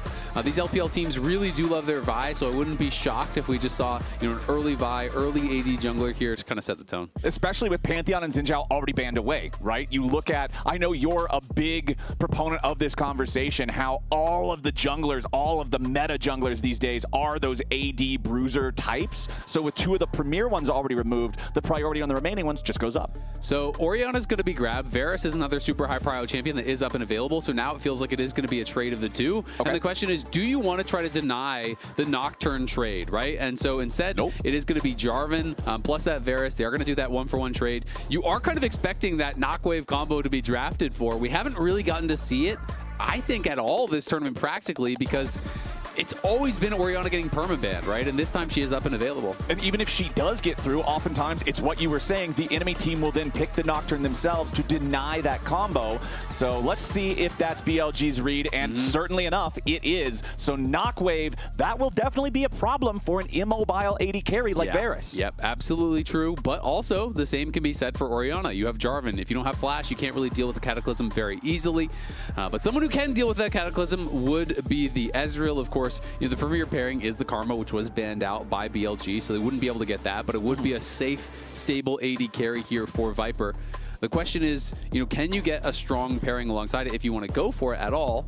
And instead, it's looking like it's going to be a blind Gnar. To me, this is a nod to the fact that Xiaoshu's best champion is Renekton. And, you know, they're saying basically, like, I'm going to blind Gnar, it's all right, and I'm going to make sure that you're not going towards that Renekton where you would be really comfortable. Yeah, and when we're looking at not just the Gnar, but the pilot, Bin's last Gnar game, remember, he played this in one of the games against G2, and he was a problem in that series all the way, but in the Gnar game also had some big plays, had some huge moments. He's really not afraid of being the guy who says, no, this fight can go longer, I can clutch this out, let's make this play. And they've done a lot of cool things with Fearless where, you know, sometimes he is just blind picking Gnar, and then they'll ban Rumble and they'll blind Renekton in this next game, which are two of the kind of easiest answers to the Renekton, you know, going later on into a Fearless draft. Of course, we know it's going to be Ambessa here for Xiaoshu as the answer. You know, there is potential to find those all-ins on Bin when he's in mini form, but of course, Bin is a very, very good Gnar, like you're talking about, and it is double physical damage on the top side, so you are expecting him to go in towards those early plated steel caps, and that, with the threat of the Nocturne, is going to make the side lane a lot harder to play for Xiaoshu. All right, into the second half of the bans, and the Galio is going to be banned out by BLG. That's one of those combos, you know, we talk about Jarvan and Rumble being the hot pot. Well, Galio is like a big old ladle that goes into the bucket, so you don't want the Galio coming down on top of the Cataclysm. Can make it that much more difficult for whoever gets trapped inside. They'll ban that one away. Meanwhile, JDG, they're focusing 80 carries. They're getting rid of that Ezreal that you already mentioned, just can get out of the Cataclysm so very easily. And then Nara, which has been just another top-level pick alongside that Varus the team's put a lot of priority on, as BLG double bans mid lane, getting rid of the Rise. And it is another one that can get out of the Cataclysm. RE lets you dash out, obviously. Exactly. So you can be able to get out of that no problem. So they are really just attacking some of these safe AD carries for Viper. So we'll have to see where where Viper wants to go. There are a lot of different options. You know, sometimes people will say, you know, screw it, we're just going to like play dive alongside our team, and they'll go for a Kai'Sa style option to kind of avoid the dive by becoming the dive. Yeah. Sometimes people will say, I'm going to assist the dive by playing Jhin, and I'll be 2 screens away, pressing, you know, curtain call, and that's going to be my way to actually deal with it. It is Alistar, so the 2v2 is a lot less scary now, and you are going to have, you know, full info on what they have played. If you want to go for a range support, you can go that way. They don't have great point-and-click engage, though, so I would expect On to look for some sort of hard engage champion to try to really pull the comp together. Otherwise, you really are just relying on that Nocturne ulting in with the Shockwave, but sometimes that can work better as a follow-up. Strong 2v2 would be Corki Nami if they want to play more for that 2v2, though. Right. But I do think compositionally it's a little weaker. Yeah. The tidal wave, of course, can Bard makes assist sense to me. with an engage. Okay, the Bard locked in alongside the Corki. Bard, obviously a very good laner as well. Exactly. So definitely going to be a problem for a weak laner like an Alistar. And the other thing that makes me really like this pick is it's not as powerful of a 2v2 as if you have the Nami, but it is a strong lane. It's going to give you a winning 2v2, and it gives you not as much engage as like a Nautilus or whatever, but it does give you some engage, right? You're throwing that ult down onto this Varus. All of a sudden, the Varus has to flash the Bard ult, or they're just going to get caught. And if they don't flash it, well, guess what? The ball is waiting on your head as you come out. You get Shockwave, right? So it does give you some engage, though it is lower commitment, a little less reliable, and it does give you a winning 2v2. And with Victor being picked in as well, you know, Victor great into the Orianna, but now both of your carries do not have a dash, which makes it a lot easier for this Bard to be able to set up the plays. Yeah, it's a pretty big issue when Bard can hit both of these immobile carries, when the Knockwave can hit both of these immobile carries. We know about how the combo between the Orianna and the Nocturne, if they have the timing down, even if you flash away from it, it's still going to pull you back in with the Shockwave. So pressure on the carries here for JDG, seeing if they'll be able to survive that. And again, I'm going to be so focused on the solo lanes here. Can JDG's solo laners keep up with Knight and Ban? Yeah, that is the really big question. I mean, Knight has just been running the LPL for a long time, and this is the LPL on a road trip in Brazil, right? You know, it's still those players going up against each other, but a lot of players with a ton of regional success on both sides. Junja, going into the LPL finals, had won 7 straight regional titles in the LCP/PCS. You know, he had been dominating there, went over to the LPL with HongQ. A lot of people didn't expect them to be a team that was actually going to be here. It was supposed to be AL, but they're, you know, able to get past, qualify in for this tournament, and put up a really good fight against BLG a couple of different times. But definitely the amount of individual skill and talent for BLG is really, that's the bar you have to be able to surpass if you want to ride, right? You know, you have to be able to not get blasted by Bin and Knight and Viper, which is very hard to do. And you bring up Viper, and I do want to talk about Viper because historically, he's an incredibly talented AD carry player, right? He's very good on his mechanics. He shows up a lot. But I feel like at this tournament specifically, he has been underperforming. I've seen him probably be the weakest point of the BLG roster in the games that we've seen thus far. And I think if he can individually step up and get to the level we know he can play at, alongside Knight and Bin, who are currently playing like in that zone that I'm talking about, then BLG becomes an even more insurmountable wall to climb. Absolutely, and I mean, so much of the LPL offseason was really dictated by Viper, because he had said he wanted to go, you know, he was willing to go to the LPL if he could play with a certain player, which everyone was kind of assuming was Knight, and that kind of put the whole LPL offseason basically on hold, because everyone was like, wait a second, we're all waiting. If we could get this guy, we could get that guy, and then we could get Viper, Dominoes, and then we could win Worlds. Yeah. So, you know, it was definitely one of these big ticket pickups here. Yep, and hey, check out the left side of your screen right here live on patch 26.6. Warhound Senna will be dropping onto the Rift, and portions of that skin sales will go to the LoL Esports team. So pick that one up if you're a Senna player. Stack some souls, stack a new skin. It'll be a great time here in mid lane. HongQ's having a great time, nice and early. You already mentioned it back in the draft. The Victor feels good into the Orianna individual matchup. And over here on the left, a little bit of look at the international experience of all our players here in this game. Yeah, exactly. Obviously, Gala has a ton of experience, but for the most part, you know, there's a lot more experience on the JDG side. Shun as well as Junja have a similar amount of experience, but it's really, you know, you're thinking about Bin and Knight and these guys who have so much experience internationally. Ooh, Shun with the invade here at the red. Goes after Junja, should be able to win this trade. Nocturne is significantly more well-equipped as a duelist compared to Jarvan, so that just means that Junja has to head on home. Yeah, especially with Bard moving. They knew that Bard was roaming from bot, so they had to play that very, very safe. Xiaoshu in some trouble. Yeah, Ben is just running him down here. Gets the proc on the fleet footwork for the extra little bit of speed, hops forward, and that means it's an early flash forced in just the 1v1. Nice play there from Ben. Yeah, and you hate to see that if you are a JDG fan. Simply because the recourse you have in this matchup is threatening the all-in, right? And if you don't have flash, it is very difficult to actually do that. If you overcommit and that gets flashed away from, Bin is going to be rushing plated steel caps, has the fleet forward. He's going to have a lot of move speed with the hyper procs as well. So you have to be really careful about those extended trades. As Knight just playing for the wave, I don't think Hongq has damage to really do anything besides send it back to base and look on bot side. Right, exactly. They know there's not a lot of mana left there on the Victor. As On will go on a magical journey. Shun is waiting, but he knows there's not really a play to be found in here just yet. And what you bring up with the flash in the top lane, I feel like that's just the nature of so many ranged versus melee matchups, is the melee champion really hates when he loses flash essentially for nothing, right? It's not like the jungler had to spend time to go up there and force that summoner spell. So Xiaoshu just going to have to get very familiar with the environment under the turret. The sights and sounds of his tier 1 tower. The smells too. It probably don't smell too good underneath that turret because you're just sweating there for the next 5 minutes as you wait for your flash timer to come back up. Junja trying to steal away some chickens, but Shun flashes the emote at him, lets him know he's aware, and those chickens will, if nothing else, be a battle. Yep, it looks like he is just going to have to back off for now, though.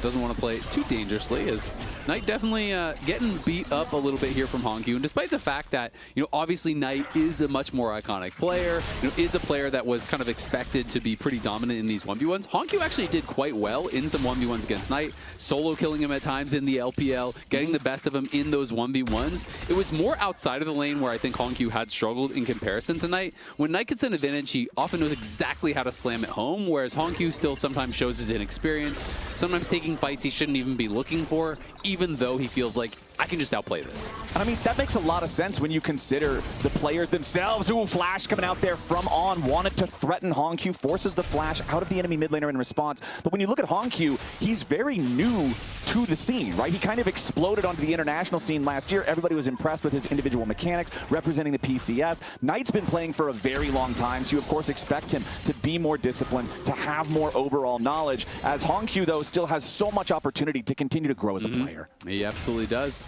And On here has been pretty annoying for Hongq, honestly. Came for that little drive-by earlier, dropped a couple of those hot cocos, able to give a bit more health there to Knight, then trades flashes, forces that. Hongq is winning this 1v1, but it hasn't been about it. Oh, Bin with a sidestep of the public execution, but he misses the follow-up boulder toss. Xiaoshu still trying to get away here. Wallop also misses. Nice footwork there from Xiaoshu, making sure he doesn't get hit by those spells. If he does, it could have been a situation that potentially threatens lethal, as Bin still does have the flash, but Xiaoshu gets away. Now down the ultimate, though, and that's the only other way you could try to get on top of the Gnar with that flash not available. So this lane is going to continue to be an issue. Shun walking his way up. There was a large wave here at the turret. Xiaoshu trying to clear it out, but now here's your Dustbringer immediately into the tether. Shun taking the aggro for now. It's first blood over to Bin, and BLG makes it happen. Yeah, and if you watch the finals, you've seen this one before. Shun up to the top side with Bin.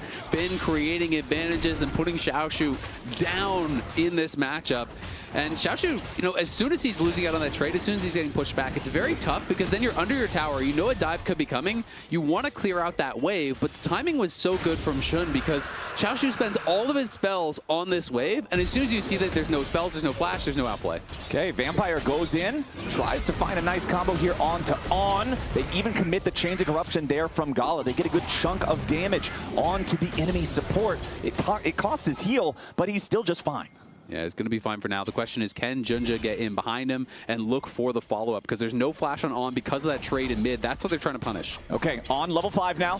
Junja coming down with the Cataclysm available. Vampire starts off the dive, and On is already down. Kill goes over to Tagala as well, as Viper tries to escape. Pops the clan, still has flash, gets a return kill. There when the Vampire wants to make his way back underneath the turret, but it's not going to happen. Double kill for Gala, and JDG gets exactly what they look for here in the bottom lane, as more than one wave's worth of creeps finds their way into the turret. Nicely done there by JDG, and it's an interesting choice from Viper because clearly he's making the evaluation that I can't actually get out, so instead I'm going to turn, I'm going to fight, I'm going to try to get that kill. But both of the kills went to Gala, which is problematic. Vampire has TP'd up towards this top side and isn't looking for, he is looking for an angle, and now he just uses jump. Yeah, Bin already using the Mega Gnar there onto Xiaoshu. Hits him with another boulder toss, but the public execution finds the mark this time, and Bin has reverted to mini form. Xiaoshu should have the damage. Vampire's rotation ends up paying some big dividends as Xiaoshu gets the kill onto Bin, but back in the mid lane, it's Hongq under pressure yet again. Not only on, but Shun with the first paranoia sets it up so that Knight can knock it down and grab his first kill of the game. As there, we are all tied up at 3-3. Yeah, 3-3, pretty much dead even, just a couple hundred gold between these two teams. Both teams being very, very active. I love that play from Vampire. You don't want to just stay stagnant in the 2v2. You're playing Spellbook here. Gets out on the map, early TP up towards that top side, wasn't spotted by Bin, and then is able to just find a wraparound. Xiaoshu's playing a little bit aggressive. Bin goes for the bait, goes in on that trade, and all of a sudden there's an Alistar there, and now you are losing that wave, you are losing that kill, you are losing that plate, but we can watch this one more time. Easy setup in towards mid lane. Notice that Bard is tracking Jarvan. That is why they can go for this no problem. He's chasing him around in the jungle, so they know Junja can't be here because Bard is autoing him in the jungle. He's pushed back, and they find a pretty easy kill there through mid lane, so a nice little bite back from BLG after Bin went down on the top side, and that's something that I feel like JDG struggled to do when they played, in the playoffs, is when Xiaoshu started falling behind, he often wasn't really getting a lot of help, and he was kind of just getting knocked out of it. So it's nice to see Vampire gets back up there, gets a kill for Xiaoshu, and keeps him relevant. And once again, our supports will just be battling over vision as we are 9 minutes into the game. Remember, the first Dragon did go over to JDG as the answer after they saw the dive in top lane where Shun helped Bin get that first kill there onto Xiaoshu. And so now the Grubs are going to be the target for Junja as he does smite down the first one and then decides to leave. Again, Bin has control and priority over the top lane. He gets to rotate first down into the river. He's already in Mega Gnar form, which makes it very easy for Shun to just force the enemy jungler away. He'll secure the other two Grubs. Also worth noting, Knight going a pretty defensive build here, already has the Catalyst, so, it's not that kind of one-shot style build that sometimes you see, just the loot and Shadow Flame, all upfront damage. This is more scaling, it's a lot more health, and I think it's just a nod to the fact that, well, there is Ambessa, there is Jarvan, there's all of this dive.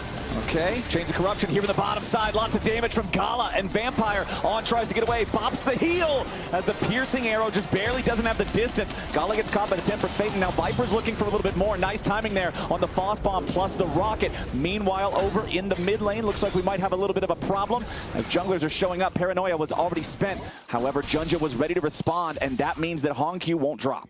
Yeah, Hongq flashes away. The knockwave was not perfectly timed, so the shockwave actually missed as the Paranoia went in. He was able to flash away from it, so good timing there on the flash from Hongq.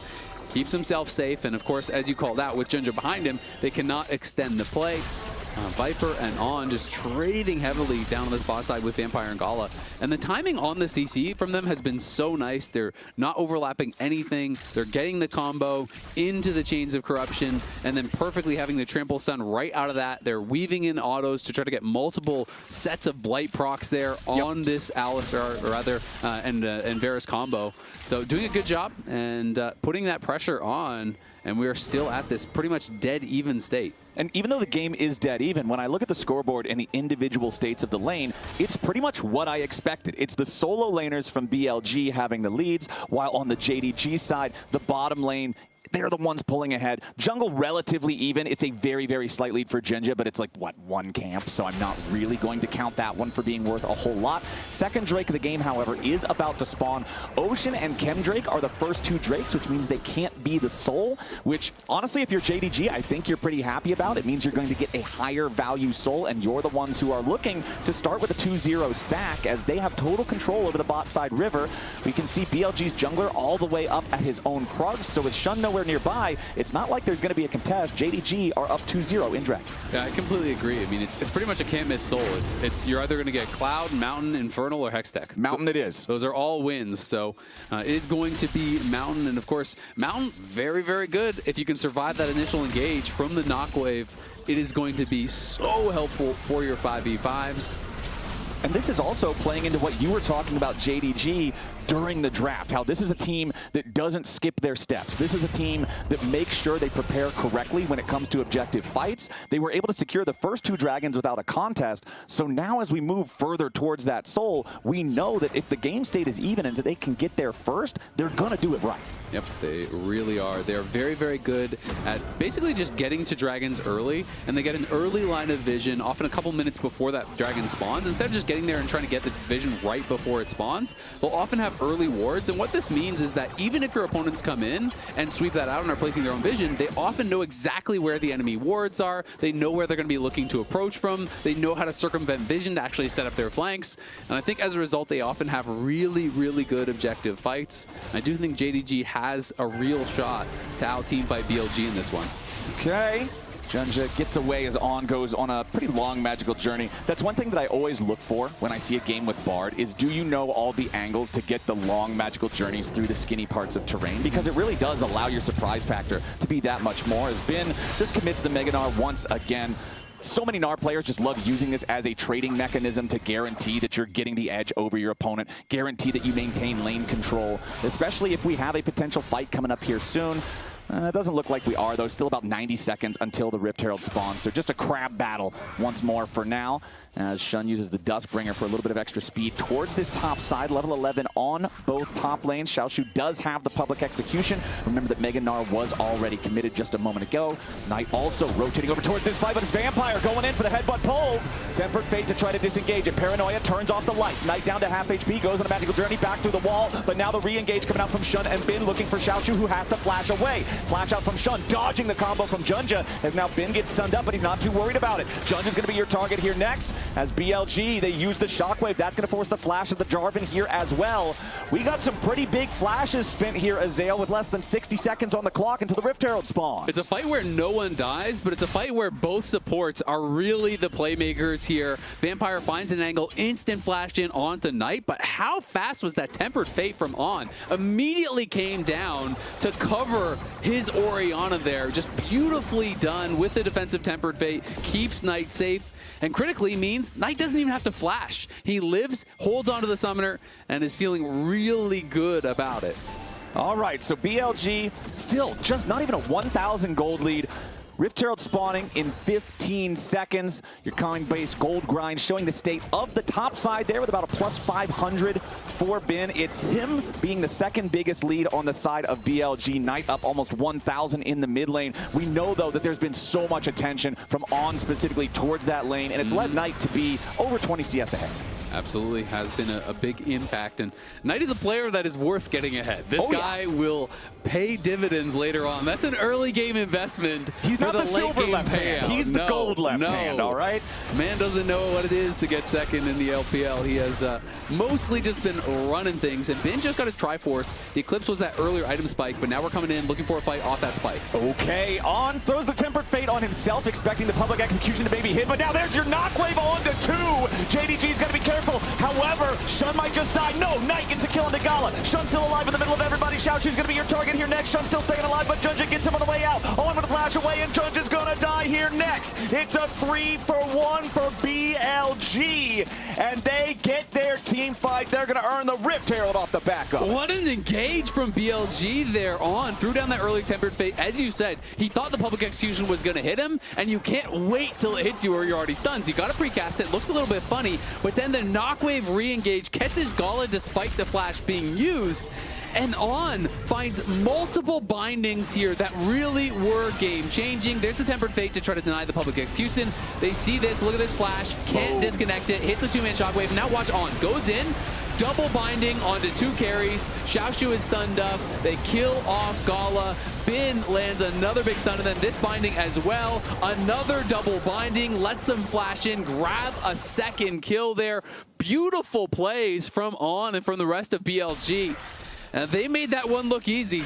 Yup, the knockwave combo plus the bar double bindings back and forth. Really, really good stuff. But of course, since Shun was the one who died, I spoke too soon. The Rift Herald didn't actually get claimed by BLG because their jungler wasn't available on the map. So that objective is still ready to be contested. But I don't know if JDG will even have the ability to contest it again. They have already lost their top lane tier 1 turret. That's the first turret of the game being claimed by BLG. Now they're going after the Herald. They're going to pick up the crab on the way. And Shun and Bin should have total control over this. You can see the JDG roster is not anywhere nearby. The third Drake of the game has spawned. Their attention will likely be towards that area of the rift instead. And you can see Junja trying to clear out some of the vision here, but On and Knight are waiting. Shockwave beautifully pulls Junja back out of the combo, and now the Jarvan is stuck between a rock and a hard place. They will kill him in the river. He cannot get away. The timing from Knight's ultimate was perfect. And so now, not just the Rift Herald goes over to BLG uncontested, but in the meantime, the enemy jungler was killed, and Shun can just walk down and go back to back on objectives. It's a new combo there for Jarvan. He provided the flag, but it was Knight providing the drag as he pulls him back with the perfect shockwave there. Gets the kill, gets in the dragon, slows down that march towards Soul, which is so important. And now top lane, mid lane becoming that problem that you were dreading as JDG. I mean, Bin, got that early lead. There was some jungle interference, but then Vampire had a great roam. You think maybe Xiaoshu's back in it. But right off of this Triforce spike for Bin, they get a huge fight. They're taking towers. They're taking plates. And there's just no one that's going to be able to really answer these BLG members in the side lane. So now you're at this point where you're trying to look for plays. You need Junja to get involved. You need Vampire to have more of those good roams to try to turn something around, because the isolated 1v1s are going to be so heavily winning for BLG. Right, this is a 2,000 gold lead pretty much for both solo laners on the BLG side. This is very difficult to play now for JDG. Going back to our conversation about JDG objective setup, yeah, they wanted to try to set up. It was Junja trying to clear away some of the vision, but he wasn't ready for the Bard and Orianna to have enough damage to just burst him down. If you're Jarvan, you think, yeah, I can use my flag, I can get away, it's not that big of a deal. But you're up against Knight, man. This is not somebody you can trifle with. Nope, not at all. And now he's got his Shadow Flame in completed here. And this is the head-to-head so far at first stand on how these two players have performed. Definitely a very strong laning phase in general for Bin. He has been looking really good in the LPL. Oh, we're going to see a dive maybe. Okay, the lights are off. No, he's walking away. They're just going to back off. So, Xiaoshu was really known mostly for his laning phase, particularly for his Renekton. Really is an incredible Renekton player, potentially one of the best, if not the best Renekton players out there right now. And we are going to see the Shockwave there. HongQ losing 3/4 of his HP. Drops the Arcane Storm to try to force Knight back, and they will manage to hold the turret for now. Yep, just kind of trading those cooldowns back and forth. But yeah, Bin has always been better on the map than Xiaoshu. And Xiaoshu, it's really that strength in the laning phase that I think has made him such a fun player to watch. But when he gets put this far down, it is very difficult because Bin plays the map so well. Okay, On taking a little bit of fire here as Vampire, Junja, and HongQ again just trying to defend the entrance to their jungle, trying to defend this tier 1 turret that is barely holding on down here in bottom lane. But BLG wants to stop him. Nice engage coming out from Vampire, but the Tempered Fate again. It's On's board into the double binding right after, but Knight flashes away. He keeps his mid laner alive. On is doing great in game number 1. Junja flies over the wall and Knight finally dies. HongQ takes the kill, and that one's a shutdown. On has to try to escape now as Shun and Viper realize there's nothing they can do to save their teammates. JDG find the engage they needed. They managed to pick up the 2 kills, but it comes at the cost of the tier 2 turret top. Even with a great play there from On, it didn't matter. Now Shun's going to get walked down. Yeah, this is just a blunder from Shun, hanging around too long to look at the tier 1 turret dying. Now he's going to have to do it from the grave. And BLG, while they do have these really dominant early games, they have to be careful. They got to stay buttoned up, because this is something that we saw in the upper bracket finals, not the grand finals, but in the upper bracket finals. They created some really big advantages and still lost some of those games. It went all 5 in the upper bracket finals, partially because of plays like this. BLG, they have some of the most exceptional mechanics of any team in the world. They have some of the best solo laners and just individual players of anyone in the world. And sometimes that can lead to a little bit of overconfidence, right? Yep. And a little bit of audacity. A little bit of hubris. And On is able to disengage the initial part of this play so well. The flash comes in. Again, Tempered Fate timing really, really good. Look at the flash from On to redirect the binding, gets the double stun. Knight is able to flash out. But then they say, hey, what if we just kind of walked back in? They see the TP is coming in. They know that Junja's still there, but Knight does not back up after flashing out. He's just too confident. Meanwhile, back to live, it's BLG going in for an invade yet again. The paranoia is not even needed, but the Tempered Fate finds a second target. They already killed the jungler, now they want the top laner as well, and BLG find 2. That's exactly what you want to see. Yes, they have a mistake in the bottom lane. They brush it off. They get right back up to their old ways. The Rift Herald is summoned up in top lane to be a distraction. Isaac, there's 22 minutes on the clock. There's Baron in the top side of the river, and there's BLG looking to take it. There's no enemy jungler to contest. There's no enemy top laner to be that front line. I don't really see a way for JDG to stop this, so Baron goes over to BLG. Yep, and generally the recourse to this would be, oh, well, maybe we'll push in mid, get a tier 1 there, but on TP'd mid to clear out the wave as well off of this pick here. Junja walks in, he has no flag, and he just walks in very confidently into On, gets bound into that blue buff. The shockwave is there to follow. We're back to live and On. Yeah, he wanted to get some vision. He was thinking the Rift might have been safe enough, but unfortunately for him, it is not. Found Victor. If you're JDG, you're honestly pretty happy with that, because at least that's going to slow down this Baron war machine, because they only have a 4v5. Normally picking off the support randomly can not mean a whole lot, but here I feel like it can at least slow them down a bit. Maybe I'm wrong. Maybe Ben's going to make me a liar as he pushes into the enemy base. The flash away to try to escape from Xiaoshu, as Shun takes a lot of damage from the Nexus turrets, but not enough to make it an even trade. This is what you were talking about from the finals. It's Ben and Shun taking Xiaoshu's lunch money the entire game long. The Mbessa 1 and 4. Yes, JDG will achieve soul point here as they grab their third Drake, but it's critically not the Mountain Soul because BLG got that one earlier, and now it's the JDG base that's cracked open. I mean, they're just bullying this poor guy. Ben ate his lunch, Shun put him in the locker. They just won't leave him alone, even under the Nexus towers. Oh man, now Jun just trying to get away, but again, this Jarvan is constantly the victim of the shockwaves. Gala with a defensive chains of corruption, but that doesn't matter. It's a double kill for Viper's Corki. On goes on a magical journey. Hongq and Vampire go home because nowhere is safe outside of the base. BLG are on the warpath, and their opponents only have 3 champions to try to stand against them. The top lane tier 3 turret is already down. BLG with a 4-man push. Shun is going towards the bottom lane, wants to take out what's still standing of that tier 2 turret. There's not full health on it, still about half or so, as the rest of BLG will now be able to rotate over, guarantee that they can continue to apply that pressure. Meanwhile, Knight is going to make sure they still have 2 points of pressure. Oh wait, the map lied to me. I thought that said 3 plates, not 5. Anyway, it was full HP, but it's not going to be for very long, as Knight continues making sure that there's more than one thing JDG has to worry about, and BLG claims the last remaining tier 2. Azale, this is a 9,000 gold lead. Yeah, it is tough. I mean, you're on soul point. That's maybe the hope and the prayer, but at this point, doesn't matter if your objective setups are good because you're not getting near that thing. And we saw Gala getting caught out. Junja is kind of trying to create some space for Gala, knowing that Gala is going to be in a lot of trouble there, but he dies in a hurry. They just pile in an easy double for Viper, who hasn't really been a part of too much this game, but is quietly over 2,000 gold ahead at this point. It's really been about the map movements from On. It's been about the soul lanes coordination with Shun.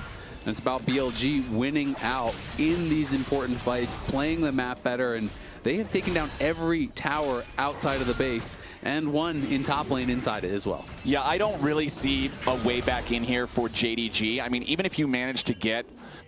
Okay, there's one way. The one way is BLG makes a turbo int. You manage to get like a really one-sided fight, 5 for 2, 5 for 1 or something, and then you claim Mountain Soul after. Yeah. That's pretty much the only way. So as long as BLG doesn't put themselves in a spot where they're just going way too far, diving between Nexus turrets or something, a 9,000 gold lead 25 minutes into the game just feels like far too difficult for JDG to deal with. It's so hard, and your best target is going to be Knight, but he has a full Zhonya's 10-stack Aroa. We've seen how good On has been with these defensive tempered fates. He's going to be there with the locket, and that is going to make things incredibly hard here.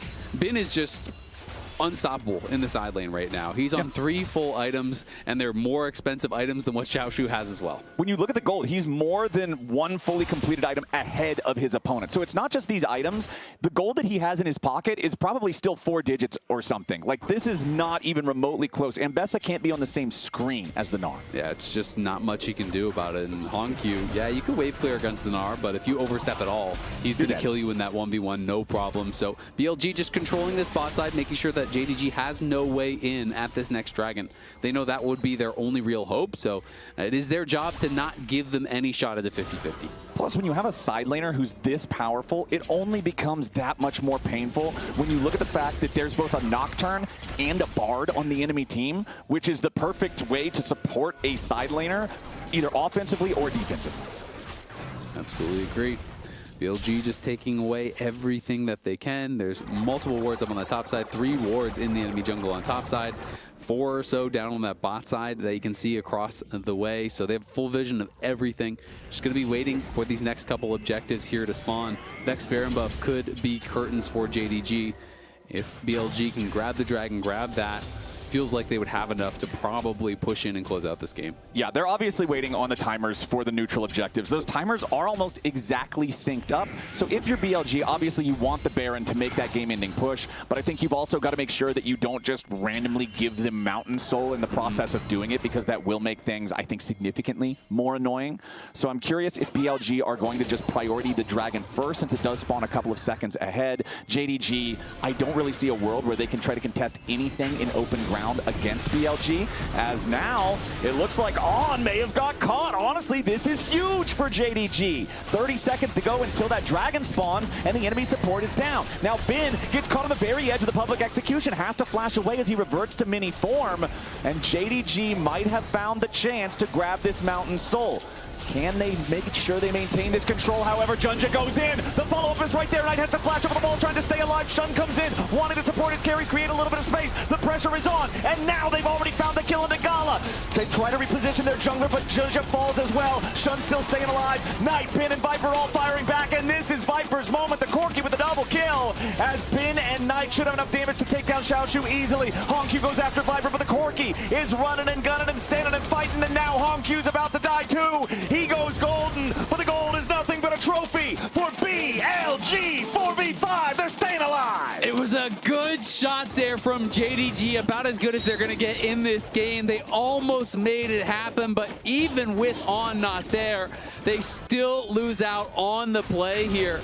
It's a good trap that they laid. They catch On. They are able to burst him down. We can see in live they're taking the Baron. That's not going to be contested. And then they say, you know what? We got to full send it. It's not going to get better than this. Xiaoshu is able to tag Bin. They're able to chase in. And the start of the fight looks pretty good, but it's the gold lead in action. Even with them getting in on tonight, they land the initial combo. They can't find enough follow-up damage. He flashes over the wall, has the stasis. Shun and Viper on the side are creating so much space. Gala doesn't have anyone to protect him. Viper just walks up behind him, knocks him down.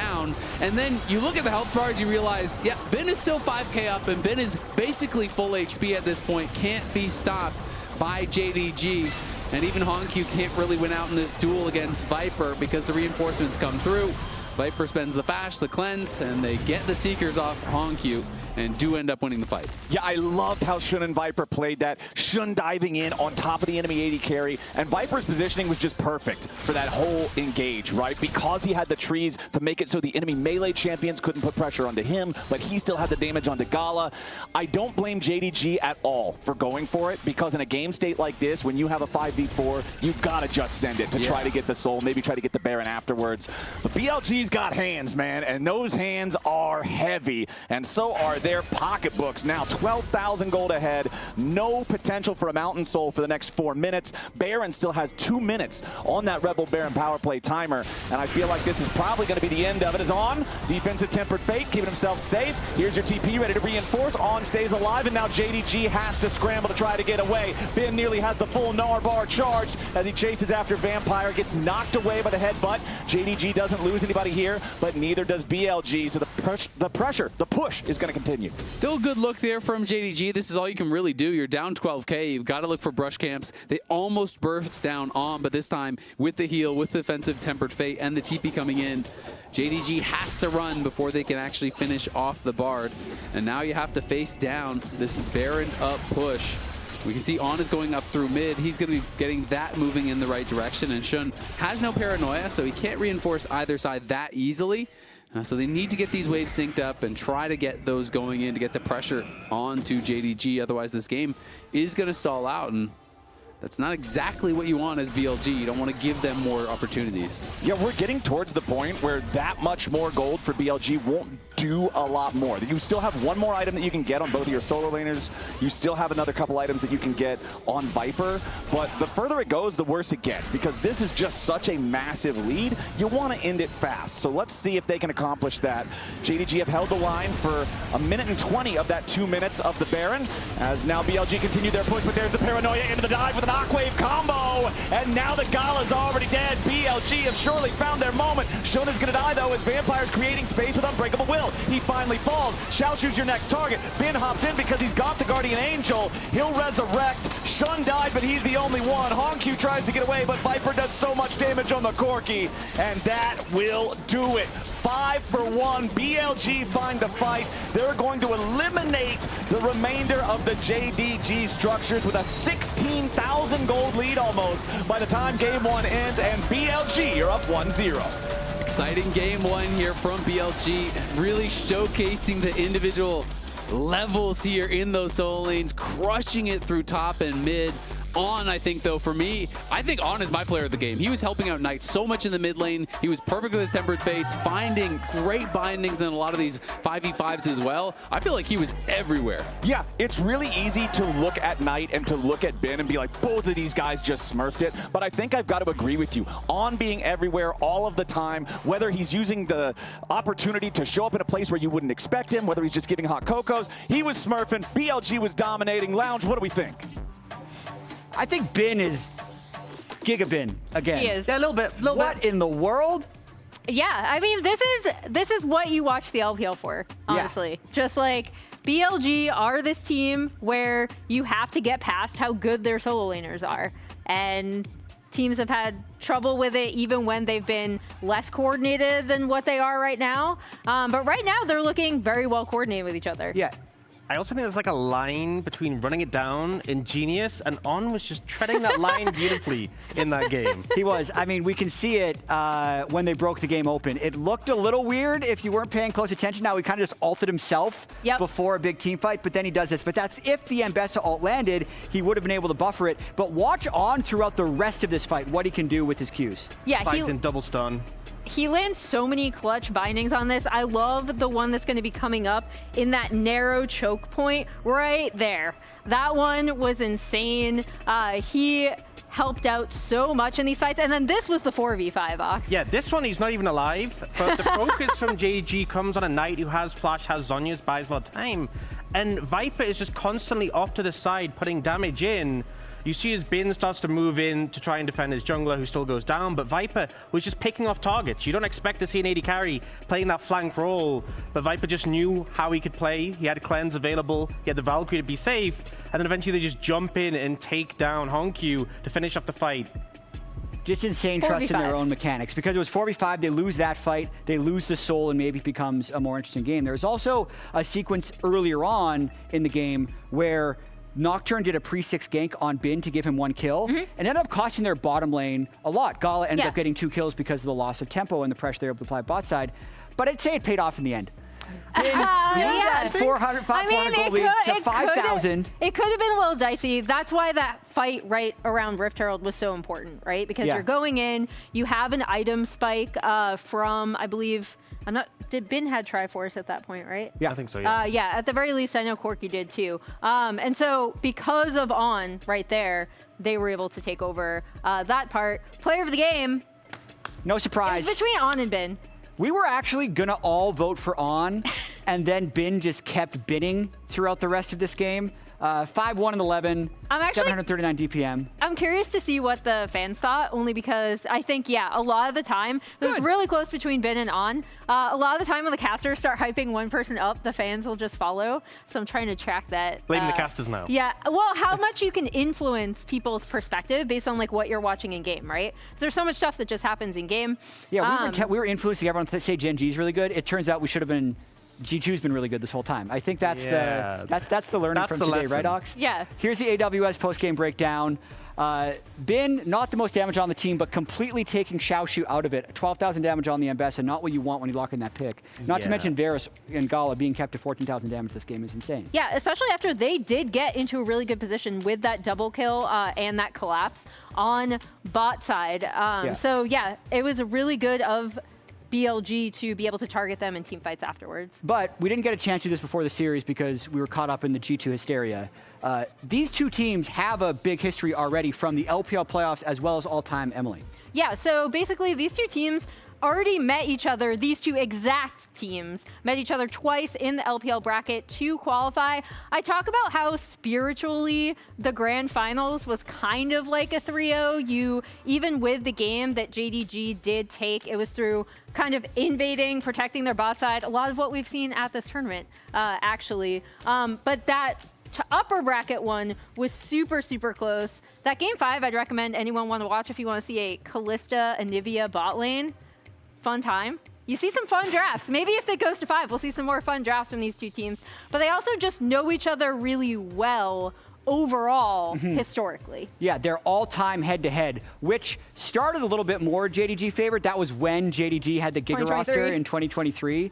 But more recently, it has been in the favor of BLG. So big history of this year as well as international history, Emily. Yeah, and I mean, I think the big important thing to know is these are just two orgs that know each other really well, and they've kind of swapped places a little bit. Initially, during that 2023 season, you had this JDG super team. Everyone was looking at them. They're going to do the golden road, right? Where BLG initially, I know we think of that team now as like an insane team, made it to Worlds Finals the next year, right? But like that was not supposed to be a super team when they came together. They were so messy at that time. I remember them even making finals in that MSI was quite an upset. Yeah. Upset some LCK teams. But you know, obviously now it's really flipped the script in terms of how these teams are placed within the LPL. I will say, first best of 5 this year, 3-2. Second best of 5, 3-1. We have seen a lot of sweeps, Emily. Matchup. Is it another 3-0? What do you guys think? Another 3-0? 3-0, 3-0? Okay, 3-2. All right. I like the 3-2. I want some 5 games. We came all the way here. Let's play the games. Game 2, up after the break. Tempered fate on himself, expecting the public execution to maybe hit, but now there's your knockwave on to 2. JDG's got to be careful. However, Shun might just die. No, Knight gets the kill on the Gallus. It's a 3-for-1 for BLG. You can see Junja trying to clear out some of the vision here, but On and Knight are waiting. Shockwave beautifully pulls Junja back out of the combo, and now the Jarvan is stuck between a rock and a hard place. He'll resurrect. Shun died, but he's the only one. Honku tries to get away, but Viper does so much damage on the Corki. And that will do it. 5-for-1. BLG find the fight.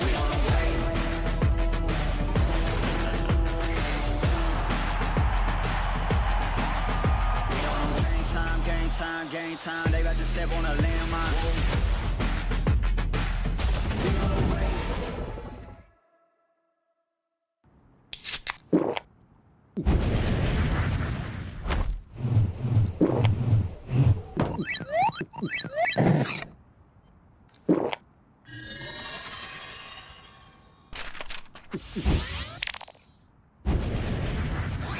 Red Bull gives you wings.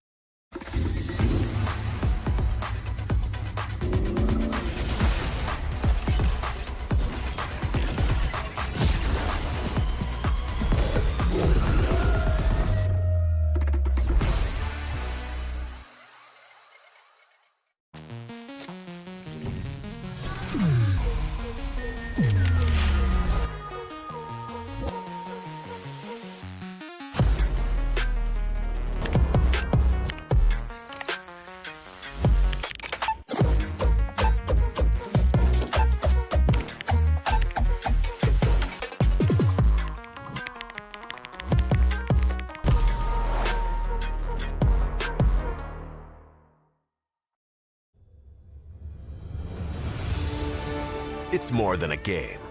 It's a world shaped by you, the fans. And our mission is to elevate that world by building technology that creates moments that last forever. That's why we're joining forces with League of Legends Esports to transform how fans experience live events on the global stage.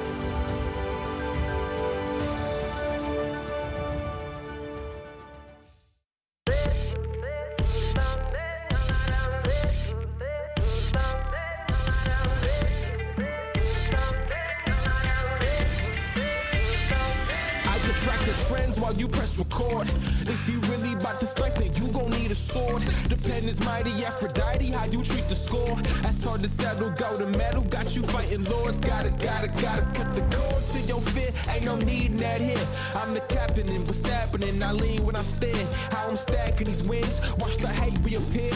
While you waiting in life, like at a bar for some beer.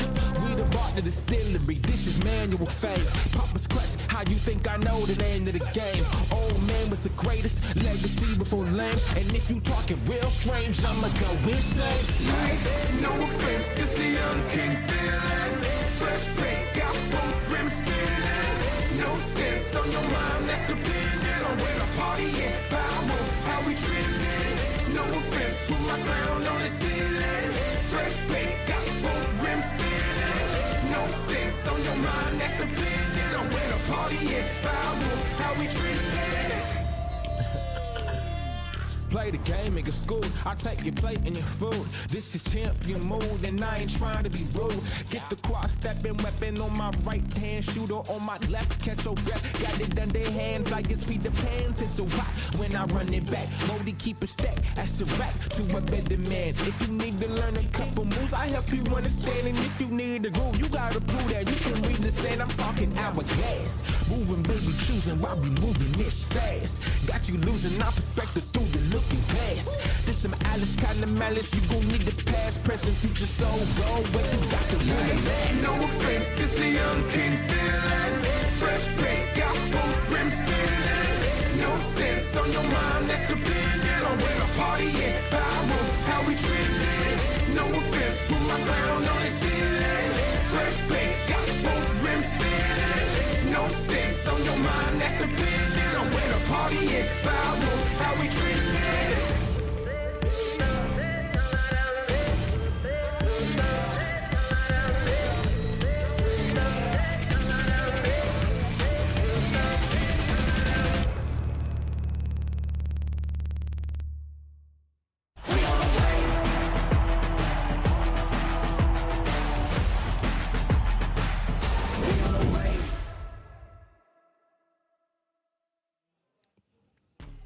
Ladies and gentlemen, welcome back to First Stand 2026. It's our last best of 5 before the finals. It's LPL Civil War, a rematch of the finals between BLG and JDG, and it's BLG up 1-0 after game number 1. It was pretty close in the early game with JDG getting leads in the bottom side, BLG solo laners pulling ahead as expected, but BLG did what BLG does, and they took the whole game after they got one big lead. They never let it go. Exactly. It just feels like kind of a continuation of what they were able to do in the finals. Shouldn't have been working so well together to put Xiaoshu into an untenable spot. Like, nothing he could really do when you get that far down.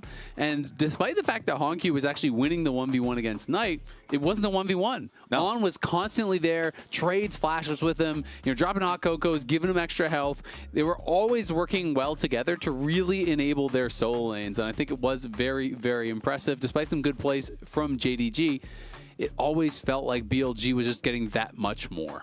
Yeah, BLG definitely the ones to look out for. The solo lanes, like I said, we're both having a great time in that one. And I mentioned at the beginning of the game that I think that Viper hasn't had the greatest performance so far at the tournament.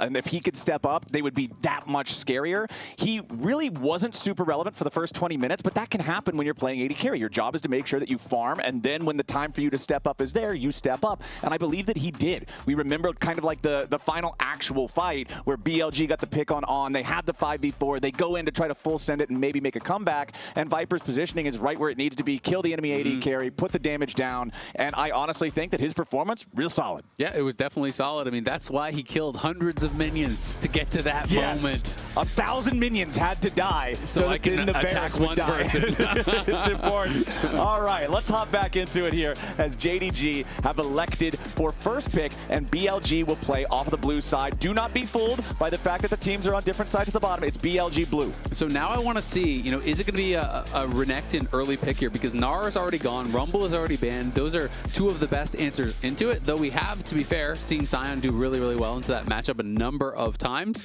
But Xiaoshu is just such a Renekton enjoyer. I know that it's LPL versus LPL, but at least in LCS, where we come from, I consider this the nightmare matchup because teams will always pick Renekton, and then he just ends up being a sock puppet by the end of the game. I consider every matchup into Sion to be the Renekton. You're like, okay, I'm 12 CS ahead. Well, great, buddy. Guess what? His Soul Furnace gave him 2,000 HP. It's like, all right, better do your empowered Call the Meek for 400 damage. But all right, we've got the Seraphine Lulu Pantheon banned out by JDG. BLG getting rid of the Rumble, the Karma, and the Rise, as it's JDG first picking Vi for Junja. Let's see how BLG wants to respond to the dive that you know is going to go along with a Vi pick. Yeah, Ashe would surprise me a little bit. I think Xin makes sense as an answer. Xin is so strong in general. When people are trying to dive past the Xin, he kind of says no, right? You pop the Crescent Guard. You're really good at just hitting what is in front of you, putting pressure on those divers. Yunara makes way more sense than Ashe, not only because the Seraphine is banned, but because you have more mobility, more safety. Nico is going to give you a stronger 2v2, and Pop Blossom is fantastic counter engage, as we know. So I really like these first two picks here. Seeing the Vi, because Vi is not a pick that you can really pivot out of and say, you know what, we're going to play front to back. I'll just ult the Sion. Like, it doesn't really work that way. That's pretty junk. You're kind of locked in. That's not going to work the best. So yeah, Yunara, Nico, loving this in the bottom lane for BLG, but JDG, I want to see more dive with it. This is what you were already talking about. Renekton is up, so that's what they're going to lock in for Xiaoshu. And I feel like, especially when you're playing something like Renekton, especially when you're playing this champion that needs to not fall behind, otherwise you kind of just feel useless. I want to see the rest of the team also supporting this pick, because I feel like at this point, Shun and even On are going to be looking to make sure Bin gets ahead. Absolutely, they really are. And I mean, Sion seems like the expected answer now, because as I said, Gnar is gone, Rumble is gone. Xin, though, would mean you would be dropping that, and that would get banned. So you're kind of choosing between the two. Do you care more about the Sion or more about the Xin? Because the other is very likely to be banned by JDG in the next phase. So in this case, they are going to prioritize the Sion, which I actually think is correct, because, again, I think Xiaoshu might be the best Renekton in the world. This guy's Renekton is cracked. He is very, very good at it, has an incredibly impressive laning phase. This is a champion that I most associate him with. Okay. So you don't want to put Bin in a really bad spot when he has been such a point of power for the team. So with the Sion, you just kind of have to withstand the early phase of the game. And when we see that it's Ahri, you just don't care about Ahri's damage to Sion. You're just going to be stacking armor. Maybe your Jack Show is going to give you some MR later on or whatever. But you do stack some early armor. That's going to deal with the Vi, with the Renekton, with the AD carry that we know Gala is going to be playing. And Hongq has to fight past the Sion. Ahri cannot really win fights going frontline, similar to Vi, right? So it's all about, can they execute on the dive? And so now I feel like, as JDG, you want to ban the Xin for sure. And then you're thinking about, all right, what are good counter engage or defensive mid laners that we could have to deal with here from Knight? Is it worth banning out a mid laner, or do we just want to target another AD jungler and put that even more down? Because we know exactly how JDG are going to play the comp out, regardless of what their bot lane is. It actually changes nothing. Right. So they do ban the Xin. Over on the BLG side, Rakan being banned away. It's a great partner for Vi and Ahri, diving into the back line like you're already talking about, right? Ahri does one Spirit Rush forward. You battle dance to her. Then you Grand Entrance forward with the quickness already activated. You have a ton of gap close. So they're going to make sure that can't go with them. Second ban of this second half is Kalista for BLG. This is another one of those champions that, again, if you have an engaged support, you bring him in, you toss him forward for the extra distance. Your engage is that much more powerful. Yep, and Kalista Renata would be something that would be fitting the aggressive bill. Of course, Gala could just go Kai'Sa. I mean, that is definitely an absolute Gala classic. But the problem is, a lot of Kai'Sa lanes are pretty weak, right? And it is going to be difficult when you already see a really strong laning support over on the other side in the Nico. Of course, there's always the slight possibility Nico's going to get flex and stuff, but we're just going to kind of ignore that because I don't really expect that to be true. It doesn't happen a lot these days. Yeah, exactly. You kind of have to have a Nico specialist in mid lane to really like pull that out. Or be very desperate. Right. Desperation or specialization. I feel like being down 1-0, you're not desperate yet. And I specialize in 2 champions, and now I'm out of them. I'm going to play Nico mid. Okay, here we go. Slam the Nico. All right, Annie is the second ban from JDG, though, so they don't want to deal with the potential of just the instant burst onto the Ahri, or even the Vi if she tries to dive in, right? Ooh, so Poppy goes hard. Yeah, I feel like Poppy against Vyra next. There's so much value against Ahri. all 3 of these champions.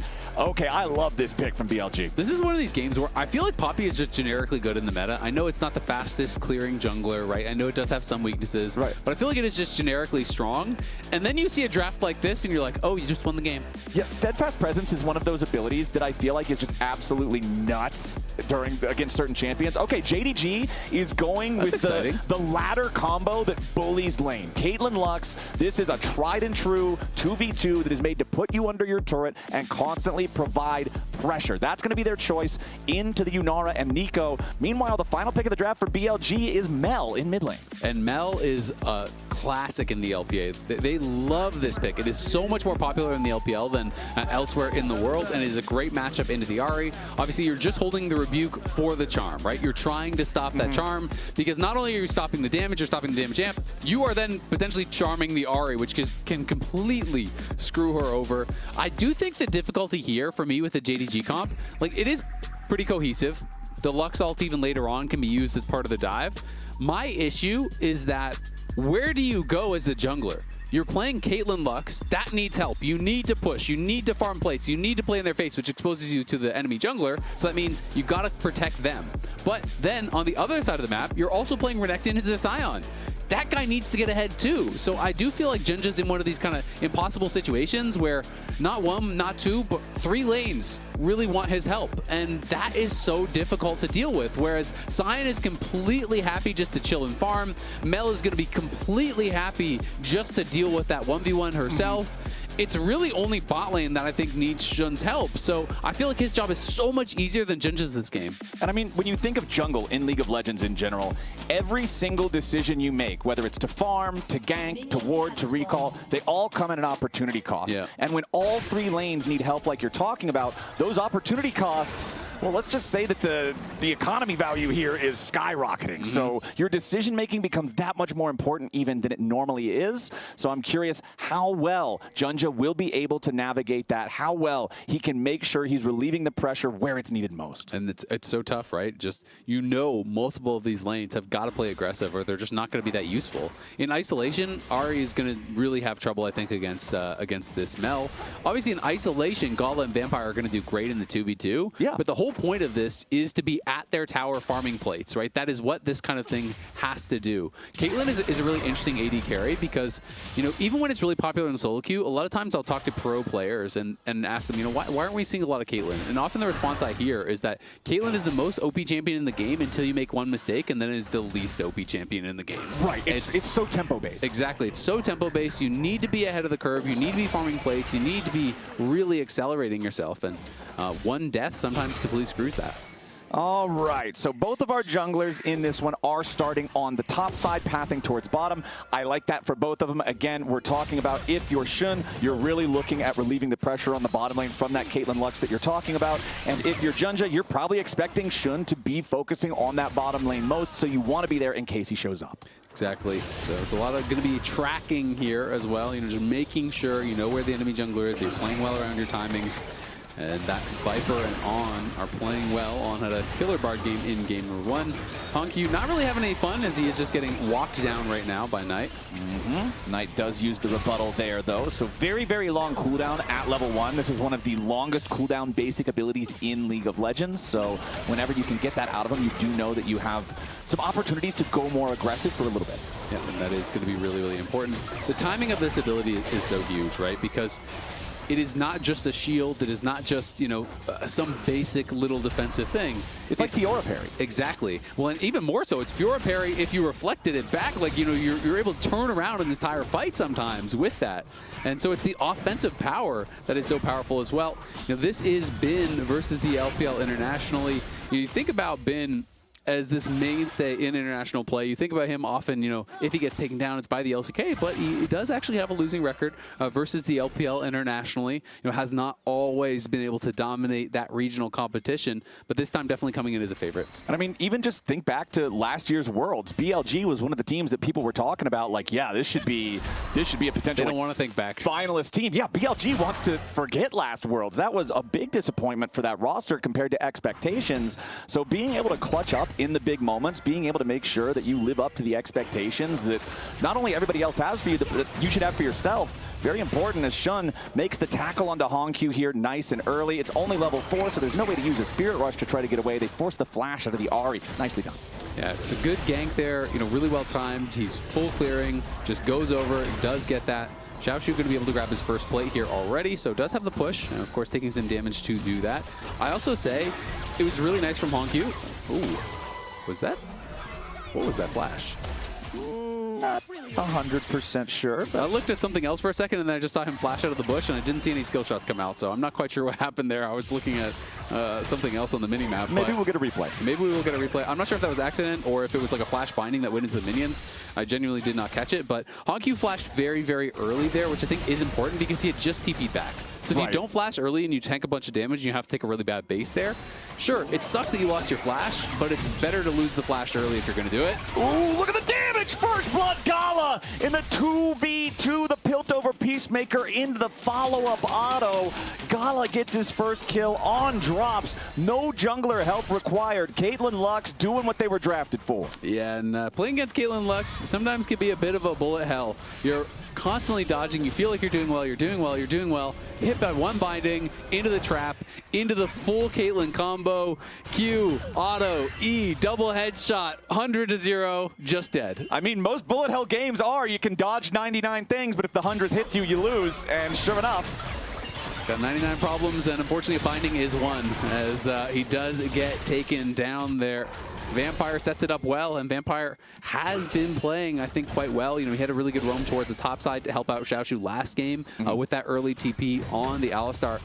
And Vampire is just a very interesting player. He's a guy who's had kind of a mixed history. You know, he came in and for a while was considered potentially the worst player, you know, worst support, maybe even the worst player in the LPL, you know, had really been struggling, but has had such an incredible turnaround, you know, on WE, on this roster that was not expected to be good at all. He completely surpassed people's expectations, really impressed so many players, and has completely turned around his trajectory, and now I feel like he is, you know, one of the best supports in the LPL. He's really impressive, and is going to be an important part of any win they could get. Ooh, nice solar snare there onto Hongq. Knight forcing out the Spirit Rush from the enemy jungler as the Drake does go over to JDG. Now Shun in the middle of the pit, has to flash trying to get away from Junja, but now Junja turns it right back around. He wants to go after Knight, who escapes back towards the rest of his team, waiting over the wall. So both teams trying to get a little bit fresh here in the fight after the Dragon's already down, but nobody falls. JDG still up 1,500 gold 8 minutes into the game. They're feeling great about this early game. Yeah, and that smite was a clencher as Xiaoshu interrupts the smash. Okay, the defensive Sion ulti again. This is the Sion classic. You fight with him a little bit. Once it looks like you're going to lose, you just run away. Yeah, he's got to try to make it home. Does still have his flash available, but no, Xiaoshu's not going to pursue any further. Yeah, he doesn't know where Shun is, so he's a little bit nervous about that. So Ben buys enough time that he won't chase after him. But that was a risky smite. Junja actually smote the Dragon down to about 20 HP, and it was an auto attack from Gala that did end up claiming it. So Gala secured that. And could have been pretty bad had they lost that Dragon, but you have full bot side prio, you have a very good early game lead. Gala's up almost 1,000 gold already. Viper very far behind as far as the CS is concerned, and First Blood wins at Gala, and they got a plate, and they got a Dragon. It's a lot of ands. It's a lot of ands. And it's a great start for JDG. And it is, as Ben eats the Renekton combo here yet again. The Sion down about 10 CS, but again, this is what you expect early on versus the Renekton. He should have a lead because of how well Sion is going to scale. Jungle is relatively even. Knight and Hongq, again, relatively even in mid lane, but the story really is that bottom lane. If Caitlyn Lux gets picked, this is what it's got to be for. But like you mentioned earlier, your conversations with other pro players, it's about making sure you never, ever ever slip. Caitlyn Lux must continue to play from a lead. I specifically want to see them to continue play around these dragons, make sure you're there first. The trap lines are a lot of Caitlyn's power, being able to set up for objectives, make it so things like the banana brush aren't safe, the entry ramps aren't safe, they aren't an available way to get to the fight, and that's what I'm really going to have my eyes on for JDG as this game goes forward. And I think it does kind of lend itself to one of their strengths. You know, I talked about how good their objective setups generally are, so now that they have an advantage, now that they have a Caitlyn who can really control space, it is going to be powerful. And, you know, not only is the Caitlyn trap line just annoying to walk through, but it also pairs very, very well with skill shot champions, because even if there is a slight gap, you have to walk around the traps into a potential binding or charm. That makes things really, really difficult. Of course, BLG will try to claim space, you know, utilizing their Scion. Shun has Junja behind him, doesn't know it just yet, though. All right, they drop the ward, seeing if maybe they can find anybody passing through this red buff area of the jungle, but not going to happen. Gold lead still hovering around the same area it's been for quite a while now here for JDG at about 1,500. Grubs are available on the map. JDG sending their jungler towards that area, but you can see Bin, with the fact that he has the wave currently pushed out, has the chance to go and ward that top side of the river.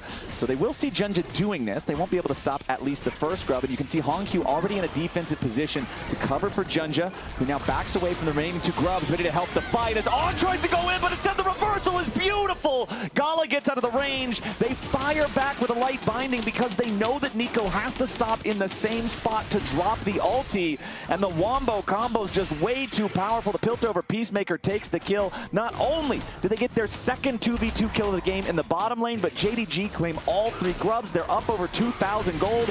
Game 2 is all JDG all the way. And now the bot lane is going to get even more tough because Gala will have those grubs. Okay, Bin just going to walk this one off. Wants to get away from Xiaoshu. Misses the decimating smash. Charged it a little bit long there. Bin goes back in for the ulti. As Shun shows up, point blank Keeper's Verdict finds the double knockup. Decimating smash with a double knockup of its own as Knight appears. Junja drops. And there's the second one as well as Xiaoshu falls to Knight. Big play from BLG to keep themselves in this game. Yeah, Knight appears and JDG vanished. Call it a magic trick. BLG right back into this game now, creating those solo lane leads that they so desperately need after this engage goes bad from On. He did force double flashes, so that is one positive for them. You know, he flashed in with the Pop Blossom, got the double flash, but like you say, when you press Pop Blossom, you CC yourself, right? You are going to be going straight up, straight down. That's where the binding is going. That's where the trap is going, and that's where you are going to get one shot. And Viper now, it was already not a fun lane, it is that much less fun now as Yuntal is already completed here, and it is triple grubs here, so they are going to be able to deal even more damage to this tower. This one's pretty much a lock to be first turret of the game. I don't know that BLG can really do anything about it.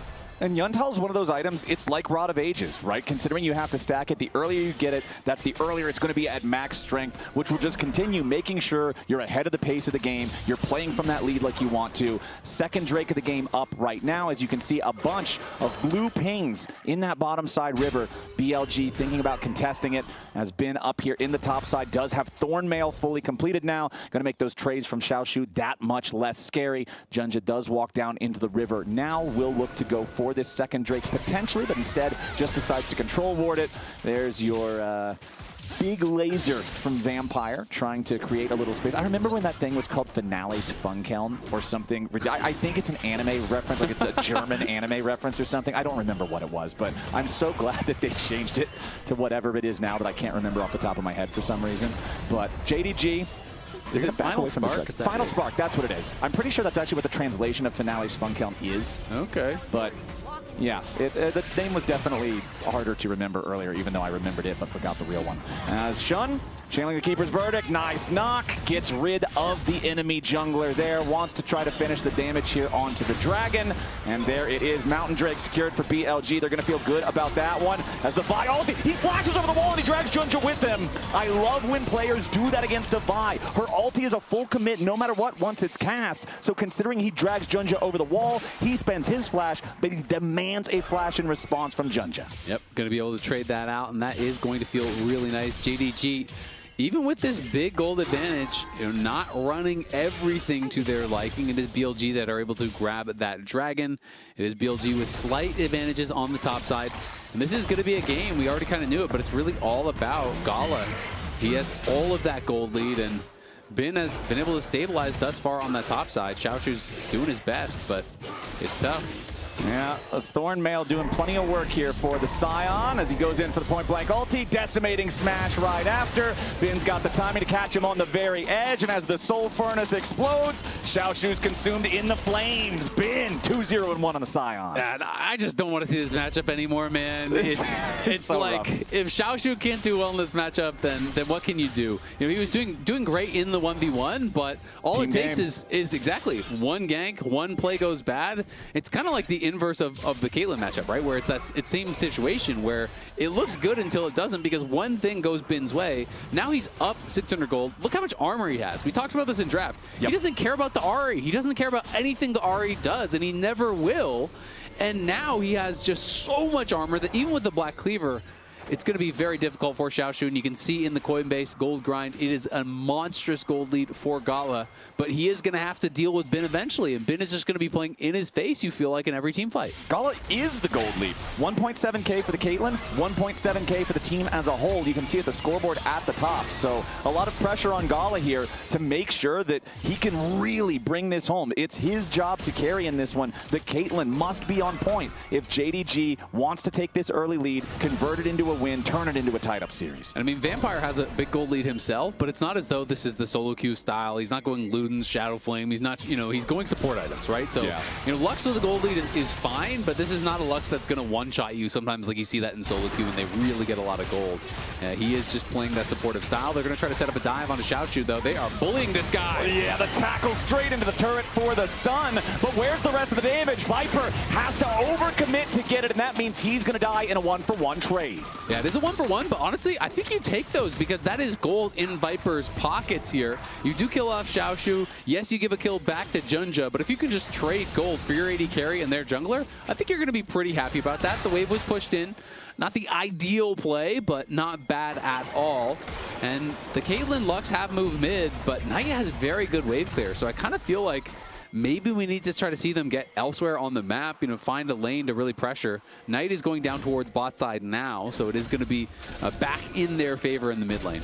Yeah, Junja jumps towards on there, finds a little bit of damage, but the Nico is just fine. All he's doing is making enough space to guarantee that Shun can grab that crab without there being any sort of a contest for it. Because the Rift Herald is up, BLG wants control over this topside river. Bin teleports in to make sure that he's here for the fight as well. Does have his Mercury Treads completed, making sure that he can get out of the CC when he does get hit by it inevitably as the front line for BLG. But a TP coming in now for JDG with the Rift Herald down to 4,000 HP. Split. JDG wants to fight for this. Viper's away from the rest of the team. Tries to throw out the Arc of Judgment. A disguised Nico as a minion in the jungle. We could see On go for something, but no. JDG hasn't seen him yet. They don't want to go for anything here. Let's see if they can make their way forward now as the Scion ulti leads the charge. Xiaoshu though with a slice and dice through the Scion to get away. JDG decides they don't want to take any more fights. And honestly, for BLG, when you're almost 2,000 gold behind and you can take the Rift Herald in the face of your opponents with no fight, that feels pretty good. It feels really, really good. But again, you know, Caitlyn is one of these difficult champions that if you take that fight and you lose that fight, your power is kind of gone. And he's working towards what I'm assuming is going to be an IE second here, and that's where Gala will start to spike a lot. But I really think at this point for JDG, you're looking towards 3 items because this is the guy with all your gold, and this is the guy who has to deal with Bin. Ooh, nice engage there from Junja and Hongq going after Knight. The rebuttal buys a little bit of time for him. Solar Snare underneath the turret, but there's no way the turret can do enough damage to make that trade even. So you got the mid-jungle combo that Vi Ahri from Hongq and Junja finds their target. Yeah, they're going to be able to find their target there. Knight died while channeling the ultimate. Otherwise, maybe he has enough damage to threaten Junja. Probably still would have lived, but this means with that play up on top side, Gala, Vampire push up through mid lane, create even more of a gold lead down on that bottom side, which is really, really nice. You really try to rush towards those 3 items on Caitlyn.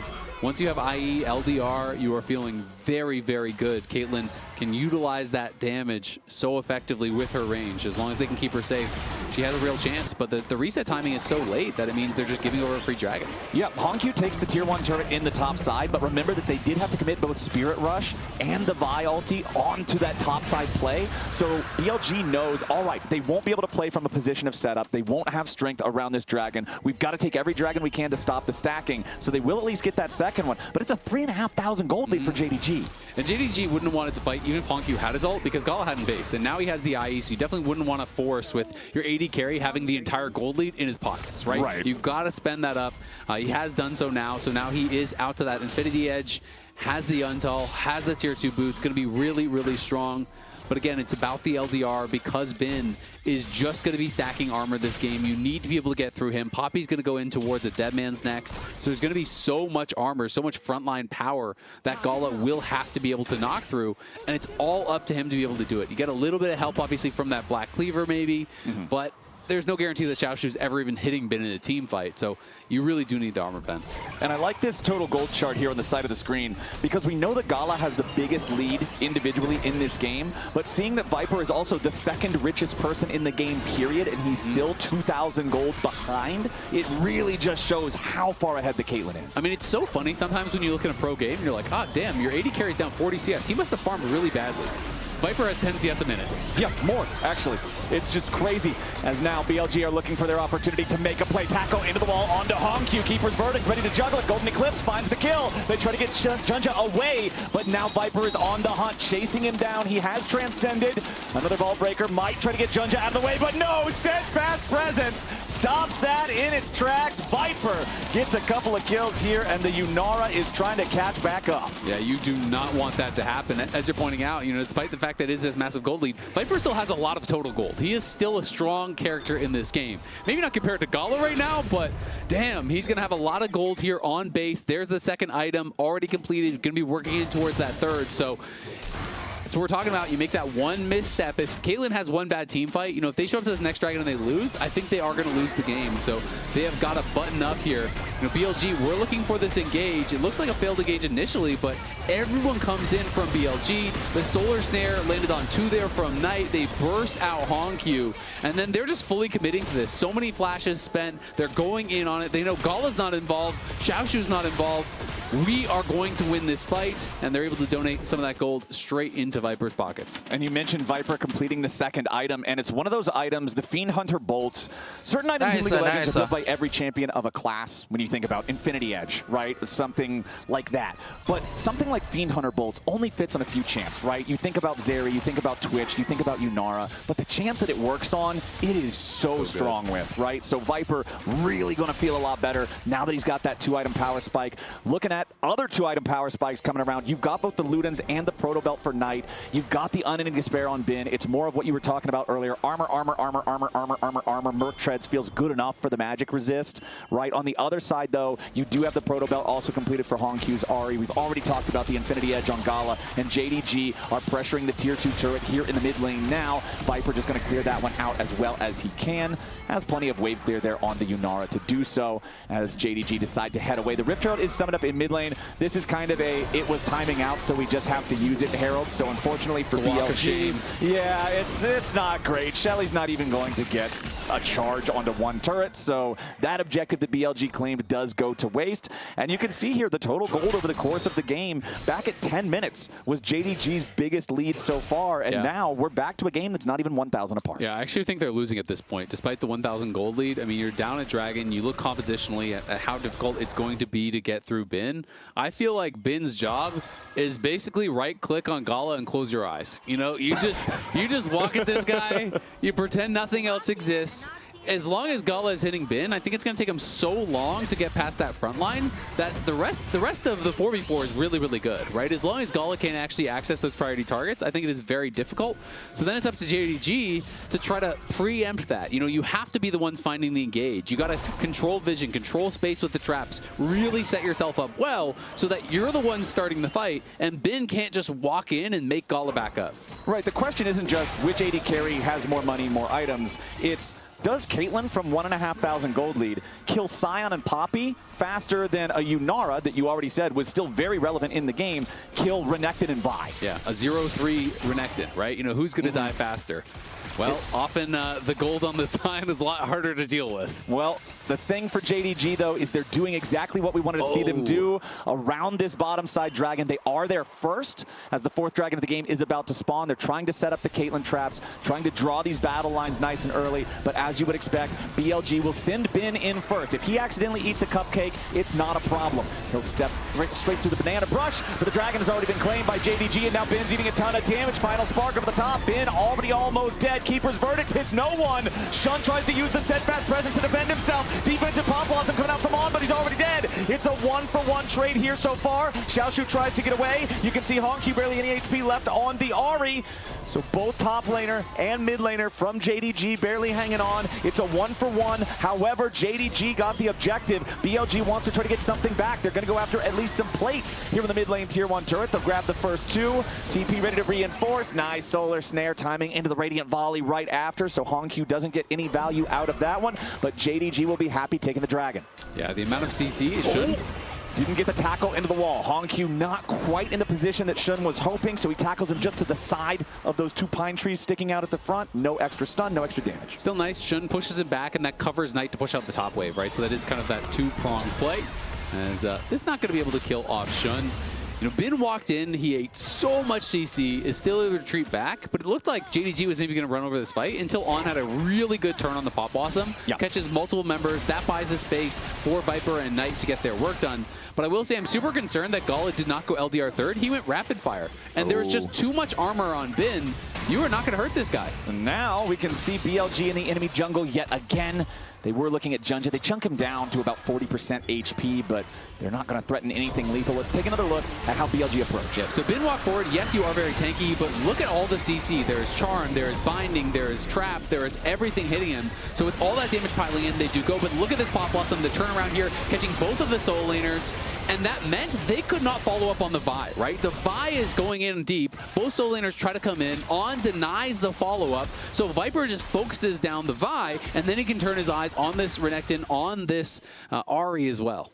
And this is the second time this game that we have seen Shun flash towards his team once he sees the Vi ultimate on him. And I feel like this is his inner jungler senses, knowing how obnoxious it is when you're Vi-ulting someone and they drag you further forward. He's saying, no, this is how we kill you. You pressed the doom button, and I'm not the one who's doomed. Yep. Man. I am just so concerned that Gala did not buy Last Whisper. Even look at the Poppy. Like, we've been talking so much about Sion. Look at the Poppy's build now. Poppy has Steel Caps, Deadmans, as well as a lot more armor on top. They're probably both going to go Randuins this game. Okay, On going forward with the Pop Blossom. They want the damage here into Junja, but the tackle doesn't hit the wall. On staying alive for now. Junja dies, but is traded back as Hongq kills On. Now over in the mid lane, it's Gala hit with a decimating smash. Viper needs one more auto attack, and the Fed Caitlyn is dead. Now up here on the top side, River. It's another kill. Knight on a killing spree. Hongq falls. Xiaoshu wants to get one back onto Shun, and he needs it. They don't want to let BLG try to get away with taking a bear in 25 minutes into the game, but they don't have anything to say about it. That's 4 dead on JDG. The throw is complete, and BLG's going after Baron. JDG, let's check the time. Time of death, 25:50 in this game. BLG rip the game from their hands. The lead for Gala means nothing. The Soul Laners again stealing the show. And JDG can do nothing but watch as their hopes in this game just slipped away from them. Man, let's take another look at how it started here in 2 different places. Yeah, so On is looking for aggressive play. They have caught out Junja. Junja's kind of on the run. Vampire comes in, Hongq comes in. They do kill off the support, but you spent a lot to just kill the support, and this is the bigger problem. The unstoppable onslaught from Bin catches Gala in transition, even with the flash. He can't go anywhere, and you just can't die like that. Like I said, you got one mistake, and that was his one for the game, unfortunately. And you make that one mistake, and you are punished so heavily. Now Viper is in a really strong spot. You decided... Oh my God, 3,000 gold lead now. And it makes the decision to go rapid fire even worse, because now you're not actually pushing. Now you're not getting as much gold. You're slowed down so much. When is his LDR going to finish? Next game? Probably, because you were right in what you said earlier, my friend. It's Randuin's Omen now on Bin. It's going to be double Randuin's. I guess I don't really care that you have 75% crit chance on Caitlyn right now, because that means you have a 75% chance to get your damage reduced by Randuin's Omen. Now BLG continuing to push forward here on the tier 2.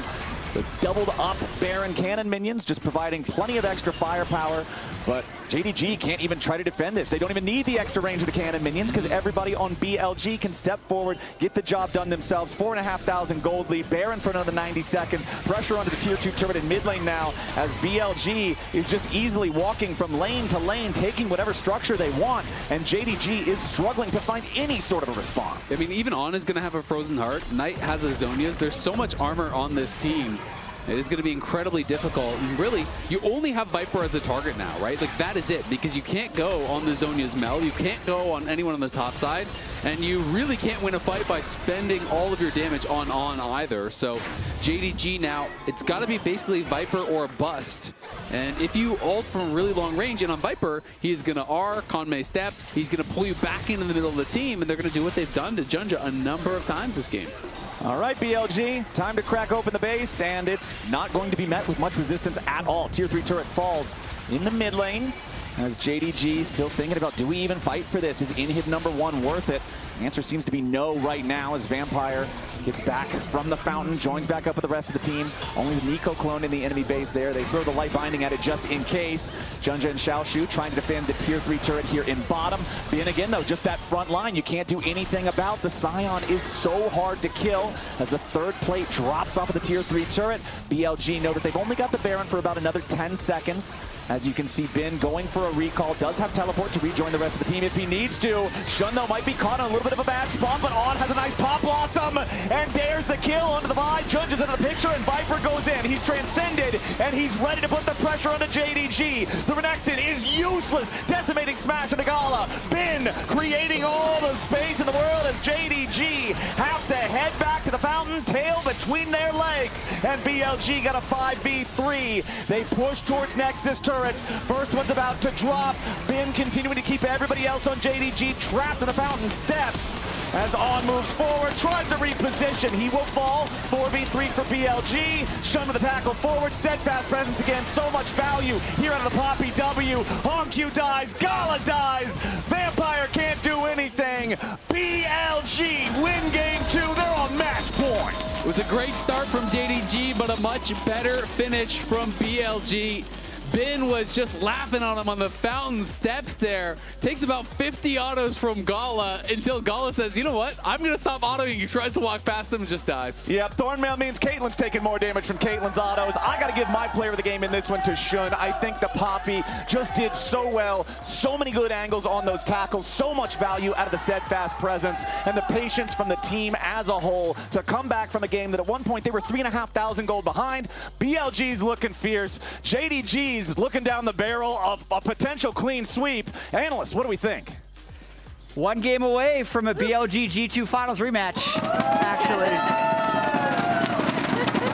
It didn't look that way at the start, though, with how far ahead Gala got in the bot lane. No, yeah, I thought like this 2v2 Kate Lux, it's super powerful. We knew that they were going to have, BLG was going to have a tough time dealing with it. They got this early 2v2 kill that really set them up in a great position. Lux binding lands, Piltover Peacemaker through. And they did such a good job with this early Caitlyn pressure using the Kate Lux. They ended up taking down that turret around like 12.5 minutes, Yep. rotated to mid, took that down as well. So it was looking good. Yeah, I mean, we saw On trying to like overforce a couple of times to find advantages there. And this is exactly like, if you're drafting Caitlyn Lux, this is how you want the early lane to go. Like, you tick the box for what you're hoping for, but they weren't really able to translate that into the rest of the game because we saw topside go very differently. I mean, it's interesting because we saw game 1, they played around topside for Gnar. You think, okay, that's going to hard carry the game. Here, bot lane's not going well, and BLG plays around topside for Scion, but it ends up working out really well, but mainly because they can keep the Renekton down, and then the casters were talking about this, the difference between one front line versus the other team's damage, and a Gnar with not as much gold versus a weak Renekton ended up being a difference, but they kept finding positive plays through Bin and Shun in the top lane. Yeah, and he had Knight coming in to assist, didn't really have the damage until he arrived, but it just felt like Xiaoshu, who is so good on the Renekton, was constantly trying to find angles, and every time the Poppy is turning up, it feels so bad for him just to always be there.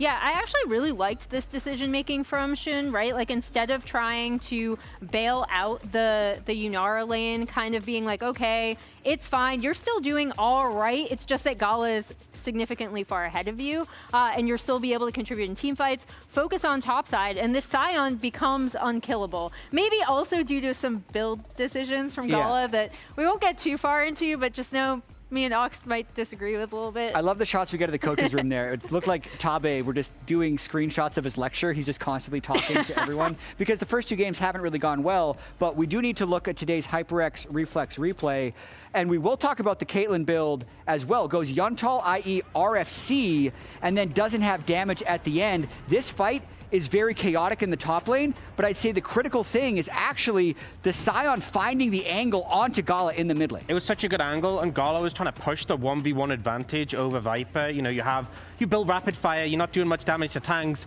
you want to try and target a squishy, but Bin just found this great angle in, and so much gold is lost when that Caitlyn is dead and taken out the fight. Yeah, and I mean, then BLG are able to clean up the fight, get the Baron. That was the real backbreaker, as we can see look at behind here. Yeah. For how much gold he had, this is disgustingly low. Yeah. Also, look at, like, I know Sion is your front line. 18,000 damage. Deceptively doing a lot of damage. Yeah, I think maybe misusing some of the funds. Itemization wasn't ideal. We already talked about that, but I just think, like, the front line, the Poppy and the Sion together was just a complete brick wall to cut through, and especially when you have like a Vi Ahri, this combo is so momentum based. Like you get that initial kill, you can move forwards. It felt like there was just such a big stopper to that on the enemy team. The depressing thing for me, if this is going to end up being a sweep, is I thought the JDG draft was really sound. They have a way of playing through a lot of prio. They can take over the game early. They had that 4,000 gold lead. I think a large part of this game is decided on the Caitlyn itemization, which is rare that I say this about games nowadays, but delaying LBR to item 4, never making it. The RFC when he's already outranging. Even the Yuntal early is questionable with how much he can push his early advantage. Yeah, I think the Yuntal, I feel like the theory was probably some attack speed to cut through the tanks, but the RFC just makes no sense. I will say regarding the draft though, the Poppy Mel that came in to round out the composition, you know, the Poppy into all these dashes that really shuts down the front line trying to push in, and then the Mel as well, we've seen be so good into the Ahri, but also a lot of value into the Lux as well. I think just stopped a lot of the pick and engage potential that we saw from JDG. Yeah, we talked a lot about Bin, but Shun is going to be our player of the game. Really clutch with his Poppy engages, also critical in getting the gold into Bin's hands to begin with. They played around him the entire time. Deathless, 87% kill participation, just a great game all around, Emily. Yeah, really, really good. I loved, again, his focus to top side. I thought the 4-5, as you already mentioned, Ox from BLG was really good in the draft. Bin getting it. I mean, his Sion was great. Go 0? Wow. That's crazy. People really disagree with us. I did vote for Bin. Yeah, Jat voted for Bin. It's a weird appeal to authority when I'm like, the fans agree with me, but I'm down for it. Shun, any Bins over here? Any Bin believers? You can say Bin. You can disagree with us. Okay, no, apparently okay. me and the chat are the only Bin believers. Jat and the chat are Bin. Yeah, we'll see if they can end the sweep. We know they played 2 times already in LPL playoffs. First one was 3-2. Next one was 3-1. Will we see the 3-0 and a G2 BLG final tomorrow? We'll find out. Game 3 coming up after a short break. Woo!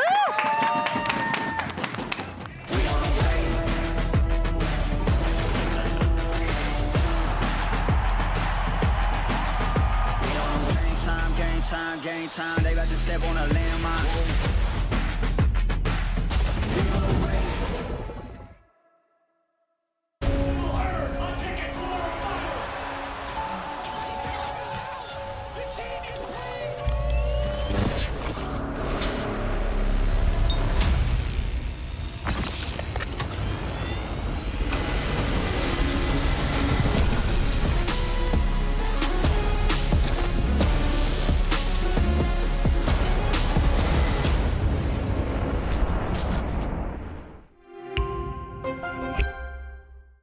To spread my wings.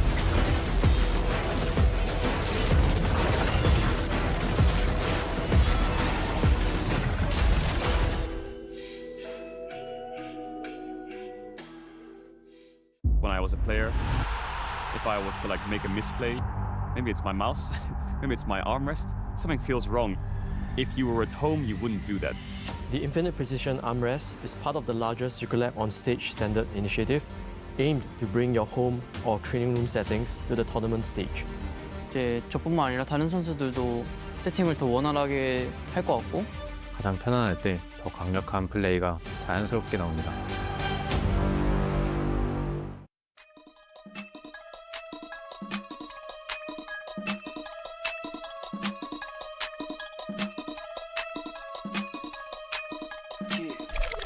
As luzes vermelhas me seguem, eu sei, elas só querem meu mal. Quer as balas que ferem, poça de sangue, já vira normal. Tranquilo, sigo tranquilo no caos. Digo isso é questão de sobrevivência. Vida nas ruas não existe clemência. Quem vem de onde eu venho nem pensa que é possível se sair daqui. Jurei pra mim mesmo, não vou morrer aqui. O ódio quer me possuir, vida em conflito te torna ruim. Amor e lealdade são matérias que eu não vi na escola. Lá onde o sonho de jogar bola foi ofuscado pelo brilho da 99, sufocado na sacola. Menorzinho de 19, já foi todo no corre.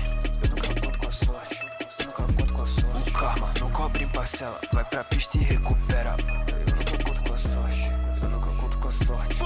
Meu nome são running, sempre correndo por money. Deixa esse nego falar se queria ataque no meu lugar. Ele tá de blá blá blá, só isso que ele pode fazer de lá. Meu mano é tipo fa fa fa, yeah. O fim é triste, neguinho.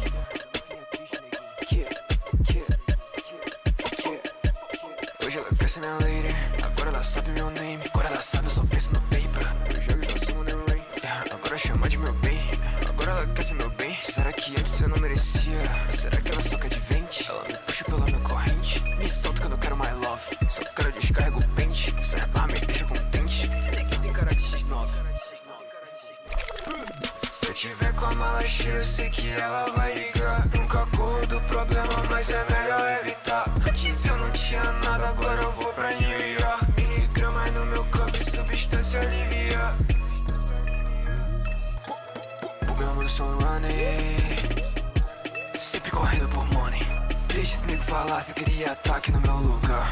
Ele tá de blá blá blá, só isso que ele pode fazer de lá. Meu mano é tipo fa fa fa, yeah. O fim é triste, neguinho.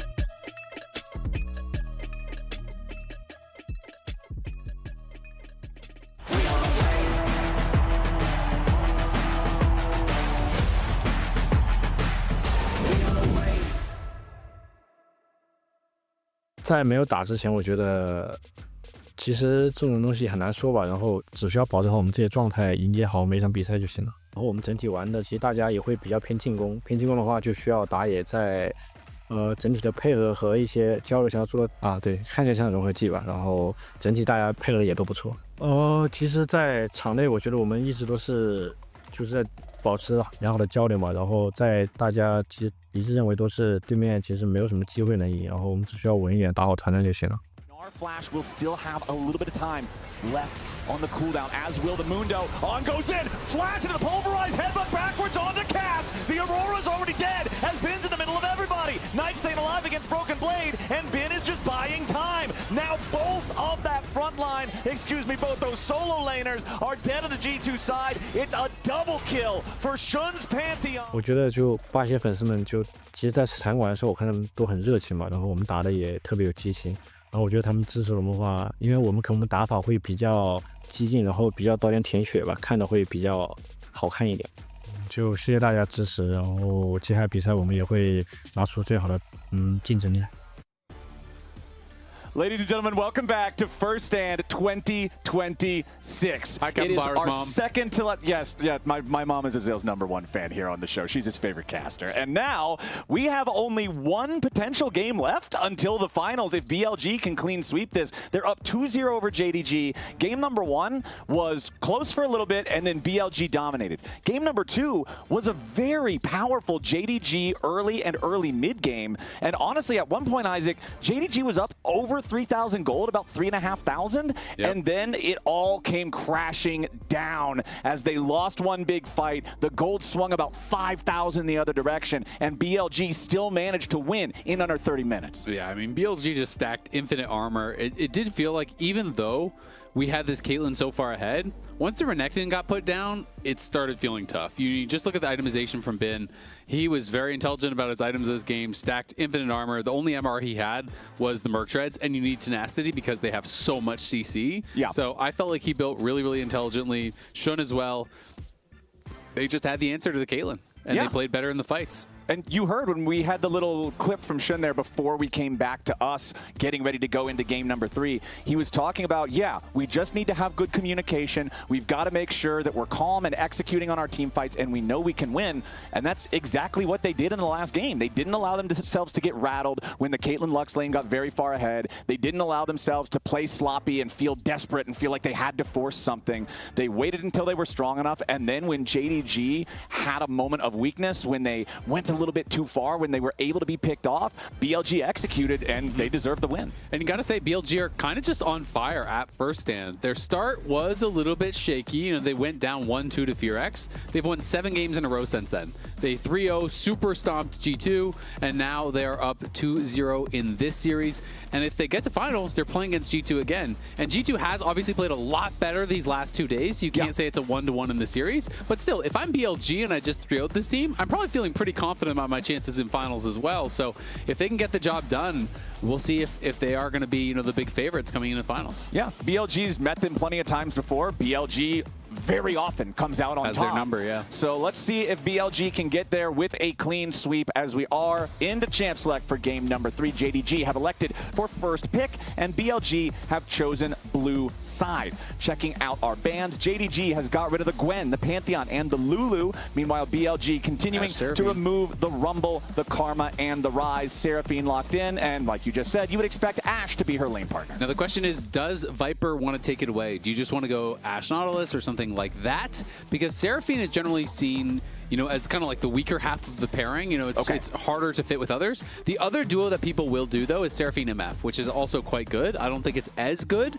but because the Make It Rain, the MFE has the slow, you can kind of have the same similar synergy as you do with the Ashe passive make and the beat volley. drop, automatically have the root. Exactly, automatically have the root, or if it's empowered, have a stun, right? So, you know, you do get that power up there, and that's the question here. This is kind of the inflection point in the draft.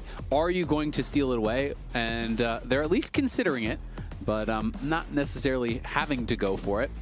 I always think this is really interesting. Anytime a specific 2v2 lane combo becomes so popular, people have such wildly different opinions on like which half is better, which half should you draft first, should you take it away if they draft the wrong half first. It's like Zyra Khan back in the day, it's like Karma Ezreal earlier in the year. There's a lot of different examples. And remember that in game number 1, Xin was banned out in the first rotation, so he couldn't be played. Game number 2, BLG had to make the choice, do you want Xin or Sion? They wanted the Sion, it was the right choice. Xin gets banned out in the second half. Now in game number 3, Xin gets picked by BLG, and what you're talking about MF, I love Xin into MF because the bullet time, you're just not going to get value against him in the ulti. And I actually think this is really cool. So what I was going to say is, not only are you stealing away the best combo with the Ashe, but Xin is generally considered the best combo with the jungler for Seraphine because you're buffing them up. Guess who else works very well with enchanters? Olaf. Olaf is a great diver here and can really effectively target someone like Ashe. Ashe is reliant on Crystal Arrow to stun you, you know, the passive to slow you, to be able to kite away. Exactly. But what happens is Olaf gets buffed up, and then you have Encore going through the Olaf in towards you while Olaf is magic immune, and we're doing a Senna lane. Oh, this is hype. I wonder if this is going to be farming Seraphine. I think it actually might be farming Seraphine and support Senna, and you have really good wave clear and really good poke as farming Seraphine. It might be AD carry Ashe and it might just be standard stuff, but I would actually really like that if it is farming Seraphine, AP Seraphine, and Enchanter Senna. I think could actually go super hard here to be able to buff up this Olaf and go for a real dive comp to super punish the Ashe. But this would actually be a bit of a masterstroke, I feel like, from BLG. Going Yorick, because generally if you go for these Enchanter comps, right, it's all death ball. It's group it up, 5v5. Yorick is going to walk down the side lane whether you like it or not.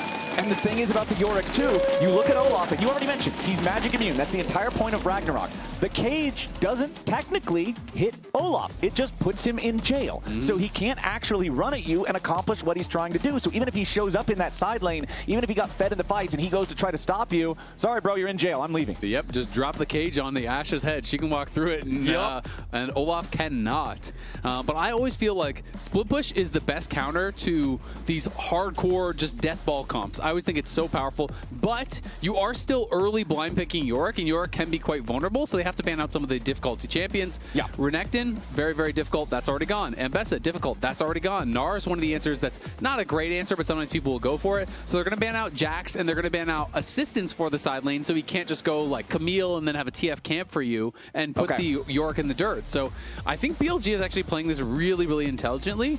I kind of love their draft, but I also kind of love the response from JDG.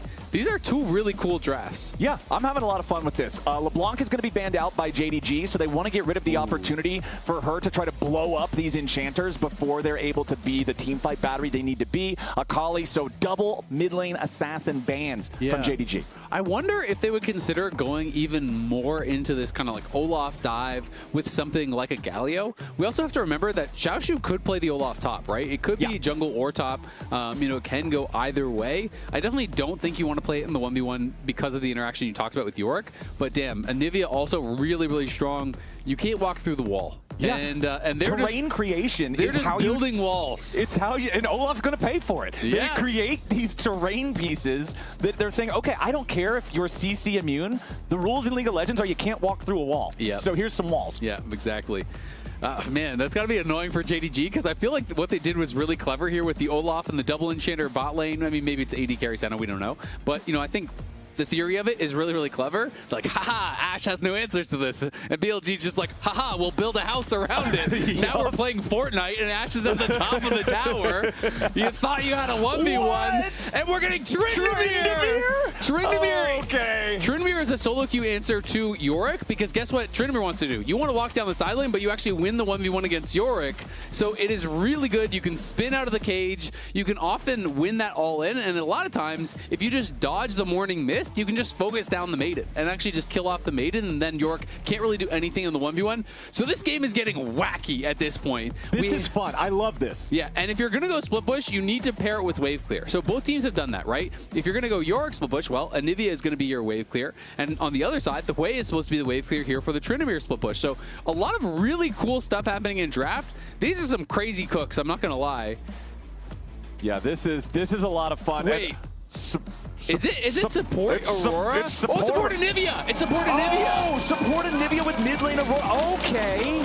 All right, I was like, Sapporo is not a thing. So it's going to be support Anivia here, which On has played once in the LPL, and to my recollection, they won that game. Okay. So, you know, he has brought it out before. People often, if they're going to go for this type of thing, they do it as a pairing with Poppy and whatnot, right? You know, I think it can work in that way. Yeah, it's the cheese ball, slam them into the wall that you make behind them. Exactly. And I do think Anivia support, like, it can work. I think it's more of a compositional answer, right? You know, you do have the walls you have later on, but part of the problem is with support Anivia, you don't get a lot of levels. And levels is something that's actually really, really important for Anivia because not only do you need rank ups in your damaging abilities, Anivia actually does really need rank ups in the wall. It gets far wider. Exactly. The wall is not very powerful at low ranks. So as support, you either have to say, all right, I'm going to max wall, I guess, and have a decent wall, but then deal no damage whatsoever, or you have to accept that the wall is just going to be tiny and easy to subvert. So I'm really interested to see, like, is he still going to try to get gold for Aurora just to have an additional level, an additional skill point? Is he going to go for, like, elixir of skill as far as his actual rune choices to get an extra skill point there? Like, what are the actual answers going to be here? Is he still going to build a tier? You know, I think it's actually really cool. Because you're going up against a lane as well that has Seraphine in it, which can be totally obnoxious to deal with. So if you're 1 point Flash Frost, 1 point Frostbite, and then all points wall, your trading power is going to be useless almost, I feel like. So the last time we saw Tryndamere internationally, 2022 Worlds. Evie played it, and it is going to be Grasp Ignite Tryndamere. So this is pretty powerful. It is going to be just AD Senna, and they're looking for a little wraparound here. Okay, they do find Gala and Vampire. Flash out of the Seraphine, nice and early. And this is honestly, Azale, one of my favorite things about Season 2026 is the fact that the minions spawn so early. These level 1 plays, you can't just back and heal it all off. They always amount to something much greater than that. So we'll see how much value they can get. Ooh, Flash Frost for the stun there at the very end. Heal now also has to be used. So Vampire, no summoner spells 1 minute into the game. And so what Hongyu did as a response was actually pretty clever. He pulled the wave. He stacked it and pulled the wave so that more of his melee minions would get denied. So Knight just didn't miss a couple minions. He also missed a couple minions of experience. And the other thing here on this bot side is that there's a ton of sustain from Gala and Vampire. So Knight is sacrificing his lane a little bit to get down there and try to put them in an advantageous position, because if you get on the back foot, Seraphine is going to constantly poke you, and you're going to constantly have Senna just shooting Qs through the Seraphine towards you for, you know, the double value of the poke plus the sustain. And I do also want to mention, JDG is playing Sultan Tryndamere, and that is one of the first skins I remember hearing high-level players, like challenger players, pros, talk about how this is a skin that actually makes the character feel better because he doesn't have that hop into the air auto-attack animation on crits that's easier to auto-cancel. It's just a bigger slam. And so I always like to see those little tiny min-maxes on things, as BLG and JDG have brought their creativity here for this game number 3 draft. I'm so excited when we get stuff like this. I like that skin too, but I just like it because it makes funny sounds. Okay, fair enough. Sounds are also a good part here as On tries to stop the blue buff farm from Junja, but is not able to do so. Junja going to be able to grab this up, and yeah, On just trying to be about as annoying as he possibly can, as Knight, despite giving up that level 1, is doing well. And as our early game is spicy in this one, remember, you can get the Act 2 Battle Pass bundle right now. Add a little bit of spice to your own life. Tell them Lolly Esports sent you, so they'll give us more money. It'll be great as JDG is trying to get some money for themselves. Long-range center route there onto On. The Anivia just barely escapes becoming scrambled eggs. It doesn't even use the flash, and they did use kind of their own version of this combo where Senna Q does give a slow, so the Senna Q can set up for the beat drop, of course, in that similar way. Not as easy to apply as an auto attack from Ashe or an MFE, but if you do hit that, that is still going to be there with some value. You can see this is going to be the LPL Finals rematch. It was 3-1 for BLG in the LPL Finals. The upper bracket, though, Finals was closer, was 3-2, and now we are set up for a potential 3-0, so it could be that kind of continuation of improvement from BLG, getting more and more dominant, unless JDG can turn this around and make it a little bit closer. All right, I'm so interested in this top lane because of the fact that they're both just champions who want to split push. Sometimes you have champs who can split push but also feel like they can contribute to a team fight. You know, like Jax immediately comes to mind as a popular meta champion.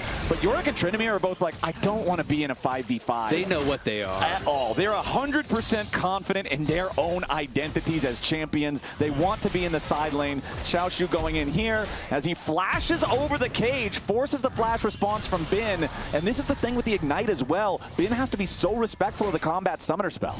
You have to be very, very respectful. He'd already used that spin in, so Bin was able to force the flash with the cage, but then the commitment of the Ignite means he does have to base. You do always have to be careful in these matchups, though, as he is now trying to get this wave crashed in, and Shun is behind him. Yeah, Shun is coming up.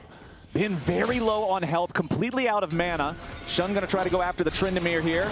Goes in for the 3 talent strike, audacious charge, wind becomes lightning. Xiaoshu's trying to get a reset here on his spin to get away, but it ain't gonna work. Shun, first blood for BLG. Nicely done, and now you have no TP. You do have home guards, of course, but this wave should be able to crash, no problem. And that is gonna be great for Bin because it means not only are you denying the minions, it's gonna push away from you. Junja, though, doing what he can. He's gonna take away camps on that bot side. You know that Shun went up towards top side, so he's going to lose both of these small camps, or at least the first one, and now it looks like Viper and On are going to try to defend his next. Meanwhile, Knight going in, using the ulti here early on against Hongyu. Responds with a nice point-blank fear. Knight, however, missed the initial 2-fold hex after he jumped between worlds there, so you're not going to really threaten lethal onto Hongyu. Neither flash spent by the mid laners. But a 1-0 game for BLG. They're not even the gold advantage of the first blood ahead, so JDG building some slight leads for themselves in terms of the farm. going to be feeling pretty good about that. And one thing I will say for Xiaoshu is this is pretty dicey. Yeah, ooh, HongQ forced to flash away there, because if you get the twofold hex, that damage plus the additional damage from the electrocute could have potentially been a lethal situation, as On and Viper continuing to just get abused down here in the bottom lane. Yeah, I mean, Anivia is a range support, but not exactly a lane dominant one, so it is not going to be too fun, but Viper is doing a good job farming. Yeah. Maybe force the egg, but we'll be able to res, not really under too much threat, but I was just going to say, I mean, it is good for Xiaoshu that Bin did not get the kill, right? So yes, it sucks that you died. Yes, it sucks you lost some minions, but at the very least, Bin did not get the kill, so it's not going to swing this matchup out of control. But Bin still got a really good early buy here. With the plated steel cap, it's going to be very effective. Beautiful job from Shun over the wall. I love it when junglers utilize the Raptor Pit gank in the mid lane when the enemy mid laner's under turret. He hits the wind, becomes lightning. They know there's no flash on the way, and they accomplish the dive there. It is BLG plus 700 gold, but JDG snags the first Drake for themselves. It is Ocean Drake #1 at 6.5 minutes in, so that's going to feel good for your laning phase. I mean, it kind of just feels like Shun is just running this series, man. He has been so effective, and while Junja hasn't really done anything wrong, you know, he's just power farming, you know, he's doing his thing. Shun has affected both the soul lanes, right? He's been able to really make a big difference, and that is tough. On is getting low. Remember, he has no egg. Yeah, he does hit the Flash Frost there. Close range. Vampire trying to get away, but a nice wall. Flash away from the high note, too. On with the outplay. He spreads his wings wide, and the gusts blow Vampire straight back to the fountain. Yeah, Viper getting a kill now. Not what you want to see. As JDG, it is now 1.3k in their advantage. You're pushing in on that top side, and you can see the Maiden even harassing down Xiaoshu, who does have that early Vamp Scepter, so we'll see exactly how he wants to build. Yeah, the Vamp Scepter is at least going to give him some sustain dealing with that constant harass from the Maiden. Oh, no. HongQ gets hit by a max range Enchanted Crystal Arrow into the perfect Flash Frost follow, and Between Worlds sends him to the underworld. Knight picking up his second kill of the game on Aurora. I mean, BLG are just too good, man. What can you say? They're doing everything right. You know, the level 1 from Knight to put the bot lane ahead. Then the gank from Shun to put top lane ahead. A gank from Shun to put mid lane ahead. Then Viper gets a 2v2 kill. Uses that prio, gets the ulti down mid lane, where guess what? On has shown up to put Knight even more ahead. It is just this synergistic play of every time they have built themselves some time to get active on the map. They build a little tempo, and they just use it to the best possible effect. And it is looking tough. I mean, you never want to call a game this early, but BLG are firmly in the driver's seat. And I will say that, you know, you say you don't want to call a game too early, especially in a game like this one that has these two side lane champions. Leads can mean less than they normally would, because so much of the game is going to be about which one of those side laners is dominant. And yes, it is control over the wave right now for Bin, but you can see it's only a 200 gold lead. So if JDG can turn things around, enable Xiaoshu, the Encore misses there on hugging the wall, making sure he stays to the side of that one, does not get caught out. And not only do they not find the play they want, now you can kind of just like breathe a little easier. You know there's not that big engage in the bottom lane, as Shun still has control over the top side here. He'll pick up the crab. JDG might have got the first Drake, so that means there's no reason for them to really be worried about what's going on in the bottom side river right now, as Junja is going to take his recall, go back, purchase his Phage, and Shun will take the grubs. I mean, Anivia is so comically slow, and you know he's on no boots, but On is just playing it really, really well. He looks so comfortable here. And it was a pretty hard force from the JDG bot lane. You know, Gala, I feel like maybe tipped his hand a little bit because he's not even picking up souls. He's walking past the souls to just run straight at the Anivia. And they look for this Encore with Junja behind him, but can't find it. So the flashless, eggless Anivia gets to live another day. It's just like, this champion might as well be a target dummy. It can barely move, no summoner spells, no passive, but On is very good. Oh, you gotta be kidding me! Viper with his second arrow from a mile away, and it's another kill for Knight. Hits him with the thumbs up. Thanks, buddy. Viper's looking like Steph Curry down in that bot lane, brother. He's just hitting the long-range shots after shots. And it's HongQ, who is unfortunately getting dunked on as a result. And it is Knight now, 3 early kills on the Aurora. And this is not just any Aurora, this is Knight's Aurora. That is terrifying. You know you have to reverse sweep, and now you're going to have to try to do it with some very squishy characters on your team against a very, very, very fed Aurora. He walks back, plays with vision, shoots it from an area that he knows is going to be out of vision. Just now it's seen, and there's no flash, no real way for him to respond. Honkyu's behind him.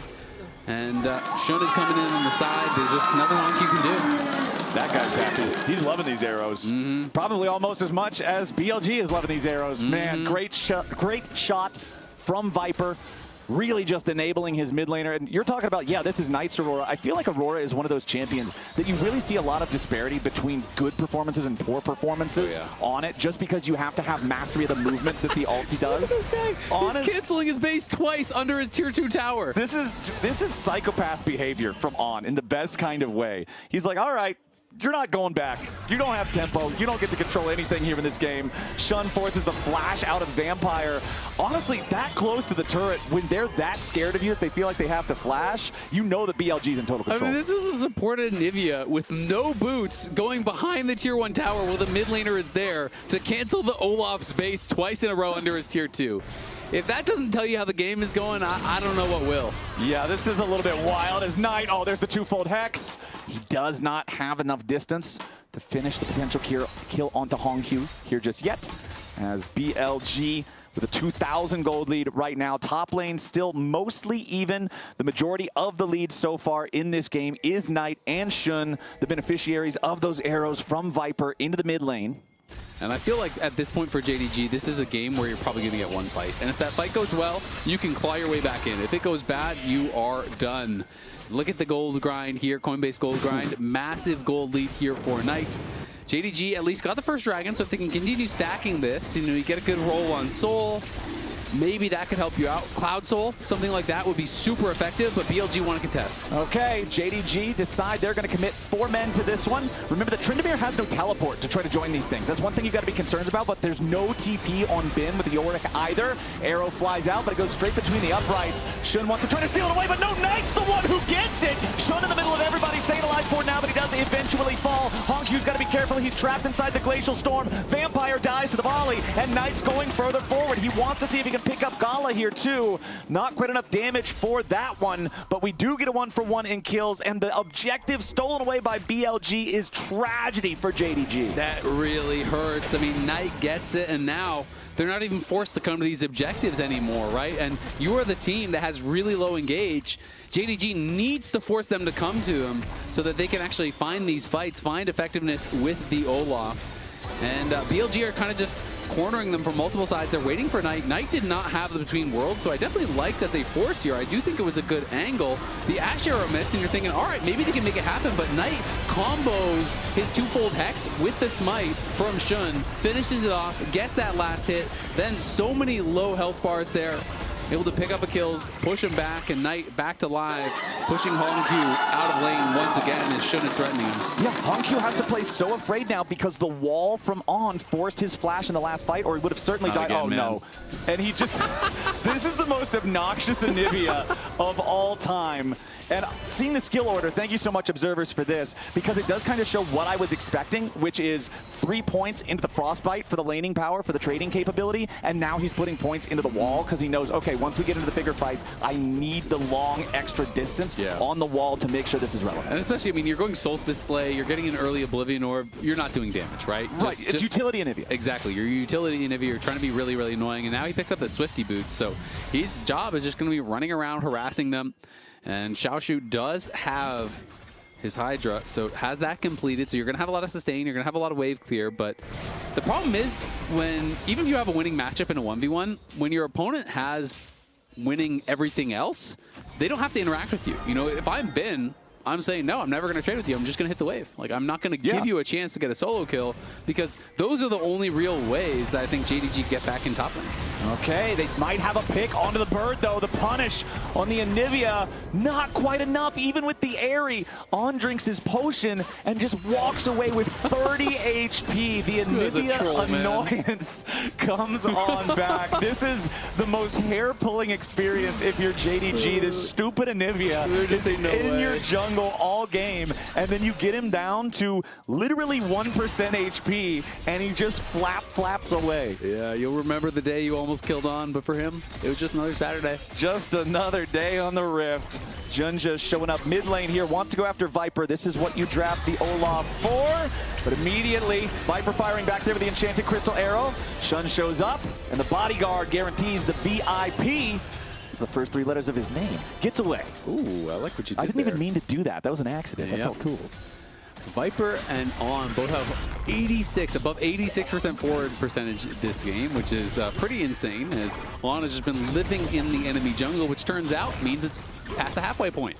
Forward percentage, again, for people who aren't super familiar with the more less known stats, is being past the halfway point in the lane. So they're shoved up. They're constantly making sure that they're putting the pressure on their opponents. Shun's going to secure the Rift Herald now, too. So overall, BLG has got most of the objectives here in this game. They secured all 3 grubs. They secured the Herald. They stole away that second Drake from JDG. So 3 out of 4 ain't bad, as Knight now goes in after Hongq yet again between worlds, setting it up. Proto Belt to try to knock it down, but Hongq, oh no, the weirding flash, beautifully placed from Knight to guarantee that he gets the kill, and the enemy mid laner takes the double buffs along with it. Gala getting stopped by the wall here for a second. Remember that On still has his egg if they want to try to continue chasing. Junja's there, and that's what they got to be cautious of. The Olaf almost has his ulti ready to go again, and that is Shun just going way too far. Overplays his hand, gets over Zealous. On taking the blast cone to get away. Flash Frost does stun Junja as he tries to chase after Viper. Flash for flash. Undertow misses. Junja goes for the guess, and he guesses wrong as Viper runs left. The axe flies right, and it's a single kill there. Finally, JDG get a punish for all the aggressive movement from BLG. Can't blame Shun, though, because he did have the most powerful member in the game, the support Anivia behind him. Support Anivia with Swifty boots and an orb. Exactly. He was confident that he had the follow-up he needed after seeing the mayhem that On has been putting in on this game. Has been looking good, but yeah, Shun goes a bit too far, does give one over, as Xiaoshu will be pushed back to base, or back to tower, excuse me there, but we'll just be able to constantly sustain up. Viper, though, the big winner here, knocks down the first tower of the game, 17 minutes in, so pretty late first tower, but it is, you know, massive lead for Knight, who got another kill on that bot side, and it is nearly 1,000 gold for Viper as well. I want to try to find On here, but both spells miss. He just walks away from everything. On is just, he's feeling it, man. He's loving the support of Anivia this game. One thing that I can at least say for JDG, though, is the gold lead for BLG, although it's slightly larger than it was, you know, 6 minutes ago or so, it's still not growing a ton, so it's not like they're just completely hemorrhaging the game. But the problem is the turrets are low HP. They already lost the one in mid lane. They're about to lose the one in bottom lane. BLG has control over the bot side river. Their jungler's nowhere nearby, so this is going to be another Drake going the BLG direction. And now Bin has fully purchased his Trinity Force. Up until this point, he was dealing with the full item Tryndamere, where he was still having components himself because he stopped off for both steel caps, excuse me, and executioners. That means a really delayed first item power spike. Now he's caught up, though, so the Yorick's going to feel that much better. Yep, is going to be feeling a lot stronger as a result here. So they're just going to send Hongq up towards that top side for now. Looks like Knight should be able to finish off this tower on bot side, though, so that is going to be even more problematic. And I gotta say, this is the Anivia support game that is going to spawn thousands of inters around the world. It's also a weekend right now, Azale, so that means everybody's queuing up as we speak. Everybody's not at school. Everybody's not at work. Everybody that's watching First Stand is about to queue up some support Anivia. Hey, I should play some support Anivia and solo invade over and over. That'll go well in my game. This is what at least one of your teammates is thinking when you press queue up right now. So if you're at the edge of, you know, like a 99 LP type of situation, maybe ban Anivia, because they could be on your team. The Anivia. They could be on your team. You might want to let that one slide this time, as Bin will be able to just take out this tier 1 turret here in the top lane. Now the gold is starting to run away a little bit more. We're almost 3,500 ahead on the BLG side. It's just about 20 minutes into the game, so Baron is going to be spawning here soon. I don't think that BLG is going to try to rush Baron or anything crazy like that, but we do have 2-item power spike here for Viper. Kraken Slayer and Phantom Dancer, both fully completed now. You can see he cashed in on the Cull for the extra gold infusion. Over on the other side, Gala does have static, plus the Hex Optics. Oh, no. Oh, okay. That was going to be the third one if he didn't flash. So all 3 arrows aimed at Hongq kill, kill, Summoner Spell Force. These arrows are locked on target. Yeah, and Hongq is that target, has just been bullseye after bullseye there for Viper. Xiaoshu does have a couple items completed. You know, he does have the quick blades done. He's working in towards his Berserker Greaves. This build, you know, when you do get the quick blades, your cooldowns are so low because you're getting the cooldown refund on your spin just from crits, and then you're also getting the cooldown refund from the quick blades passive. So you're getting a lot of mobility, a lot of spins to be able to try to chase people down. But he's just not even getting a chance to really interact. You know, they're doing a couple little short trades here and there between him and Ben, but the Tryndamere has not really been a part of much of anything. You know, did have that one kind of pseudo all-in where they traded flashes, then died to one gank, and then besides that, it's just been a farm fest while the rest of the map loses. All right, Rift Herald summoned up, and this is one thing I did want to pay attention to this game because last game BLG's Herald was kind of just a sadness Herald. They just had to summon it up because it was running out. They got no value. This time around, very different story. Junja caught on the wrong side of the wall, taking a bunch of damage as Shun goes in, and they kill the Olaf. He can't be immune to the wall. Now Hongq's in danger because remember, he doesn't have a flash. The shield is enough to keep him alive for now. No, but the double kill over to Shun, as now they're going to look to maybe make it a triple. Shun taking a lot of damage, though. Gala over the wall finds the kill, so at least they get one back, but BLG always gets more. Yeah, they're just getting more and more here. Junja was trying to hold on to that Ragnarok for so long, but he just gets walled off. He's getting whittled down, and then the tower gets killed beside him, so Shun has nothing dissuading him from going forward there. Goes straight in on him, finishes him off. Hongq got a massive combo across multiple members. You hit the Spotting Bear, snap them in, and Xiaoshu do anything? No, I mean, he's just going to have to retreat.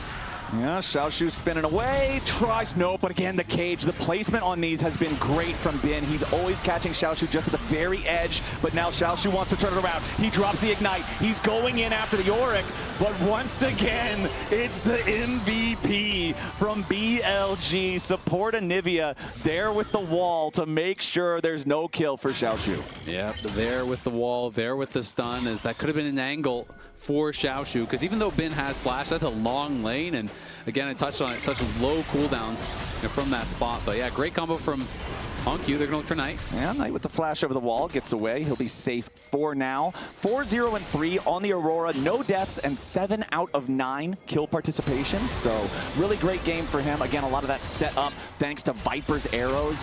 Really, I don't think I have a complaint how anybody on BLG has been playing this game. Shun had that one play around the enemy blue buff where he jumped in way too deep.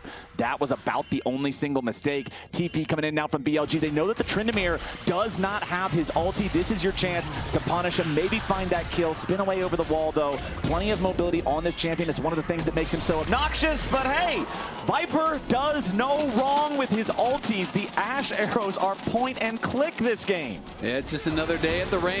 Bullseye after bullseye after bullseye for Viper. He has been on fire in this game, and I gotta agree with you. BLG playing almost perfect. Knight is behind them. They don't know Knight's behind them. Okay, Viper's getting run down, though. Nice kill coming out there for Junja as Shun puts the pressure into the back line, and Vampire dies. Junja going after On, but now the Olaf is isolated. He has no Ragnarok. The cage is there, and Ben sends him straight to jail. Nice pickup there from BLG. They do finally lose their 80 carry for the first time, but just like last time, BLG gets more. Exactly. I mean, Knight was in such a good position. It was good that they did go in, but now 23 minutes in, they are on the Baron. Yorick crushes through Baron so quickly. I can do a lot here with that maiden damage, and BLG does not look like they'll be contested. I mean, Junja's dead for a long time, and no one else here is even moving over into the area. So this one is just going to be gone. They're already up 5K. And the Dragon probably not even going to be taken. So we can see them one more time. BLG was laying a trap. You can see Knight was moving over behind them, and they were trying to set up for this pincer from Knight. But JDG find a good angle here. Ragnarok is popped. The wall was placed incorrectly there from On. Couldn't find the right angle to actually wall off this Olaf from him. Knight gets into the back line, though, pushes back the Senna, and then Junja is just sectioned off from his team. Ben commits the flash. Don't know that he really needed to, but they wanted to get that kill quick so they could go to Baron. And Baron they got, my friend. 5,500 gold lead now. The control over this bottom side river means that there's no contest for this Drake. That's 3-1 on the Drake count. Sole point from BLG. Red Bull Baron power play still for the majority of that time, or 2 minutes and 15 seconds, where BLG are going to have all this extra pushing power. They're in the enemy jungle. They're stealing away the blue buff. It's so hard for JDG to even breathe at this point. You know, I was saying in draft. Is he going to go for an Archangels? Is he going to go for a Roa? It's Proto Belt Anivia, of course. Of course. What are you even talking about, Isaac? Why not go? Because it helps him do extra troll stuff. Honkyu! Another nice arrow onto Honkyu. Not enough to kill him here just yet as the Dawning Shadow goes through, and it's a ton of burst down onto the Aurora. That's a huge shutdown onto Knight. But what about On and Viper back towards Junja? They get one in return again. Defensive ulti from Shun to stay alive, but he's rooted up underneath the tower. That last shot will not have enough damage to kill him. Meanwhile, the Yorick split pushing over in mid lane, trying to make sure that BLG maintains multiple points of pressure. The shutdown on Knight was huge, and that's his first death the entire game. But Bin just continues pressuring mid. Honkyu tries to move forward. The Severing Bolt doesn't hit On. And it looks like BLG's push will be stopped for now, but even after they recall, they still will have a little bit more time to use the Baron. Yeah, Bin just going armor stacking here. Frozen Heart second. Knows his job is just to never die to this Tryndamere. Xiaoshu working in towards that last Whisper, but just doesn't feel like he's ever going to get to a point where he's really relevant in this game because Bin is just never going to give him the opportunities to find those all-ins. So we can see this fight one more time. Honkyu gets caught by the arrow. They do have a nice CC chain, but look at the root. It's all about the center root landing onto Knight as he goes forward to get the damage down on the Honkyu. That lands, so all the follow-up is there. The encore from Vampire, the full combo from Honkyu. They do burst him down, and look how long these roots last. As they had the Seraphine route into the Hui route. They had all kinds of routes coming through and holding Shun under that tower for a long time. Almost were able to get him, but couldn't quite finish him off. And now it is Soul Point, 6K gold lead. And JDG are going to have to try to find an opportunity to make their move. And it's going to have to be an incredible one to give them a chance of coming back. 2,000 gold lead for Knight, 2,000 gold lead for Viper, 1,000 gold lead for Shun. And this is just a problem, man. Xiaoshu, I was talking about how gold leads mean less in a game that has a very high emphasis on split pushing because the split pusher can just disrupt so much of the normal momentum. But Xiaoshu is not in a spot where he's able to really do a whole lot. Frozen Heart, he's completed on Bin. Yeah, Junja's just smushed into the terrain. It's kind of a moment where it's so close that he doesn't actually have viable pathing, either left or right, so his character just kind of glitches out and stays there. He has become one with the tower. Yeah, now I am tower, and tower is me. It's not exactly where you want to be. 6,000 gold lead for BLG as a team. Still no deaths for either Bin on the Yorick or On's powerful Anivia. Yeah, I mean, the Anivia is definitely the true goal, you know?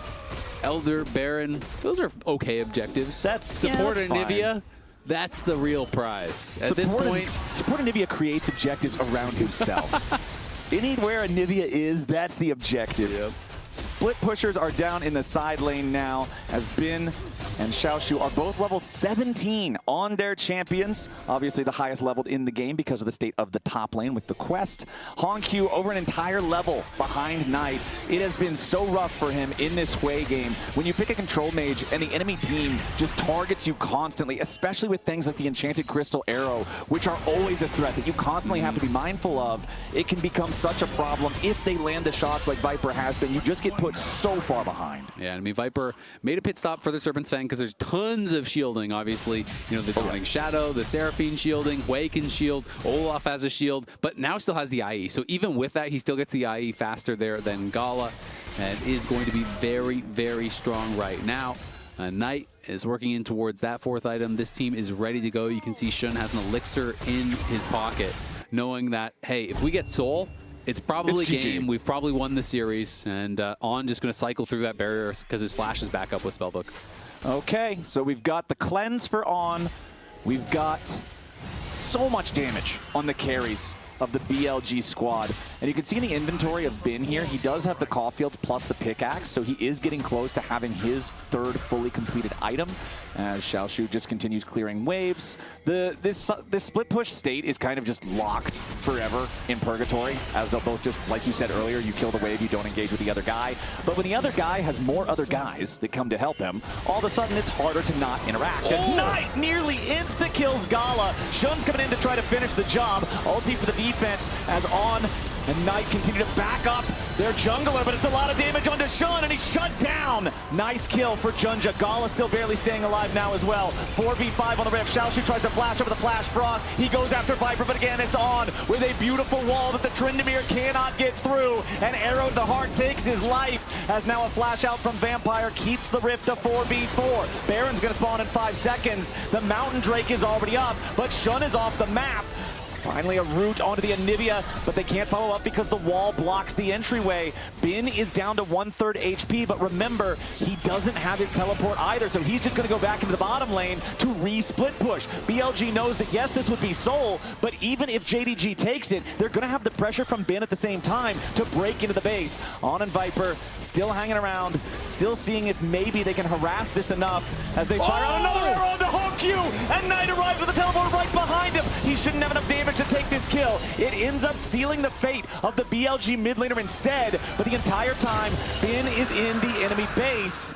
The damage from the minions should be enough to finish off the tier 3 turret. So the fight actually favors JDG. They're going Baron. The arrow play ends up being a blunder as Knight gets punished trying to kill HomeQ, and we'll see if JDG can take this objective. This would be huge. I love it. You got to flip it. You are behind. You got to take risks, and Knight is dead with no TP for a long time.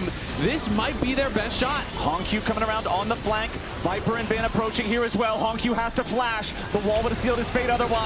As Shun goes into the middle of everybody and Gala's already down. Now the Olaf tries to flash into the back line, goes after Viper and finds them. Vampire's trapped in the pit. It's a double kill as Shun kills the Olaf. And now the Tryndamere is trapped in the middle of everybody. He's unkillable for now, but he's got to get something. And all he gets is buried in the river. BLG, they're just too far ahead. They stop the Baron attempt. They complete the Baron take themselves. And only HomeQ is left standing on JDG, but not Yvonne has anything to say about it. He finally runs out of mana. Yeah, not going to be able to get him. JDG, it was a valiant effort. They got a kill. They got a dragon. They felt that that was going to be their moment to try to make something happen. But it took so long for Xiaoshu to get there. And Gala, without summoners, could not stay alive for long enough for that Tryndamere to arrive, for that Tryndamere to really make a difference. And by the time he finally got there, he just gets CC'd, he gets knocked down, and now JDG back against the wall here. Down 8K, they did stop the Soul, but they gave over the Baron. We can watch it one more time. This is that initial play. HomeQ gets pushed on the side. They just can't buy time. Look at Gala. Gala gets sectioned off, burst down immediately from Shun. HomeQ was forced to flash thanks to the Anivia, so he's not even involved. So the Olaf is completely sectioned off. By the time Xiaoshu arrives, just look at this. He gets caged in, they pull back, he gets knocked up by the Baron, then stunned by the Anivia. He just doesn't have enough time to do anything. And even when HomeQ tried to get back into the fight, On just walls him off again. HomeQ's contribution to the fight was he managed to hit Spiraling Despair on Olaf that he can't kill, and he Magma Fissured the Baron.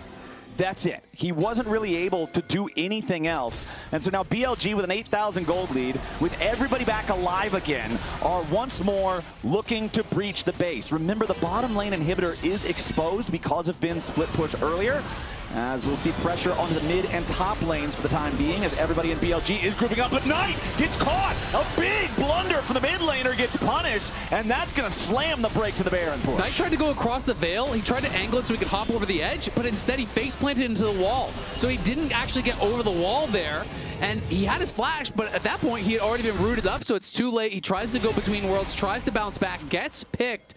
So what was a pretty flawless game from him. He's gotten picked a few times. Now JDG know, okay, we have a slight advantage on the map. We got to push. We got to try to make something happen. But the Anivia is so annoying at just stalling out any and all of these plays. I'm really loving, I know we've been joking about it a lot, but I'm actually loving the support Anivia pick in this game. It has had crazy impact, unironically. Yeah, it's so good against Tryndamere and Olaf. We've seen how good it is against HomeQ as well. So this is what I was calling out. He tries to hop over the edge, but he angles it not quite right. So he bounces off the wall. And because he had already been hit by a spell, you can see where they are in Viz. You see that little flicker when you hit them with a spell in Viz, so he gets rooted up, and they do get that kill. Knight had been deathless, but has been caught a couple times. BLG still fully in control. Soul's going to be on the table in a minute 20, so that's what you're looking forward to. Something we haven't touched on, though, Gala's at 120 souls, and he is closing in on his IE, so if he can get to Infinity Edge, I mean, his range is getting ridiculous. Yeah. At a certain point in the game, I mean, we're not there yet, but at a certain point in the game, he doesn't really care about you walling him off because he's just going to shoot over the wall. Yeah, that's the big problem. His stacking is on point here so far. At 25 minutes, the average amount of stacks in Tier 1 play is about 76. Obviously, we're very far past 25 minutes at this point, so I don't think a lot of times we might not even get get to 35 minutes in a game these days. So. He has a big number, regardless of if it's on pro pace or behind pro pace or ahead of pro pace. That's a big number. 120 is very, very scary. Normally when you look over and you see the Senna's got 100 stacks, you start sweating a little bit because it is just infinite stacking. It's not only additional AD, it is range, which is one of the most powerful stats in the entire game. Range and move speed. That's the, I know that you and I have had that conversation a lot, but it's just like, yeah, that gives you the opportunity to deal damage when they can't deal damage to you. Exactly. So, BLG with control over this bottom side river for now. Again, on just being as obnoxious as possible. 10 seconds until the Drake spawns. It is Mountain Soul, again, for BLG. No cleanse now from Gala. So he just forced that. That is actually a really big deal. If he gets hit by any CC, it could be a game ender. Okay. Still just shots being fired back and forth. Nothing big committed here just yet. Bin is also joined up for the fight. You can see Xiaoshu on the side here as well. The Tryndamere almost level 20. The Yorick is level 20 as the Dragon is started by Viper. The Ashe has a lot of DPS for this. And remember that On is just going to use walls to keep everybody from JDG away. Buy a little bit more time for BLG to secure the Mountain Soul. And yes, they've got it. Xiaoshu wants to go in. He's going after Viper. He tries to spin forward, but the flash over the wall for the AD carry keeps him alive. Flash over the wall from On to try to respond. Killing spree for Shun as they take out the top laner. Junja dies trying to go forward. Now it's a 5v3 for BLG. Gala barely missing, getting stunned out there by the Flash Frost. Arrow shoots out. Arrow collides. Vampire tries to be the sacrificial lamb for his team. He flashes forward. He wants to take the blast cone to try to get away, but no! Vampire falls and the sun shines bright for BLG. Hongq's golden, and it'll just be a trophy for the LPL #1 seed. Double kill for Viper, and it's a 5v1 push. Gala Senna, there's not enough souls on Summoner's Rift to get you out of this one. Bin will chase him back to the fountain. There's no Summoner spells available. The Nexus turrets will be the next target. The first time they fought it was 3-2 BLG. The finals was 3-1 BLG. And now at first stand, it's 3-0 BLG. They'll make their way to the finals tomorrow to face G2 and try to become first stand champions. They just keep getting better, and what a series from On. This guy was incredible. You think about the Bard in game 1, you think about the Anivia here in game 3. He was doing so much, controlling space. It was a beautiful draft pick here. Incredible stuff from BLG. Lounge, what do you got? An urge to play Proto Belt Anivia, I think? No, I mean, he adjusted. But he did adjust his build from the LPL upper bracket where he went Roa that time. But so, you know, this time he decided, I don't need to do damage. The thing is, the last time they played it, he had the Callista backing him up. He had, like, the ability to kill in lane. This time, he was just controlling the game completely, denying with the walls non-stop. Yeah. It just felt like the terrain was such a big blocker constantly. Yeah, both teams really cooked in the last game of this draft. I was constantly terrified that the Senna Seraphine was going to find a way to outscale with the Olaf Tryndamere, but On played the most cracked Anivia support game I've ever seen. I haven't seen many Anivia support games. He didn't die as well, which is crazy, especially On, who is this player who in his career has sometimes been, I mean, he was playing this game so aggressively. You don't play Anivia support without being willing to run it down sometimes. I'm just saying. But like, in order to practice this. He was on the thin line, he was so aggressive, but never went down once. So, I mean, just a crazy performance. I'm actually shocked. So player of the game is On. Yeah. For this one. I mean, I'm just glad I prefaced this with like, hey, he did play this in the upper bracket. He is willing to lock in things like this and test them out. I think this game from him was phenomenal. Like, especially we saw that Baron where... wow, 97. Wow. Okay. I was surprised Knight didn't get any votes though. I thought his Aurora was great. But he walls off Hongq from, and it must just be so frustrating because if he gets in there, that fight probably looks completely different. I mean, it's like the wall and then the Glacial Storm also to slow, and then they also had the Ghoulie Wall from the Yorick. There was that one fight Dragon when they were just walking around, taking the scenic route when they're approaching the objective. Yeah, this game also, as we're waiting to set up the interview, Viper landed a ton of arrows, right? They had the goal lead in the first place so that the walls could be so incredibly effective, but the overall impact on the map that, what were we calling the bot lane, the Ashe Anivia bottom lane? What are we Frost Sisters or something? Frost Sisters, yeah. I mean, these arrows were just, this setup being there consistently and just providing this way in to get Knight extremely fed in this game. This time On is there to follow up as well, but just really finding these angles consistently, and for Honkyu, it must be so frustrating. You're focused on your 1v1 in lane, arrow flies in, oh, I'm dead again. Yeah, and I mean, Viper was so on point with those. Getting Knight ahead was actually super important for BLG as well, to kind of stave off, because there were times where it looked like, okay, you know, this Seraphine combo with Tryndamere, with the Olaf, still can be really, really terrifying. And yeah, being able to have that Fed Aurora, even though it got a little dicey towards the end, was actually huge for their mid game. Yeah, disappointing end for JDG for sure. After being close and competitive with BLG in the LPL playoffs, having a chance to go into the finals as well, not going to be there. But honestly, this is going to set up the final of G2 BLG, which is going to be, prediction-wise, one of the biggest toss-ups at the entire tournament after what we witnessed today. Based on what we've seen from the tournament, I think whoever wins game one will be in good stead. So many trios that we've had so far. I mean, even today, I think some people were expecting that Fierce series to be a 3-0, maybe not in the direction it went. But then a 3-0 again here, when it has been more competitive domestically. And we got to welcome Viper to the Verizon post-game interview. Viper, congratulations on the win.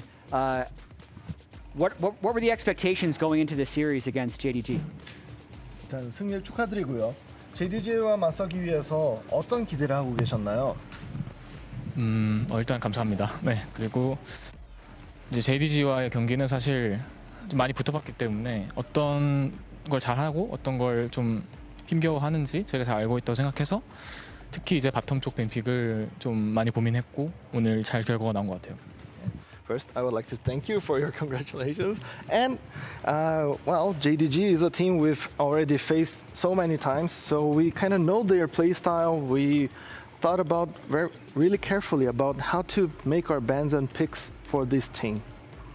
You're the only reigning Fierce Stand champion to make it back to the tournament. How does it feel now that you've secured finals and have a chance to defend that title?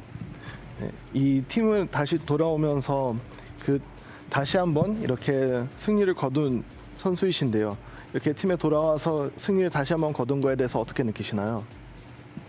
뭐 우선은 오늘 승리로 이제 두 번째 퍼스트 샌드 우승에 도전할 수 있게 돼서 굉장히 기쁘고 또 영광스러운 기회를 얻었다고 생각하고요.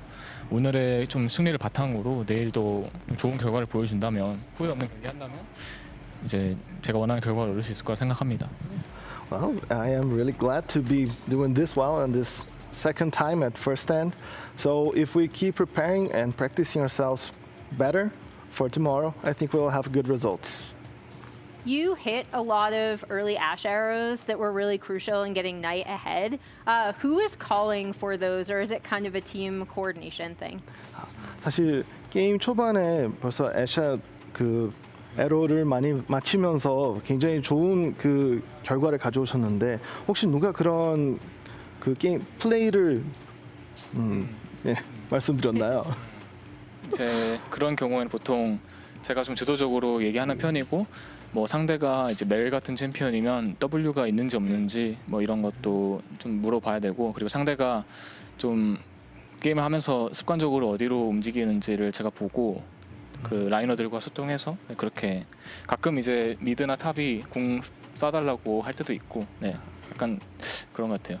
Yeah. So we really need to verify their play styles, and if our opponent goes to some places with certain frequency, if he goes often to that place, he will aims to shoot to that place, or other players also ask him to do those ultimates so he can assist them on those kills.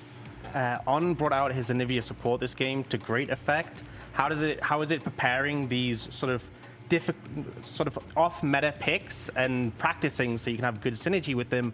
And how is the pitch for it? How does On convince you that these picks are going to work? 그런 연습을 할 때 그런 픽도 또한 어떤 식으로 이루어졌나요?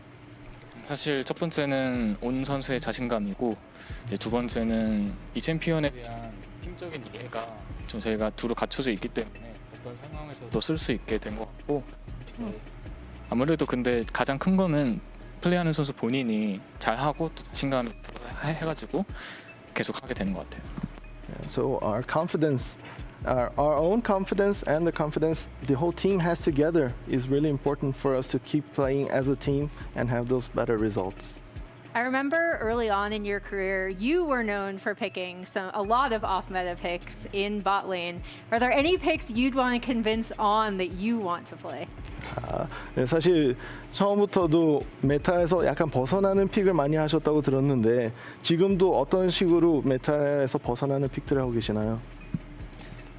사실 이제 피어리스 드래프트가 도입되고 나서는 좀 그런 원딜에서 그런 픽을 하면 너무 손해라고 생각이 들어서 사실 할 생각 별로 없는데 만약에 하게 된다면 그냥 나를 믿고 한번 하자 이렇게 말할 것 같아요. So I know that since Fearless Draft has been implemented, it's kind of difficult and a lot more risky to do these off-meta picks. So when I am about to do a pick like this, I really think that I need to trust myself, and that's how I convince myself. Great. Last question. You face G2 tomorrow in the finals. You've already beaten them this tournament. What were the keys to beating them the first time? And do you have a prediction for the series tomorrow? 그럼 내일 결승전 때는 G2와 함께 싸우는 건데 처음에 벌써 예전에 한번 이긴 적이 있고 그때 당시에는 뭐가 그 이기도록 해줬는지 또 내일은 어떻게 해야 이길 수 있다고 생각하시나요? 사실 가장 중요한 건 저희가 이전에 G2와 붙었을 때 그때 G2와 지금의 G2가 완전히 다른 강한 팀이라는 걸 더 인지해야 될 것 같고 그런 마음가짐으로 새롭게 준비하면 이제 저희가 못 보던 것들을 볼 수 있게 되고 그럴 수 있을 것 같고요. 제가 가장 주의하는 점은 G2의 어떤 그런 막힘 없는 운영 그리고 그 운영을 통한 좀 교전 유도 능력이 굉장히 좋다고 생각하고 그런 교전에서 저희가 승리하는 것이 좀 승리에 가까운 길이 아닐까. Well, we have to first recognize that the G2 we're going to face tomorrow is very different from the G2 we faced on that victory match. So we have to keep preparing ourselves with a new mindset so we can face them correctly. And also we need to remember that they are very good at adapting themselves to those new situations. So I think that way we can even wait for a win, expect a win. Okay, Viper, congratulations again. Good luck tomorrow.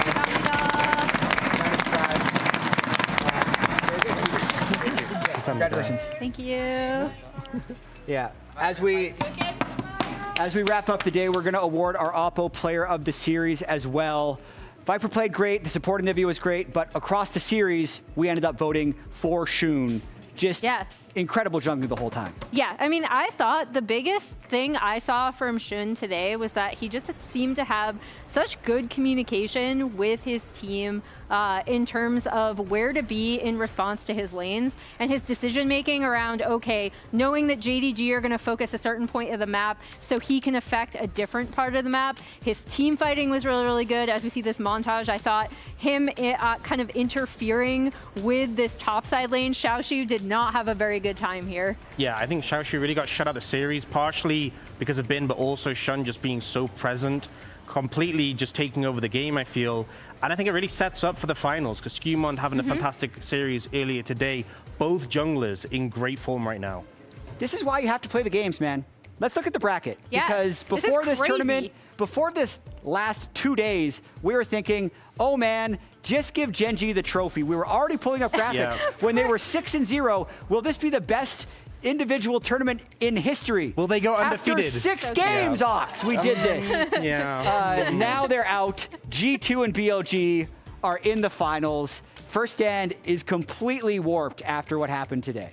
And if you think how long it's been since a non-LCK region has won, 2023 MSI was the last time where it wasn't LCK, and we are going to have a non-LCK region winning, whether it is EU or China.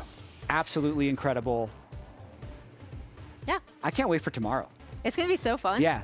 I also think like the way the two teams that are in the final, the way they adapted the bot lane prio, the way that each of their junglers are playing, I think the similarities between the two can be found there and how they adapted. So I'm super excited to see the Shun Skewmon matchup in particular, because I think Skewmon's been playing phenomenal. I want to see Bin versus Broken Blade, because Bin's been stomping on everyone and Broken Blade did a really great job neutralizing. And then the bot lane prio with Hansama and Lebrov and how much they've been able to play. Are we going to see like a top versus bot type game? I feel like Lebrov and On both just kind of really popping off in their series, you know? It's going to be fun. That's it from us, though. Thanks to the fans for hanging out with us once again. We'll be back tomorrow, 9 a.m. Eastern, 2 p.m. Central European Time for G2 versus BLG. See you then.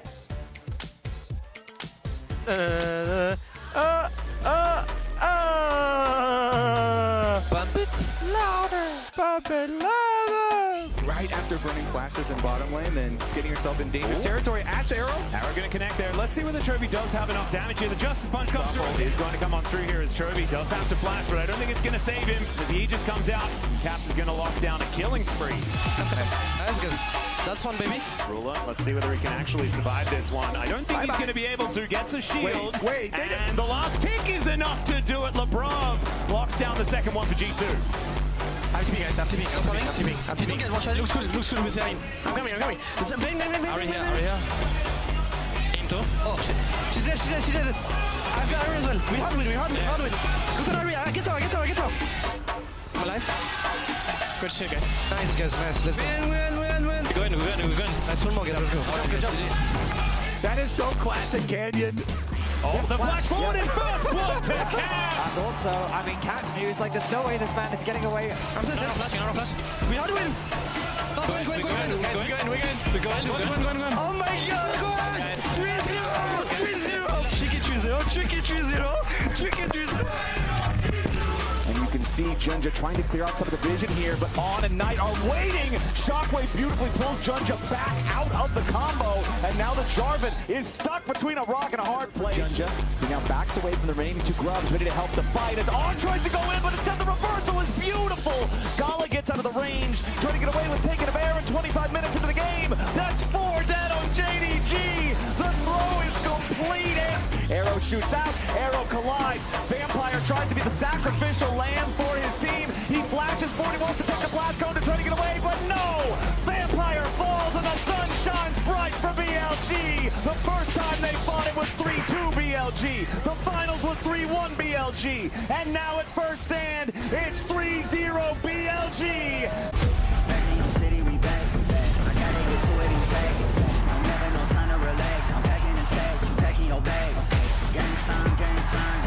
They about to step on a landmine. Dialed in like a landline. We on the way. Oh my god! It's a massive grab!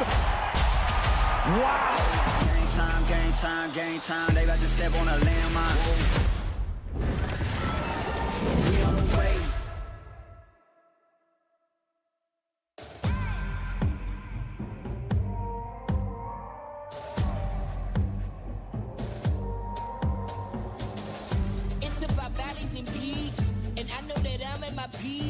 I'm knowing that I got that reach to make them all fall at my feet. I'm standing tall like I'm a mountain. I double up and I keep counting.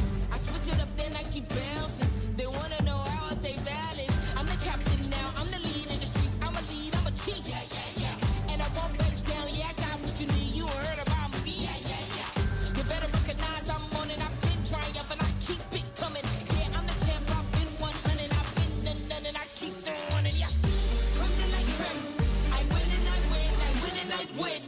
Crimson like Grim. I'm better than them. Crimson like Grim. Again and again. Crimson like Grim. I'm better than them. I'm at the top. Like it or not, I'm at the top. I can't be stopped. I am not them. I make it go pop. I'm at the top. I can't be stopped. Let me make it clear, I'm top tier, I'm the man of the year.